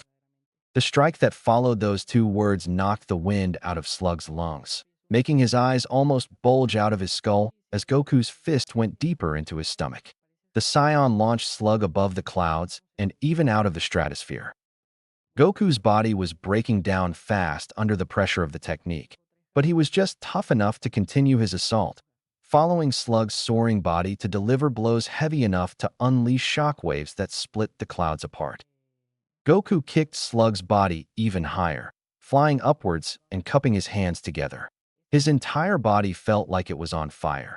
He was bleeding from every orifice on his head, but with a mix of his unbelievable willpower and Scion physiology, he resisted the pain and forced himself to charge the blast. Came. Slug seemingly recovered as he gasped for air, looking at Goku's figure with shock and rage. As the Scion approached with a blue ki orb charging in his hands, Slug acted quickly and released two ki beams from his eyes. Haim. Goku only barely evaded a lethal blow by tilting his head to the side, prompting the eye beams to pierce his shoulders instead. He grunted in pain but didn't lose focus, his eyes burning fiercely as he let out a mighty roar, followed by a blinding blue light. HAA. The ki wave enveloped the skies of Earth, acting as a brilliant second sun. Such power and spectacle stopped everyone and drew their attention, prompting every conscious warrior to look at the light that pierced the stratosphere in awe. The energy of the blast even surpassed Goku's and Slug's current power levels. Such a thing made the tyrant's loyalists drop to their knees in despair as they saw their leader seemingly incinerated by the blast, his ki nowhere to be sensed. Was he hiding his energy, or was he killed? Even Goku wasn't sure if he won or not, unable to sense Slug anywhere as the smoke left by the ki wave covered large portions of the sky. His eyes darted around before his crimson aura vanished, causing the Scion to hack and cough violently. His throat was burning up, his ear was ringing, and his vision was hazy. He barely has enough energy to stay conscious. His right leg suddenly flared in unbearable agony as two small beams went through it. Goku screamed in pain as more and more tiny ki beams penetrated different parts of his body while leaving the vitals, shoulders, knees, thighs, and arms. He struggled to move to even be able to dodge, blood pouring from every hole his enemy made. The smoke cleared and revealed a heavily injured Slug, but one that obviously had far more energy than Goku. A deep scowl marred the face of the old, hardened Namekian, eyes glowing purple as he stared at the Scion hatefully. I'll make you beg for mercy, Scion, he swore, extending an arm. Die. Goku only barely managed to put both arms in front of him before the blast reached him, successfully defending against a killing blow. He was sent through several pillars of stone, Slug's ship, and back to where the big battle first took place. Barely holding on to his consciousness, Goku used all his remaining power to stand up again. He couldn't see what was directly in front of him. His sight darkened and blurry from exhaustion, but his spirit was still willing to defend his home planet. Slug stood atop a rock pillar as he narrowed his eyes at him. He must say, as annoying as this Scion was, he was a respectable warrior indeed. That technique of his, the Kaioken, was clearly a double-edged sword. It damaged him and hurt him immensely, yet he still stood up to continue fighting, no matter how painful it was for him. Such agony could put even the fiercest in the universe to their knees. Could it be that this Scion, this Son Goku, was the legendary Super Saiyan? He certainly reminded Slug of the legend, only lacking in some aspects. He did not show the explosive golden power foretold in that ancient story. Regardless, it was clear that he needed to end the fight right now. He was losing too much energy, and his fragile body couldn't take any more damage. Had he regained his youth, this would not have been that much of an issue. A few moments earlier, Piccolo had to admit that this was the most infuriating fight he had ever been in his short life. The size of his enemy was already annoying, but adding his animalistic unpredictability, ki draining and little clones made a very frustrating skill set. Piccolo was losing his breath, and in turn, losing his cool, which only gave his opponent more opportunities to hurt him. Originally, he'd be able to last for far more time, but once again, having his ki drained every time Metamacha landed a hit made sure that it wasn't the case. At the very least, he wasn't the only one tired. His abilities might be unorthodox, but his opponent didn't hit as hard as Piccolo because of his lack of training. His non-existent martial arts skill was starting to bite him in the ass. Piccolo grabbed his arm as he charged for a punch, then swung him around and around, smashing him against trees, rocks, and mountains before finally throwing him down at a nearby lake. With a roar, the Namekian followed up with a purple ki wave, turning the water into vapor instantly. It wasn't enough to put Metamacha down, though, as he rushed back up with an angry scowl as more of his copies followed him closely. Piccolo growled and rained down a volley of ki blasts, taking out a few of the clones but missing the main one. Piccolo tried to dodge, but a fist connected with his stomach, making his eyes bulge out as he gasped. Without a chance to retaliate, the Namekian was held in a full Nelson by his enemy, who giggled maniacally. "I'll turn you into a shriveled-up husk of a Namekian," he announced as copies hugged Piccolo's arms and legs. "Feast on him." Having been drained throughout the battle, Piccolo wasn't able to summon enough ki to push the incoming copies. In that short moment, the Namekian tried to come up with a way to get out of his enemy's hold, which he wasn't strong enough to break away from. So he grabbed Metamacha and did the only thing he could, expelling ki from the palms of his hand to burn the arms of the smaller warrior. It worked, singing the lieutenant's skin, but wasn't enough to force him to let go. However, in the midst of the charge of the clones, they froze suddenly, and even the ones stuck to his legs were dragged away by an invisible force. Both Piccolo and Metamacha were confused for a moment before a powerful wave of ki incinerated all the copies at once. Piccolo glanced to the side and saw both Kaiotsu and Tien standing side by side, arms outstretched and faces smirking. Piccolo couldn't help but grin back at them, and with nothing draining his ki, he exploded his aura with a roar, pushing back his enemy. Metamacha panicked as he realized that most of the army had been absolutely decimated by the Earthlings, but still tried to attack Piccolo as a desperate last attempt. However, a foot struck his cheek, interrupting his charge. Metamacha couldn't see who was responsible as Yamcha unleashed his Wolf Fang fist, kicking him back to Tien, who slammed him to the ground, creating a large crater. Piccolo glared at the struggling form of his enemy, rolling his neck and arms. "You all right, Piccolo?" Krillin asked as he floated next to the Namekian. "I'm fine," he responded gruffly. "Bastard drains energy fast, but it always leaves him open." "Yeah, we noticed." Tien nodded as he approached the two, looking down at Metamacha.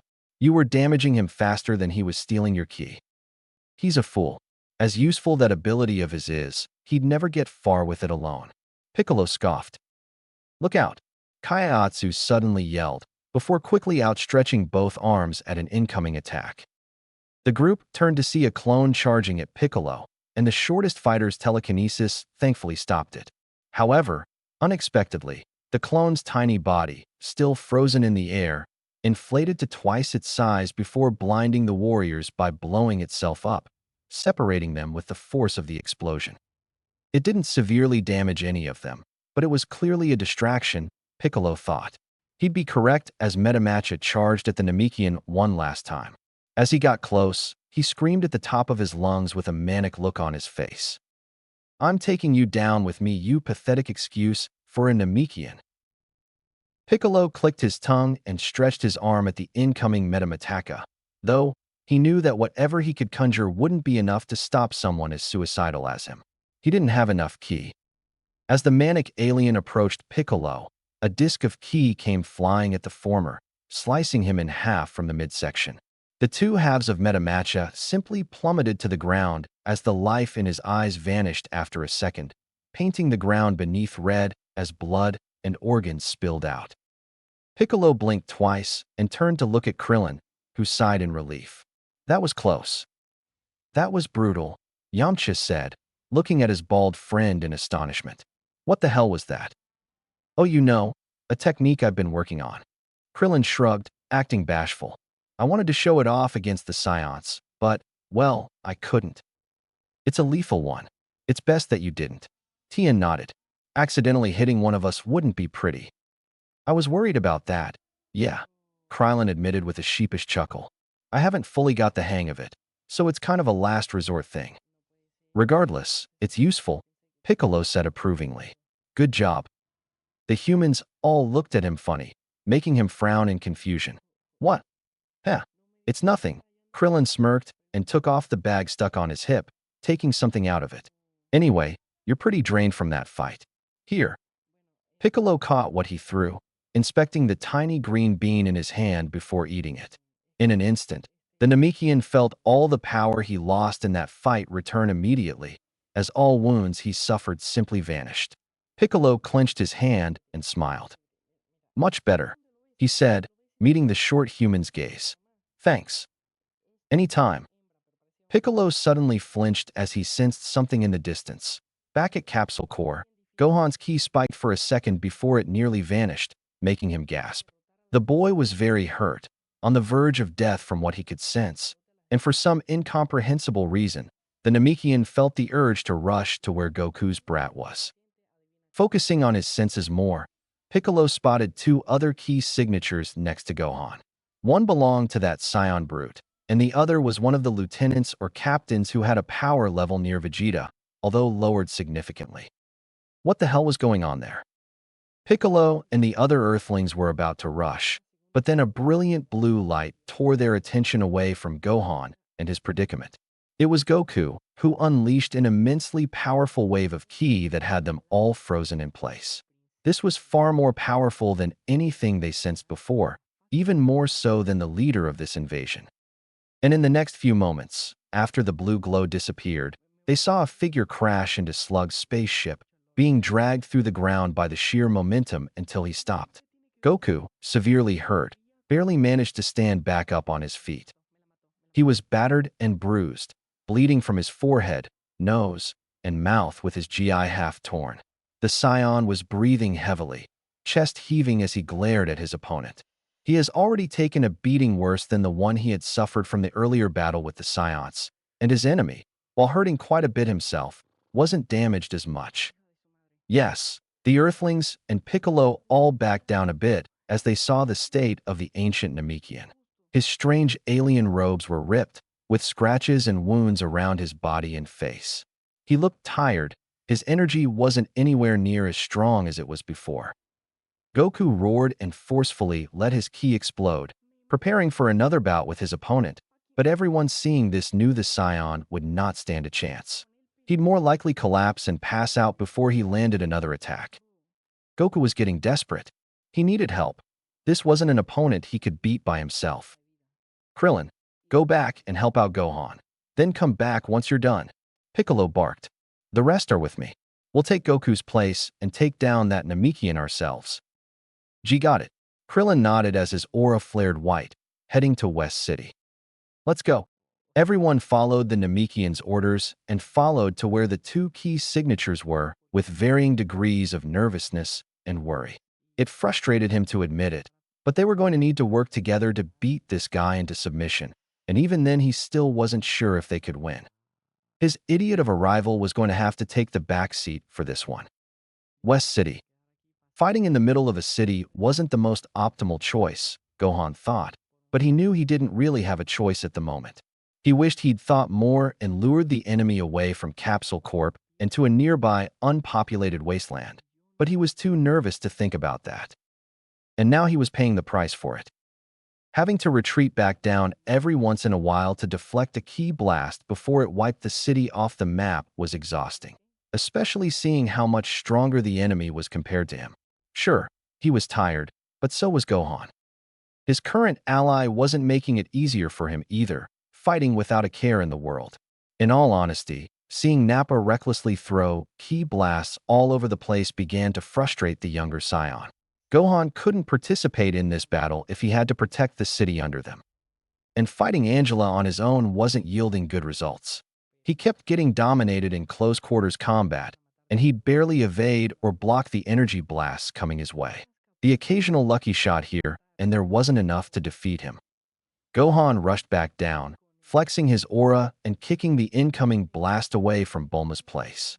He growled and clenched his fist before charging at the two warriors, flying past Nappa to punch Angela in the stomach, knocking the wind out of him.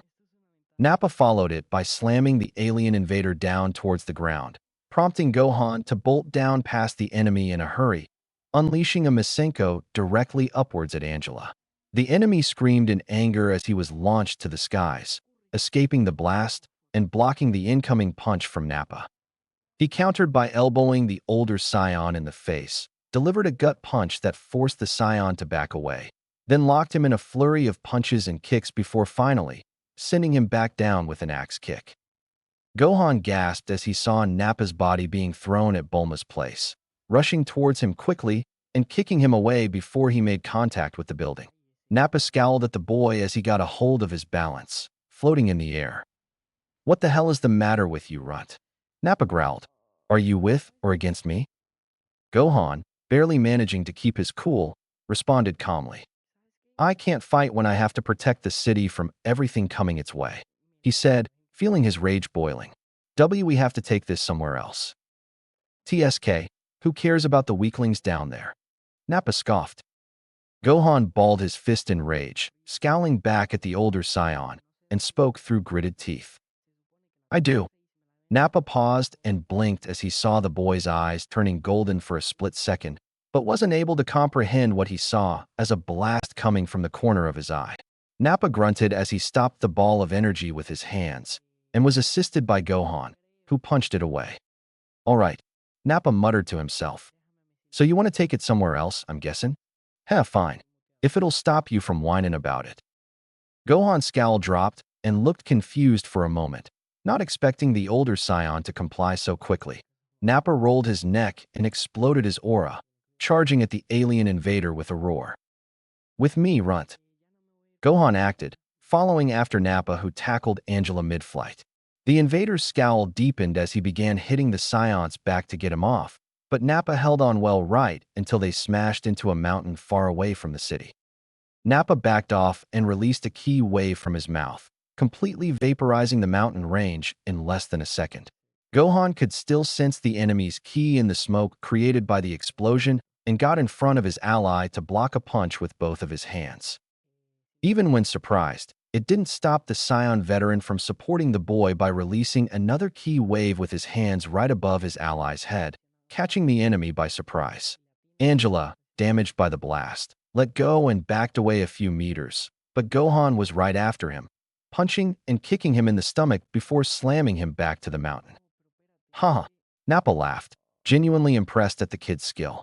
"You're not bad, kid. Not bad at all. Aside from the prince, I've never seen a brat as tough as you before." "Huh? Well, I mean," Gohan flinched and looked at the older Scion in confusion, not knowing how to respond to that. "Thanks, I guess." Their short exchange was cut even shorter as a beam of ki hit Gohan in the chest directly, knocking the wind out of him and leaving a scorch mark. His eyes widened as tears from the pain threatened to spill. He wasn't given a chance to even retaliate as Angela rushed forwards towards them, kicking Nappa right in the face before grabbing Gohan's head. Gohan gasped as the enemy slammed his head on the ground, dragging his face across dirt and stone before throwing him away, following up with a barrage of blasts. Gohan recovered at the last moment, putting both arms in front of his face to protect himself. His small arms shook in agony, each hit burning parts of his GI and leaving terrible wounds. Nappa returned to the fray, flying down at Angela and striking his head with both hands. Angela grunted in pain, slightly disoriented from the attack, but managed to block the Scion's other blows, countering by burying his fist in Nappa's stomach. Slug's lieutenant locked the brute in a combo of earth-shattering punches and kicks, not noticing the small Scion recklessly charging at him. Realizing it too late, Angela couldn't block the headbutt from Gohan that had him almost pass out, likely giving him a concussion. Through anger, he managed to stay on his 2 feet, unleashing a full power blast that sent the son of Goku skidding along the ground. Angela kicked the bigger Scion away and through multiple trees until he hit the ground, growling as he turned to look at Gohan, who barely stood back up on He was panting from exhaustion, his ki reserves almost empty. You? Angela's scowl deepened as he met Gohan's gaze. A scion like you has no right to be so powerful, especially a damn child. Gohan flinched and got into his stance as Angela slowly walked toward him. To think you and that disgusting brute did so much damage to me, he said, prompting Gohan to take a step back. I'll slaughter you too like the animals you are. The Scion hybrid gasped as his enemy suddenly got in front of him, grabbing the boy by the throat and lifting him up. Angela charged another ki blast with his free hand, watching the kid choke and struggle, trying to get his grip off of him. "Dad!" Gohan called for his father as he saw his very life flash before his eyes. Help. Nobody will be coming to help you, boy. Angela said, you will die here in vain, just like the rest of your friends. The invader tightened his hold, and he knew any more could very well break the boy's neck. Unbeknownst to him, mentioning his friends and allies made something in the boy snap. Gohan's grip over Angela's hand tightened as the fury he was pushing to the back of his mind began to seep. And once I'm through with you, Angela growled, a sadistic grin crossing his face. We'll siphon the life off your planet and leave it to rot. Gohan gazed at the invader's eyes, his own once filled with fear and terror, now filled with righteous fury. His black eyes changed color, turning golden as his hair became spikier. Angela frowned in confusion, noticing how his energy rose up, but something else caught his attention. The skies suddenly turned bright blue, prompting both Gohan and Angela to gaze at them in awe. The intense power in the distance had them all frozen in shock, and what's more, the young boy could recognize where it came from, and so could his enemy. And no, this can't be, Angela whispered as the glow subsided. Was Lord Slug defeated? A yellow ball of ki suddenly hit Angela in the side, making him gasp in pain, and Gohan used this moment to copy what he saw from his ally earlier and unleash a wave of ki from his mouth, successfully pulling off the technique and knocking the invader away. Gohan glanced at where the blast came from, seeing Nappa as tired as he was, but still willing to continue the battle. Angela spotted the brute as well and growled in rage. That does it. I don't care anymore, he screamed, leaping into the skies as he used all his remaining energy for this one attack, hands glowing pink.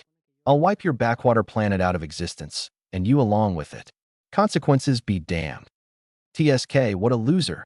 Nappa scoffed, standing beside Gohan. Hey, Runt.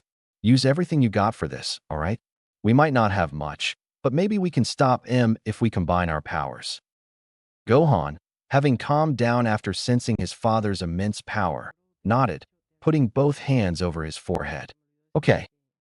The earth beneath the two Scions shattered as they charged their attacks, their powerful auras combining into one.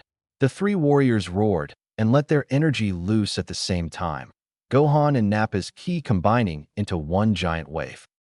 However, Angela was no slouch either, as his own met and even matched their combined strength. He struggled, of course, gritting his teeth as he pumped more and more energy into his attack, slowly overpowering the Scion's power. He grinned viciously as his enemy's energy began to wane, their stances faltering against his might. He knew he'd win. They were weaker than him, and were more tired than he was anyway. They stood no chance from the beginning. However, he had forgotten that there were more enemies nearby, and one of them decided to assist his allies. Angela suddenly felt a searing pain in his back, a ki blast going right through his chest while cooking his insides from the heat. Immediately, his ki fizzled out and disappeared, making the wave he was clashing with swallow him whole, utterly vaporizing him in seconds while he still could not comprehend what had happened. As the Scions finished off their enemy, Gohan fell on his butt, panting heavily as he only barely clung to his consciousness. Nappa sat down next to him, equally exhausted, but joyful as he laughed boisterously. Haha, that was a mighty fine battle. Nappa grinned at Gohan. What do you think, brat? Had your Scion blood pumping, didn't it? Gohan didn't respond verbally, but he couldn't stop the smile from taking over his face. It wasn't fun per se, but he felt proud that he successfully defended West City, even if he had help from a former enemy. Gohan turned to look at the one who assisted at the last second, and Krillin grinned back at him. Good job, buddy. Your dad is going to be very proud of you when he hears about this. Krillin then looked at Nappa with a much more guarded expression. And thanks for helping out. Keep it to yourself, shorty. Nappa's grin turned cocky. Didn't do it out of the goodness of my heart. I needed to let out some steam after being bedridden for so long, and that idiot volunteered. Right? Krillin muttered, looking at the small bag in his hands. And what do you plan to do after this? You mean Kakarote's offer? Well, thinking about it more, I realized an immortal Frieza ain't exactly good for anybody, even his own people. Nappa said truthfully, so I can stomach a temporary truce with you lot until we get rid of him. Krillin studied Nappa's face, eyes narrowing as he glanced at Gohan and then back at the older Scion. After a few seconds of tense silence, the short human sighed and flicked senzu beans at the two warriors. Huh? The hell's this? Nappa raised a brow, inspecting the senzu closely. A bean? Well, I'm pretty damn hungry, but this ain't gonna be enough. Unlike the older warrior, Gohan quickly recognized it and popped it in his mouth, feeling all of his exhaustion and injury simply wash away. Not just that, but he felt his energy skyrocket, making him reach entirely new heights. Even he was shocked at this increase in power. Whoa! Gohan breathed in surprise as he flexed his ki. What the? Nappa's eyes widened as he saw the boy suddenly back to full health. How did you? Those are senzu beans. Krillin clarified, making Nappa whip his head at him in shock. Magical beans that heal all wounds and restore stamina instantly. Seeing it happen right in front of him, Nappa couldn't exactly deny the existence of something this incredible. He knew this planet wasn't exactly up to par with the rest of the civilizations in the galaxy. They only just invented space travel for Beerus' sake, but he never thought they'd be in possession of something so valuable. Those are infinitely better than even the most advanced healing pods in the Frieza Empire. Nappa tested it out. Swallowing the small bean proved Krillin's words as he felt all the aching around his body disappear in an instant.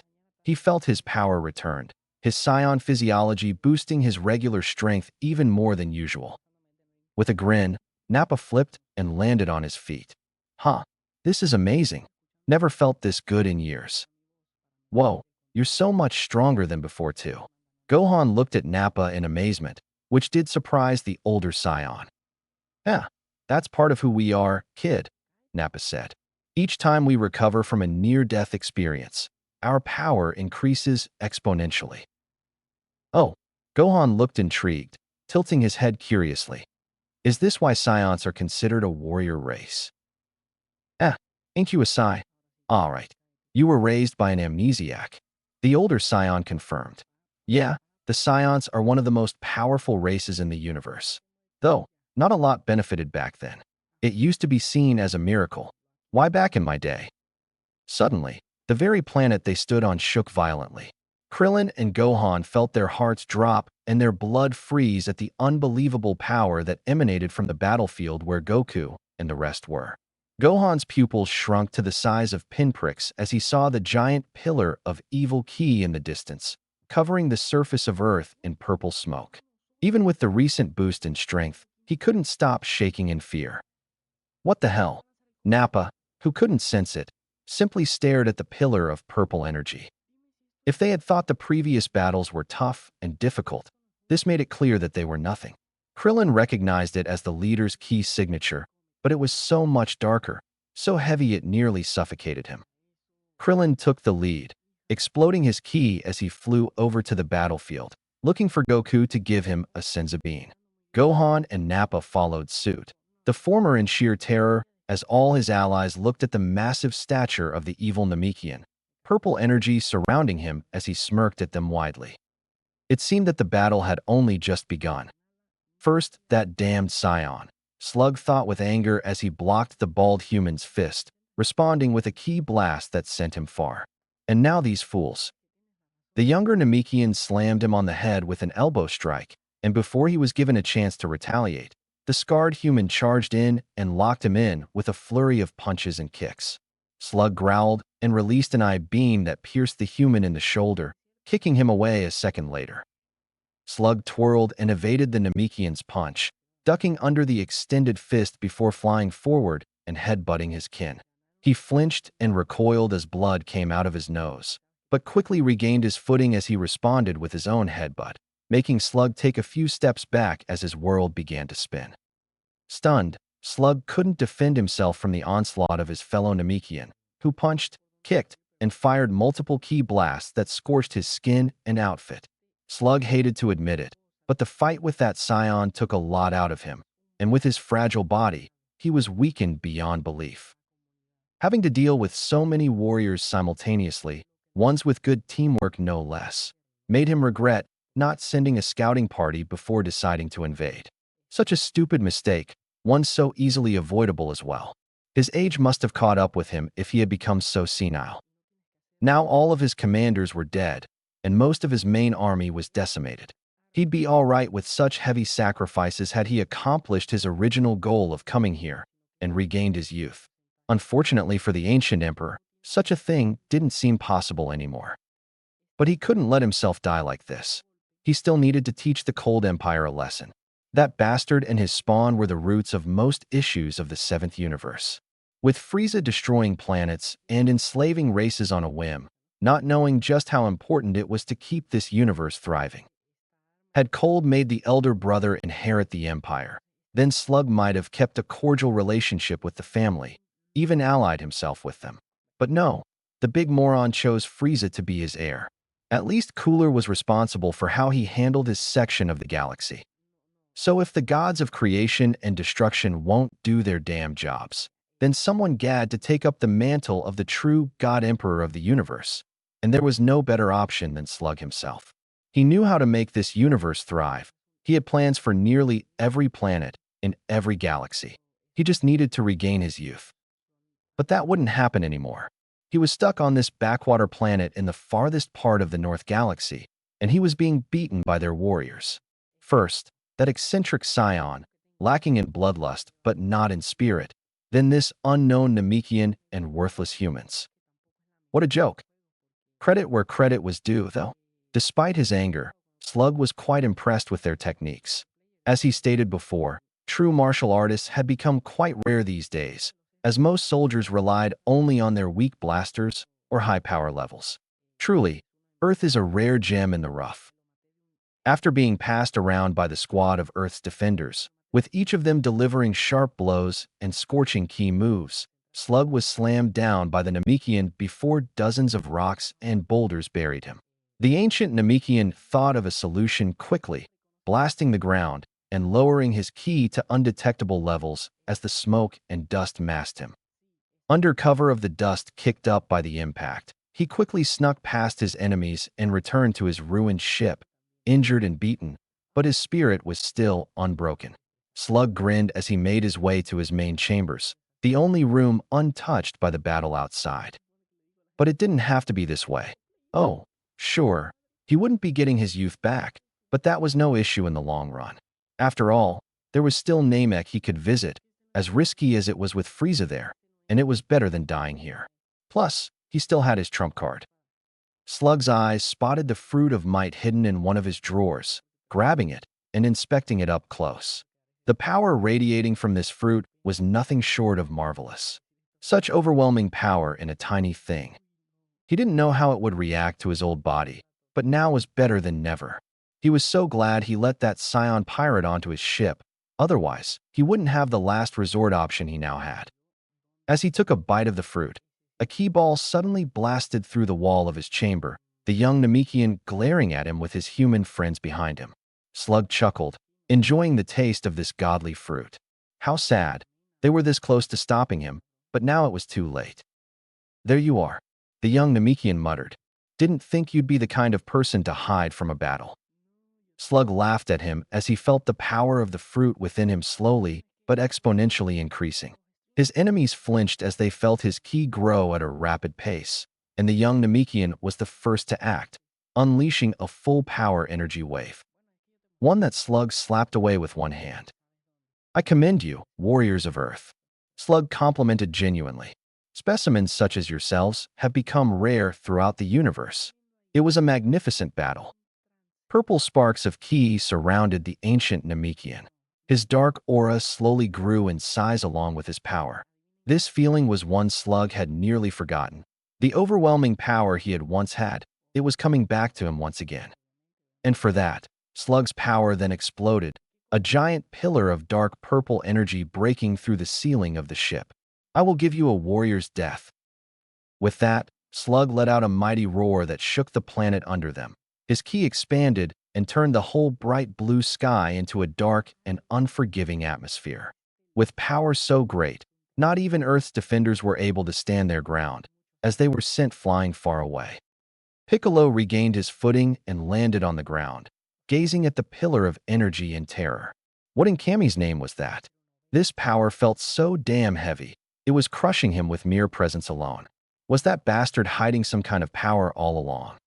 Piccolo turned his gaze to the side, spotting Yamcha sitting on his ass, with eyes opened wide and pupils turned to pinpricks. The human felt his heart drop to his stomach as he felt this overwhelming dark ki. This was way beyond anything they could have expected. What the hell happened? That is not good. Ramil stated the obvious as Goku stared at the giant pillar of darkness from his not-so-comfortable position of leaning on a bunch of hard and pointy rocks, barely holding onto his consciousness. Goku grunted and gritted his teeth, trying his damned hardest to get back up on his feet, but he had no strength left. The earlier battle drained him so much that it was a miracle he was still conscious. He cursed under his breath, but did not give up as he tried to get up once again. Damn it! Goku scowled at his weakness. Get up already. Every part of his body screamed in pain with every movement, his muscles burning and aching. But now was not the time to whine and complain. He needed to get up, he had to. Otherwise, everyone would die and this planet would be destroyed. Just then, someone landed next to him. Goku flinched and looked up, spotting his best friend. The Scion grinned widely as Krillin crouched next to him, taking out a Senzu bean from his pouch. Man, you're a lifesaver, Krillin, Goku said, taking the bean. I'd be dead 3 times over without you. It's what I do. Krillin grinned back, though it looked more like a grimace if anything. As Goku swallowed the bean, he spotted his son and Nappa right behind Krillin. Gohan rushed forward and hugged his father with a cry of relief, who patted him on the back and reassured him that he was all right.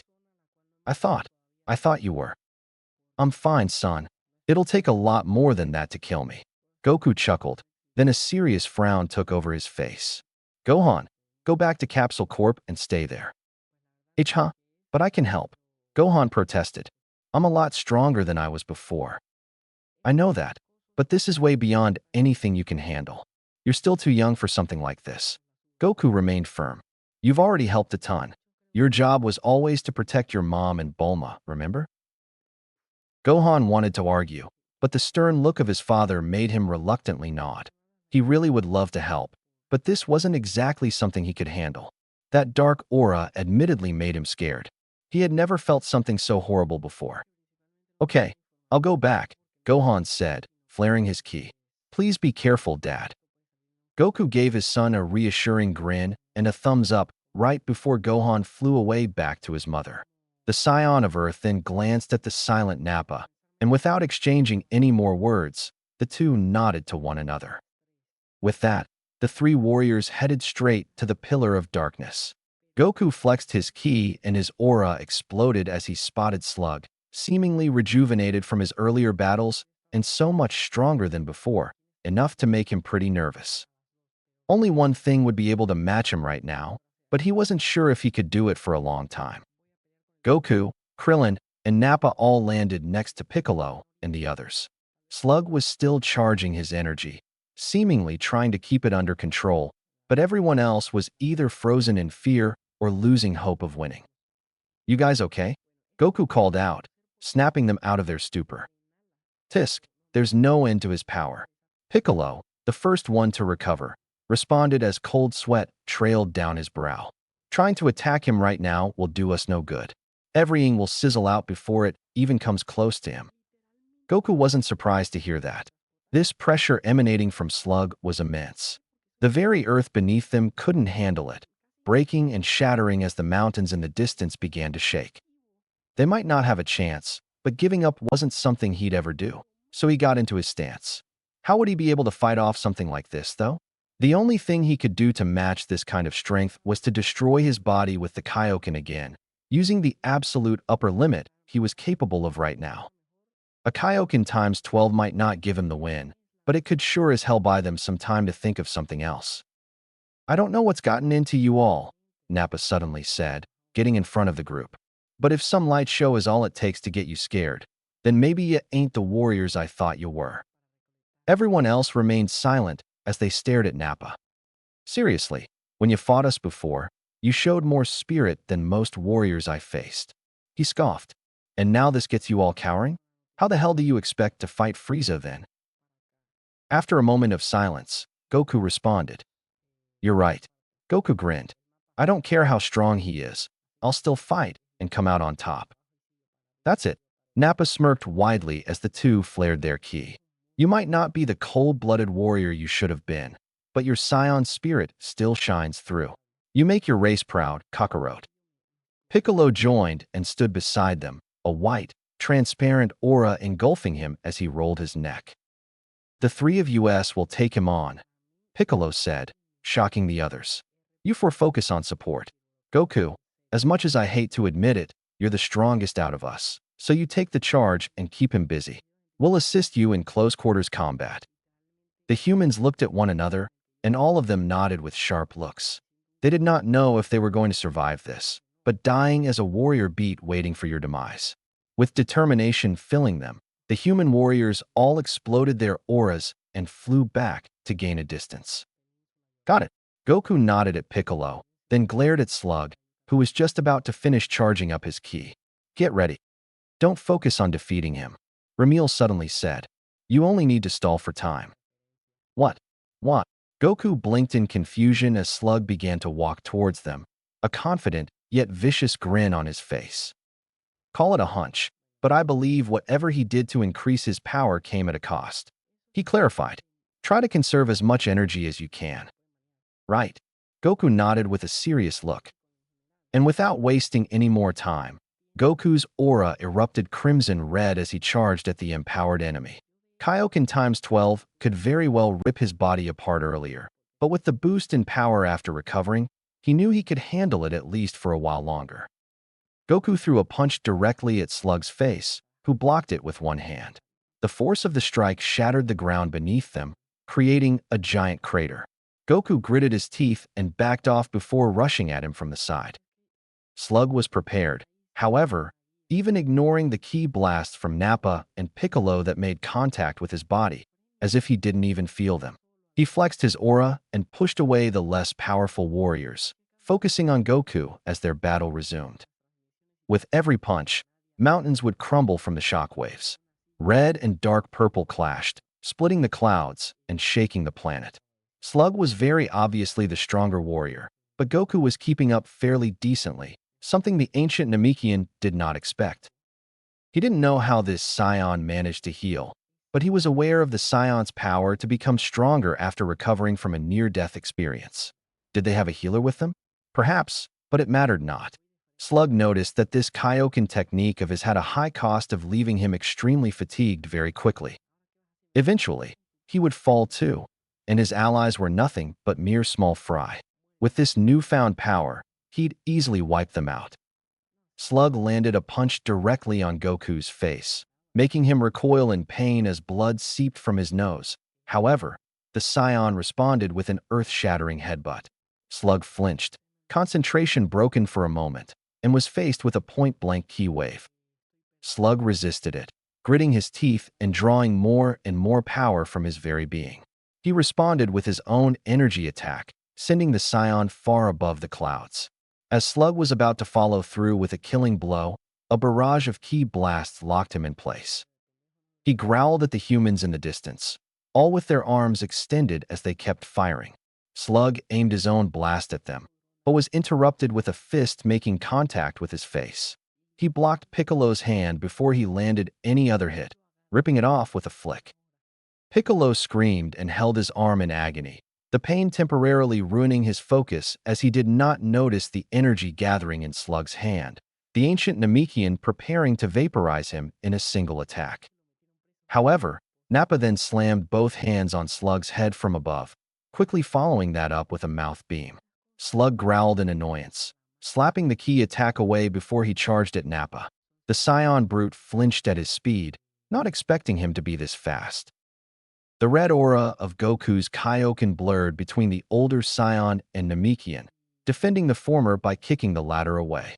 He grunted as he felt the effects of the Kaioken begin to mess with his body, but he ignored the pain and flew forward towards the enemy.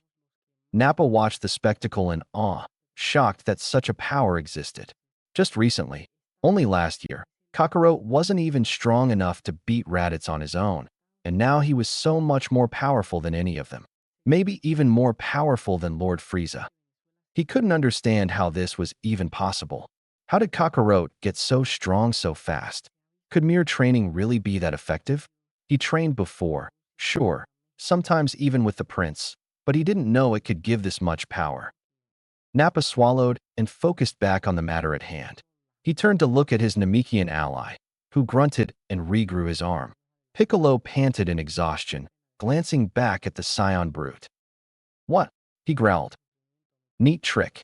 Nappa grinned, looking back at the fight in the distance. "Let's go."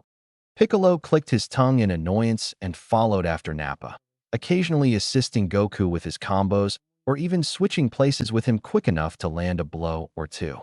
They always made sure to keep their distance, though, as a single attack could very well end them. Slug brutally ripping off his arm made that clear enough. To make matters worse, Slug's power seemed to be slowly increasing as time went on. If they stalled for long enough, then his power would eclipse Goku's, and he'd be able to crush them. There was no way his Scion rival did not notice it. Piccolo backed off to assess the situation, catching his breath in the meantime. If that was the case, then why was Goku not giving it his all? It was as if he was conserving energy, going lower with the Kaioken's multiplier. Doing that in general was wise, but against someone whose power was growing the longer he fought? As he analyzed the fight happening in front of him, Piccolo's frown deepened as he noticed something odd. Slug's skin looked even more dry than when the fight first started. In fact, it was starting to flake off, slowly but surely. Piccolo's eyes widened as he understood what was happening. Slug was growing stronger, yes, but at the cost of his own body breaking down, as it was incapable of holding so much energy at its current state. He was already old when he arrived, so this increase in power was detrimental in the long term. So they didn't really have to defeat him per se, but merely wait until he destroyed his own body. With this new information in mind, Piccolo decided to change his tactics to focus on defense and support. Keeping everyone alive would increase their chances of winning, and as much as he hated to admit it, he wasn't strong enough for his attacks to do any lasting damage. Piccolo glanced at the humans who kept their distance, throwing a blast or two whenever possible as Goku and Nappa kept Slug busy. Specifically, the Namekian stared at Krillin, and an idea formed in his head. If damaging him wasn't possible or at least efficient, then maybe speeding up the process of his body falling apart was. Far from Piccolo, the battle continued to rage on, with Goku beginning to struggle against Slug's increasing power. A fist to the stomach knocked the wind out of the Scion of Earth, making him gasp and choke in pain. His fellow Scion tried to help, but a simple slap sent him crashing into several stone pillars. Slug released a yellow key ball directly in Goku's stomach that propelled him higher into the sky, but the Scion was thankfully able to resist it and prevent it from piercing him. Gritting his teeth, Goku barely managed to throw the ball of energy away, but wasn't able to avoid the arm that grabbed him by the face, throwing him back down to the surface of the planet. "I can sense that Piccolo is preparing an attack," Ramil warned. "Distract Slug. Do not let him perceive it." "Got it." Goku roared and exploded his ki even more, multiplying his ki even further with the Kaioken, and rushed back towards Slug. He threw a feint, circling around the Namekian and hitting him in the back. Goku released several ki blasts before flying past them, locking Slug in close combat, as he threw hundreds of punches and kicks in less than a second. The Scion ducked under a jab, grabbing the extended arm before flipping him back, directly at the approaching ki blasts. Goku met Piccolo's eyes, the latter concentrating nearly all his energy into his fingers. The two nodded at one another, and as Slug approached the Scion, Goku grinned and put both hands over his face. Solar flare. The blinding light made Slug flinch, stunning him long enough for Piccolo to unleash his attack. The spiral beam was a direct hit, digging into the ancient Namekian's back, but it wasn't strong enough to simply pierce him so easily. Slug felt the searing pain of the beam trying to go through him, and with an angry roar, he released a giant dome of energy around him, consuming the beam while draining him in the process. Slug snarled at his kin, confused and enraged at his grin before barely noticing the disc of ki at the corner of his eye. He was just quick enough to evade being mortally wounded, but at the cost of his right arm being cut off. Slug screamed in agony as he held his arm, and to his surprise, there wasn't even blood dripping out. It was then that he noticed how utterly dry his body looked and grimaced as he realized what this was. He knew it. His frail body couldn't handle the power of the fruit. It was only a matter of time before he fell. He should have ended the battle as fast as he could, as using so much energy in this state only sped up the process of aging. He couldn't even regenerate anymore. But there was nothing he can do now. Even if he managed to kill them all, he wasn't confident enough that he could escape this planet and recover somewhere else, not when his ship was completely totaled. Slug smiled a little to himself as he glanced at Earth's defenders. Well, at the very least, he'll die like a true warrior and emperor, on his feet, against honorable fighters. Slug's smile dropped as the red aura of Son Goku glowed, the scion approaching him at high speed. After a deep breath, the ancient Namekian roared, the pillar of dark ki pushing them all back as his power increased rapidly. He focused on the stronger scion, vanishing and reappearing in front of him in a burst of speed, slamming him across the planet with a mighty blow. As the others tried to intervene, a mere flex of his aura knocked them all away. Slug charged forward at Goku, catching up in an instant before delivering hundreds and hundreds of blows. Even with a single arm remaining, Slug's power only increased from there. However, the cost began to make itself known more obviously as every second passed. Goku's eyes nearly bulged out of his eyes as Slug's fist hit his stomach, gasping for air for a single moment before he was sent down to the ocean below. Water filled the Scion's lungs as he tried to breathe, but no courtesy was given to him as his enemy continued the onslaught, blasting him down to the ocean floor before dragging him through it and up through a cliff nearby. Having had enough, the Scion roared and pushed himself to his limit, going beyond Kaioken times 12. For a split second, his power jumped by 20 times for one move, which was kicking the Namekian away before backing off. Goku coughed up blood as soon as he gained a good distance, landing in a forest once the red aura fizzled out. He fell to his knees, gasping and panting as his muscles screamed at him. Every tiny movement made him flinch. He couldn't even breathe properly anymore. He didn't know how Slug was still capable of fighting so fiercely when he was practically on the verge of death. It's his dying gasp. Ramil supplied helpfully. He likely noticed his body breaking down and decided to go all out. Yeah, I don't blame him, Goku thought with a tired huff. I'd probably do the same. Goku flinched and got into his stance as he sensed Slug approaching rapidly. He tried but failed to go into his Kaioken state, not even able to manage a limit force. He cursed under his breath once Slug entered his sight. Goku froze, unable to perceive Slug's speed in his regular state. In one instant, he spotted a dark aura in the distance, and in the other, the Namekian was right in front of him. His very life flashed before his eyes as everything suddenly slowed down, realizing one thing. He knew for a fact that if his Slug's fist reached his face, he wouldn't just be sent flying back or knocked out. No, what would likely happen was his head blowing up from the force. Goku gritted his teeth, but right before he closed his eyes to brace himself, a small figure flew past him and kneed the Namekian right in the face. It was none other than his son, his hair all spiked up and eyes glowing gold. With eyes wide open, Goku nearly stammered as Slug was pushed back, stumbling and falling on his behind. Gohan landed right in front of his father, a golden aura surrounding him as he growled like a ferocious animal. His energy was increasing at an insane rate. What the hell was happening to his son? What was this power? The power was great, yes, but this rage caught his attention. He had only felt this kind of emotion from the boy when he had charged at Raditz. But even that wasn't even comparable. Gee Gohan. He called out worriedly. What the hell? Slug glared at the boy, who was twitching in anger. I'll. Gohan gritted his teeth, his aura growing in size. Kill you. Even Goku flinched at the sheer hostility in his young son's tone, but before he could even attempt to calm him down, Gohan charged and smashed his small fist against Slug's face, the very ground they were on shattering from the impact. Gohan continued throwing punch after punch, making the sizable crater they were in even bigger with every hit. Slug roared, a yellow beam coming out of his mouth and hitting the young Scion's face. Gohan recoiled and gasped as a hand wrapped around his neck, nearly breaking it. Goku panicked as he tried to protect his son, but his body refused to respond. He grunted and took a deep breath, crimson-colored sparks beginning to envelop his body once he focused his ki. Then, all of a sudden, Slug let go of the boy, falling to his knees as he hacked and coughed. The dark aura around him vanished, and his energy dropped. He had finally hit his limit, and before he was given a chance to gain any sort of a second wind, Goku roared, using this golden chance to land the final blow. Times 20.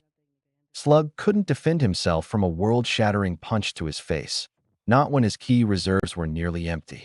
He soared over the ocean, and Goku didn't simply end it here.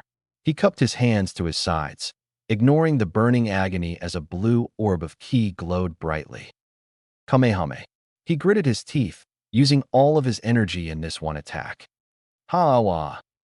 The blue beam shot forward, spreading the ocean in two. Gohan's rage temporarily subsided as he felt the overwhelming power next to him, golden eyes going wide in shock and wonder. Once the wave hit, the explosion parted the ocean in every direction, and the very clouds opened up and let sunlight shine through. It sent Slug further than the eye could even see.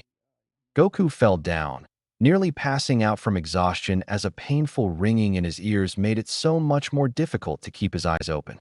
He did everything in his power to keep his breathing under control, sight blurry and growing darker by the second.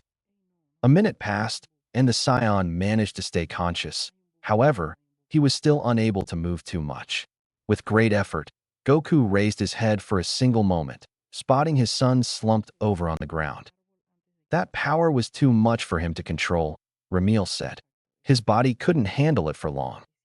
What was that anyway? Goku thought with a pant.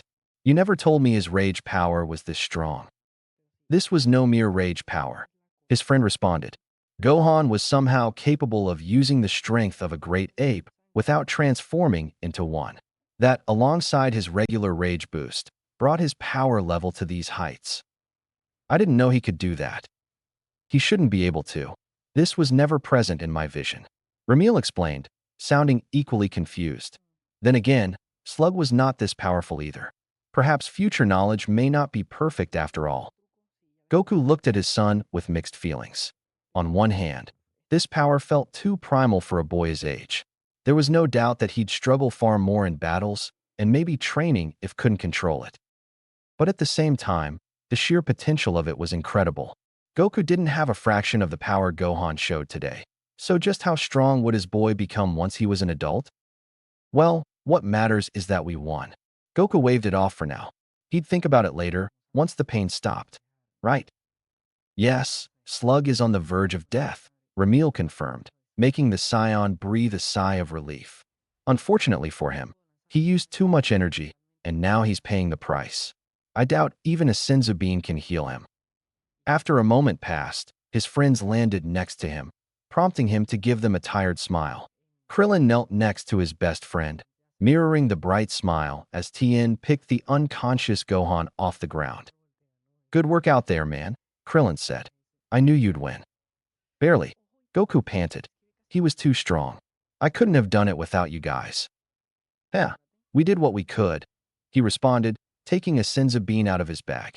Here, the last one we have. That could be a problem, Ramil stated with a worried tone.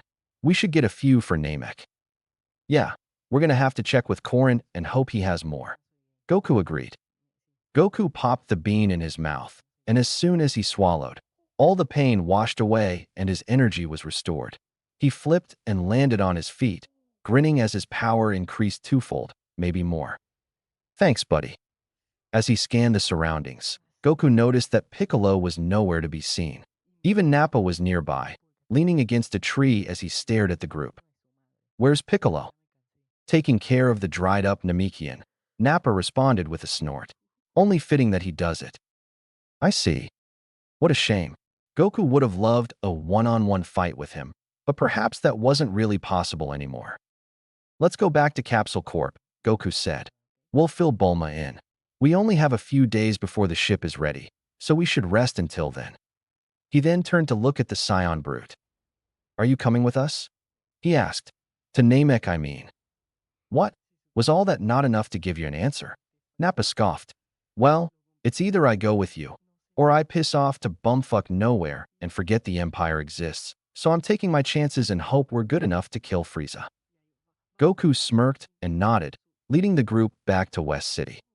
Floating over the ruins of the spaceship, Piccolo looked at the scorched body of their enemy with a pitying gaze, almost feeling bad for him.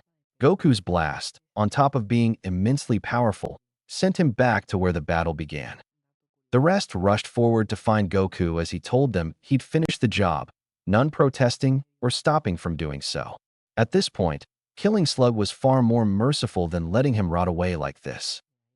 Piccolo landed next to the charred Slug, who was barely breathing. Half of his body was incinerated and his skin was pitch black from soot. None of that explosive power from before remained, only this pitiful state. Barely, the ancient Namekian turned to look at Piccolo, then chuckled silently. What an embarrassment. Piccolo suddenly heard Slug's voice in his head. To think I would have been beaten so badly that I'd lose my ability to speak. Piccolo remained silent, only narrowing his eyes in response. Yet, it was a marvelous battle. He continued. You and all those humans fought bravely when the odds were stacked against you. It was either that or we die, Piccolo replied. Why did you even come here for? Conquest. The Dragon Balls, Slug answered, making his eyes widen. I wanted to regain my youth. Piccolo was suddenly hit with an ominous sense of déjà vu at that, but ignored it and asked the real question. How do you know about the Dragon Balls? Piccolo questioned. I didn't, or I wasn't sure to be more accurate, Slug said, coughing violently. There were rumors floating around, and Earth was my second option. I couldn't risk going to Namek because of Frieza. So he's already there, then? Piccolo thought to himself. And if someone like him didn't want to get involved with Frieza, then just how strong was he? But I suppose I should have done more research before coming here. Slug gazed directly at Piccolo's eyes. I'd like to know the name of the one who will land the finishing blow if you don't mind. Piccolo, he answered after a pause. You fought well, Piccolo. To think there are young and powerful Namekians out there. Slug grinned. It was an honor. Piccolo extended an arm and aimed a finger at Slug's head, then nodded. Likewise. The beam shot forward and pierced Slug's head, killing him painlessly. The ancient Namekian's body was then blown away by the wind, turning to ash and dust. Piccolo stood there, staring at the ground. Piccolo didn't know why he gave Slug this courtesy, but he didn't give it any mind. He didn't know that Namekians could ever get this strong, and it motivated him to get better. If he was this powerful when old and weakened, then what about his prime? It didn't matter. He would become even stronger and have his rematch with Goku, and when he defeated his rival, taking over the world would be a trivial matter. For some reason, that plan didn't sound so appealing anymore.